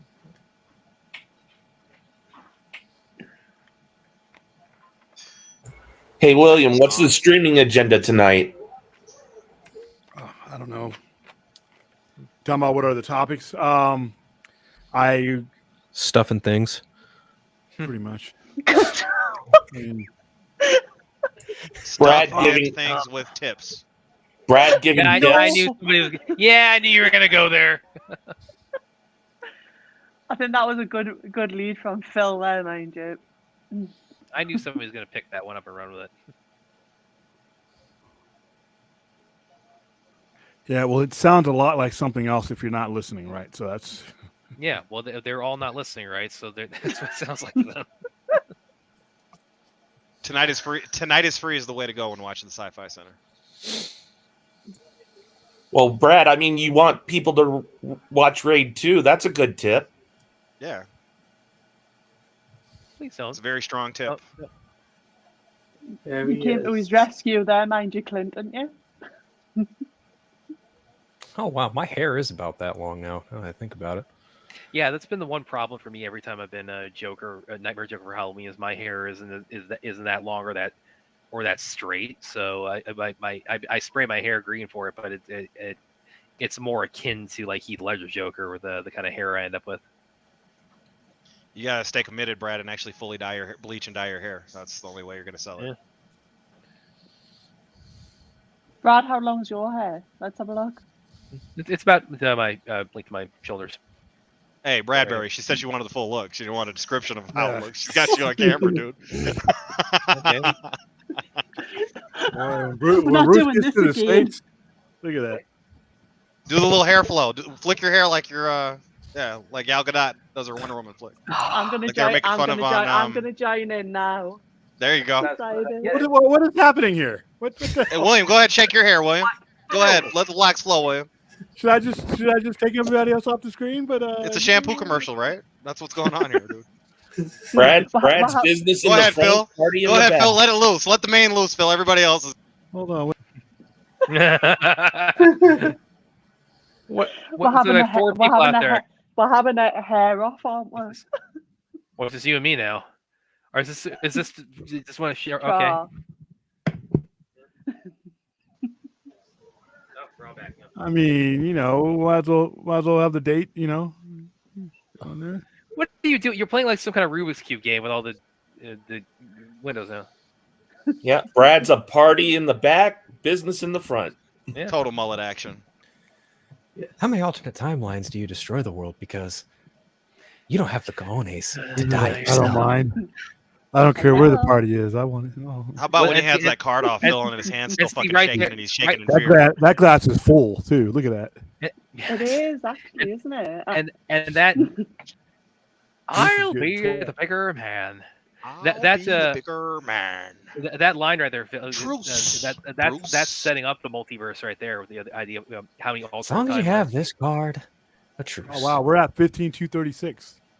I stopped looking after a while. All you have to do is tear it in half, and I'm happy to discuss it any way you like. Why you would send a boy wonder?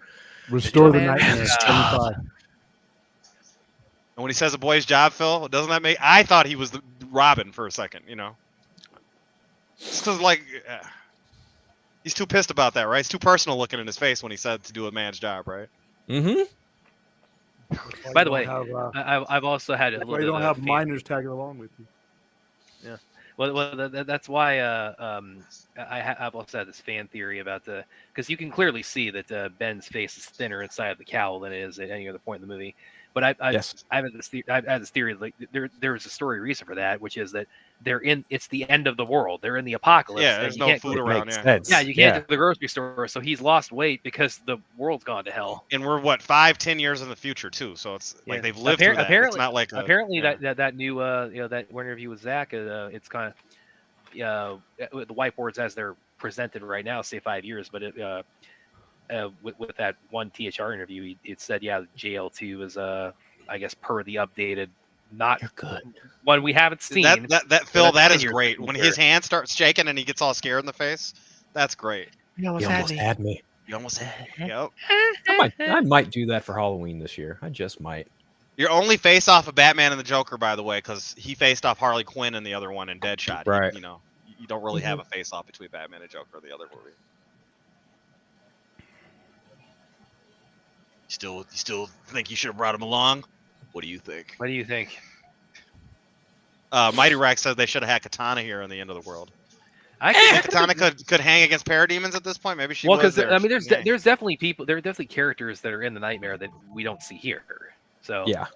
Well, you also see that Gotham the whole bay is destroyed, so not everybody could have made that out alive either. Too. Like we got to have some. I think some stakes. It's plausible to assume characters like Black Canary, Cheetah, Katana, Green Lantern, like they're all obviously somewhere here in they're out there in the Kilowog. I've seen a lot of people suggest Black Adam in the Nightmare. Okay, in my mind, Black Adam and Shazam are corrupted just like Superman is, and they work for him. What you call it? One of them is dead, and I would believe Shazam would be dead, and Black Adam would be working for him. I could buy that because it would take less convincing. I would love to see just an impaled Zachary Levi Shazam somewhere in the background there. That would just make my heart happy. Oh yeah, yeah. You're live Shazam at a ski trip. His words, not mine. I get the silliest thing I ever hear is when people say, "Well, Shazam or Black Adam would have made money if they had gotten together," and I'm like, two C-listers getting together are still not getting into the club. I don't know if it would have made money, but it would have made sense that the guy and his villain would have been in a movie together. But it would have made sense I'll not to make concede that either it probably movie. wouldn't have made any more money at all. It would have made So- more sense not to make so either Phil, one of those movies at that point. When you You're say right about that. impaled, is it like Vlad the Impaler type? Yeah, something like Like that. how Superman was impaled by Doomsday. Something like that. Yeah, plush muscles Shazam, exactly. That's the worst thing about that whole thing. We got The two Rock more actually donations. spends We all are this at- time working out How and much doing you all the stuff on? that he has to his muscles, and they got a guy in a muscle suit fighting him. We are at 15,000. I can't even say that without getting chills. $15,260.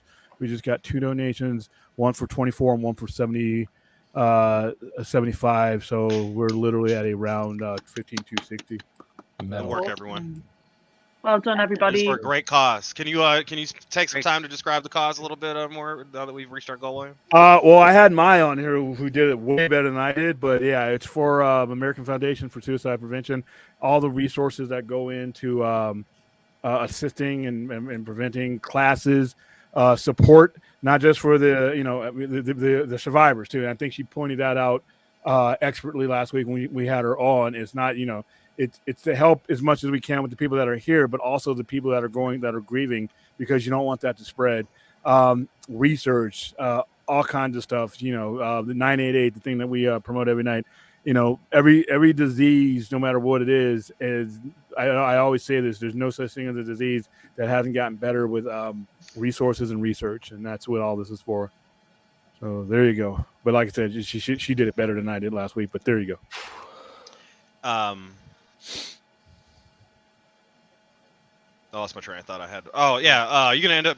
Fourth is joking about it, but now that we've hit the goal and we've done all this powering through, you're gonna end up taking a break or something soon here, William? Taking a break as in what, from fundraising?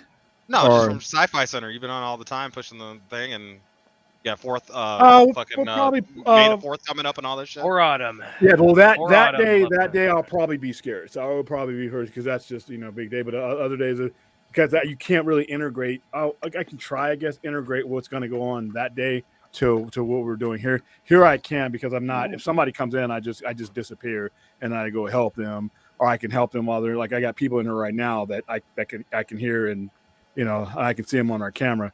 But when it's May 4th, it's not going to be, because we're going to be all over the plaza. But I don't know. It all depends on how, like I said, I'm not exhausted or anything at this point. But I did want to end this campaign today, because it's been since November 28th. We made a pretty good sprint across the finish line here. We are, and we can't thank you guys. Yeah, we came in today at what, 13? We were 13. Basically at 13-1.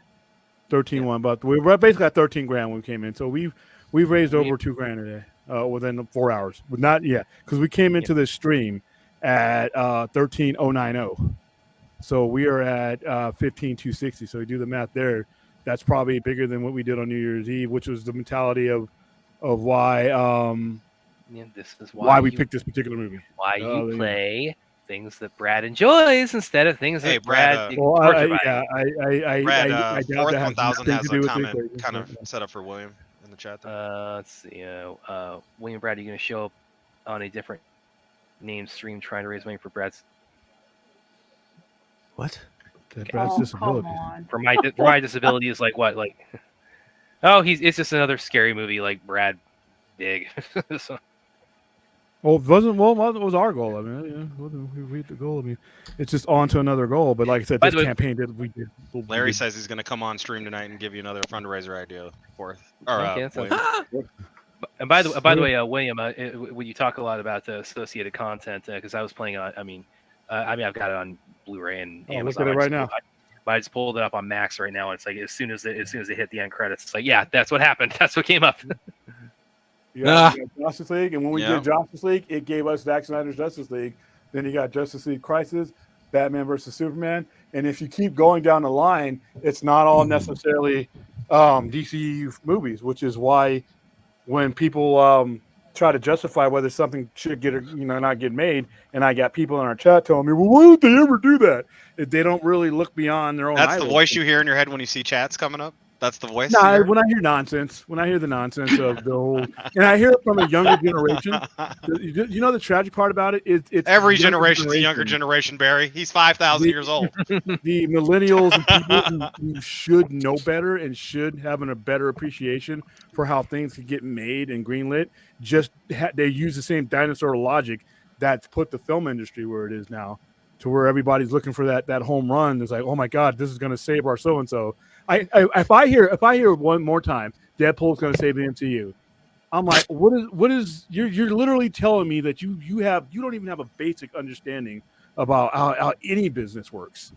So, but things like that. But this is the kind of thing that matters, because no matter how much you go to the movie theaters, you're still going to have 30 to 40% of your consumption coming from streaming, because there's just not enough time in the day and not enough money to go around to see everything you want to see. But if you have the option to see it, this is where the data is going to come from, And like I said, there are going to be some big multi-million-dollar things that are green lit because of numbers that come from here and not at a box office, because there's still money to be made. Like I said, there's how many movies? The last couple of movies that have been in theaters 2-3 weeks on their way to PVOD, on their way to streaming.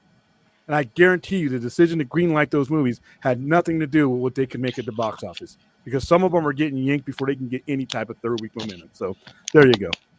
But yeah, look at that associated content there. Everything that's on there, but some layman is going to look at that and be like, okay, I'm in. Yeah, but still, it's like I can't imagine. It's like, just imagine being in your Roots position, like seeing this version first, and then that pops up. It's like, okay, I'll see that Justice League 2, and you watch it like, what the hell is this? Yeah, my eyes were burning. Here's the thing, now. She watched that. She watched that after we pretty much shit on it for her entire time here with us. So somebody coming in that's not connected to it might be like, okay, cool. And they just might roll in. They might not even, some people have their subscriptions where when the end credits end, it literally jumps to the next movie. You get the kids, you sit them in front of there, you're working on something else, and all of a sudden you're entangled. That's that model works. That's why Netflix is where Netflix is, and that's why everybody is chasing Netflix. It works. So you want your favorite movie to get greenlit, it might not be what it can make in a box office. It might be what it can make after, like Sony. Sony's gonna whore your movies out to 3 or 4 other platforms. They don't care. Do you think you give a fuck what Madam Web is gonna make in the theaters when they know what they already got sitting there waiting for the second and third and fourth markets? You think Morbius? Ooh, wow. Morbius actually came over into the black in theaters. That's not what they cared about. They already had that movie sold to other platforms. So that's what's going to greenlight, whether, they say, hey, you might say, oh, this movie sounds like shit. Why would they do that? It's going to bomb at the box office. They're not thinking about that entirely. Some people are, some people aren't. Like the actors getting their bonuses are connected to how much it makes to, in the theater. So a greedy studio is going to be like, let me see. I think I can cut that in half by cutting its time in the theater in half. If it, so that's the business of the day. But exactly what we watched. But it goes reverse, because everybody who's watching the 2017 movie got this fed to them. And if some people, Joe Average might like that 2017 movie enough to where he'll give BVS a chance, or enough where he'll give Justice League Crisis a chance, and that's all you really need. So good job on their part, I guess. It's there, so why not exploit it? Well, good job on everybody's part tonight with helping us clear the 15K threshold. I mean, that everybody's, as I said, everybody's generosity from when we started this charity back in November, to now has just been beyond our expectations. Again, we were shooting for a third of what we raised, and this is like we just can't thank everybody enough who's come out for these shows, even the ones that I didn't want to watch. But the ones that we come out for these and donated, so generously to this, you have done, this cause and this message and this fandom proud. Because I am so happy. Go ahead. I am so happy I made that scary movie donation. It is the best money I've ever spent. Larry wants you to read the donations. With me, like Clint. Larry wants you to read the donations down the line that came in today, William. Just today, or does hold on? I don't know. He's just talking about the donations. We have we've probably like over 100 total for but for like today, where do we? Pillsbury Doughboy. Oh, Is that what we were hitting? Where did it start? Got it. Where did it start today? Yeah, good work, everybody. Yes, it starts. We had I think I got the starting point. So, for today, it was our final stretch that we got over the hump with. Jason McKenzie, Q Muharid, Chappie, Samir, Monkey Man. He wants him to read them all off tonight. So, like William, he wants you to do like an. Why don't we wait until we close it? Yeah. So what I'll do is I'll read them all, and at the end of tonight's show, I'll hit end campaign. Okay. Sounds good. That's cool. We can see it all live. You can do an official final click on screen for everybody. That's cool. Yeah, because you might be reading a couple more names tonight. Yeah, that's what I was thinking. Is we've already cleared the finish line by $260, so we might be further past that by the time of the show. Yeah, Force said we really shook the pillars of hell. What with all the scary movies talk you guys integrated into this experience? There you go, Brad. We're talking about hell and Justice League, and here you are talking about scary movie. And then when we bring it up, then you want to get all upset. But this is steered it into my brain. Don't make me get Aaron put on you, Brad. Don't make me get Aaron put on you, Brad. Jesus. She'll do like she did Skeletor and Harvey Weinstein, dude. If you keep messing around. Skeletor is pretty buff there for a skeleton. Oh my god. That's Sparta. Stay puff. I need a different pose from you, Aaron. I can only do so much with this one pose, so you're gonna have to send some more pictures. Oh my god. Send someone where you punching, actually giving actual punch, something I can do, or let her stay in top form like she is. She's doing exactly everything right. She's sitting at her computer in that exact pose right now. That's how she does it. That's her fucking meditation stance. That camera fixed, woman. Should superimpose Brad's head on that. This is Sparta. Yeah, I can only do Brad's head because I'm going to put his head on like. I have to be Leonidas. A little profile shot. When he took off, I can freeze the screen when he took off his hair, and him and Ruth had that whole romantic hair thing going on, so I can freeze frame him there and put him on anything now. So. We got to start AI and Brad now that we have all these new tools out here. Well, we can't start AI. Except for Brad, Brad's going to be getting beat up by everything I put in there. So he'll be taking a punch and not delivering the kick. Brad, the AI version of Brad would be like when Stefan Urkel shows up against Steve Urkel. Wow. Story of my I life. haven't heard that name in a while. All right, guys. Anybody got anything else to add? I think this was a very fucking fundraiser. I don't know what you think. Very, very well done, everybody. Well done, William and Brad, and everybody. Congratulations. Ultra no flu bit. Brad GPT, I love it. Brad GPT. Oh my god, that's hilarious. Yeah, of course they'll be blamed on me, inevitably. Thanks, William. Yeah, well, like I said, we rode your pain to like 15 grand, so don't feel too bad. Yeah, but hey, William, Four thinks we need to do a trial, William. I think we deserve a trial. Hey, Brad, let him say it so we can get it on stream. I don't know what trial means. That's what you said it on screen. That's what the search is. I don't know. You'll find out soon enough. Please don't ask me. You'll find out soon enough.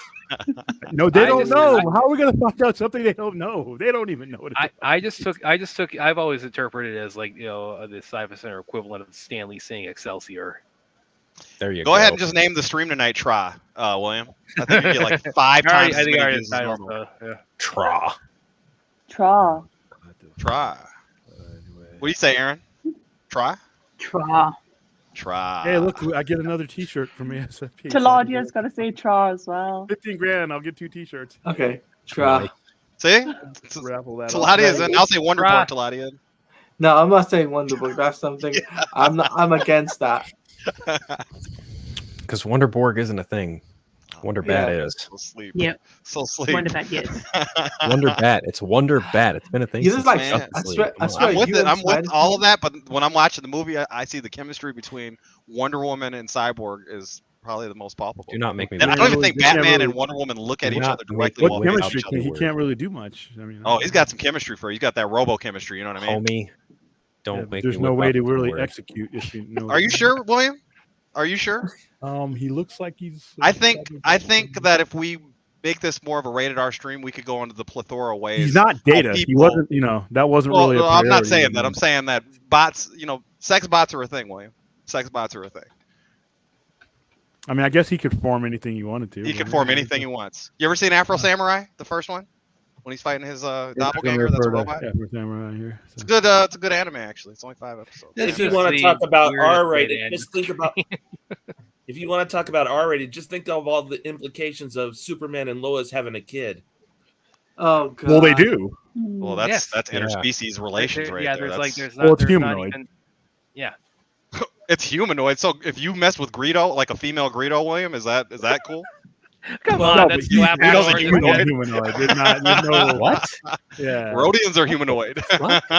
Well, Superman's indestructible. That means every part of Superman is indestructible, and you can lead it from there. Yeah, just like the song says, I'm gonna hit you up with that super sperm. I'm gonna go do it. I go, Yeah, he can't. I thought you were going to start rapping there, Spidey. If you go by Mallrats logic, he shoots a load and it goes right through Lois Lane's back, but I digress. Oh well, I'm gonna have to edit that the fuck out of the stream. You guys never seen Mallrats? Ruth found a new way to kill that fucker. I was trying to avoid that. Whoever said the load thing, but okay. And that's just the Y'all never seen Mallrats? That's what that was from. Mallrats. Man of skill, woman of tissue paper. Is that glass empty yet? No, she's. I've gone red. Or is it refilled? What, the glass? No, yeah, you refill it? Yeah, but I've got half a bottle left now. Holy shit! Did you start with the full bottle? I had 2. 2 bottles? Yeah. She's watching a 4-hour movie, dude. You gotta go through a couple. Damn, man, that's that British liquor. Yeah, you can hold your liquor. Yeah. I mean, I'm British, so and I don't drink, so. And is wine liquor at the end of the day, guys? Or it's just a phrase. It's just a phrase. Yeah. All right, guys. I think that's where we'll wrap it up before it probably gets more X-rated. Out of our control. It's Phil's fault. I'm gonna, like I said, we timestamp that so I can keep YouTube. I get a Dave Pena note. You have violated. Oh, we got a clip coming that's gonna be for the ages, William. We got a clip coming for the ages. I just referenced Mallrats. I don't know what the big deal is. Mallrats. All right, guys, that's it. We're done for now. For another 3 hours? Oh wow, less than 3 hours. Jesus. We will continue this conversation tonight. I would say thank everybody, but I still think we got a little bit more to go until we hit the end campaign.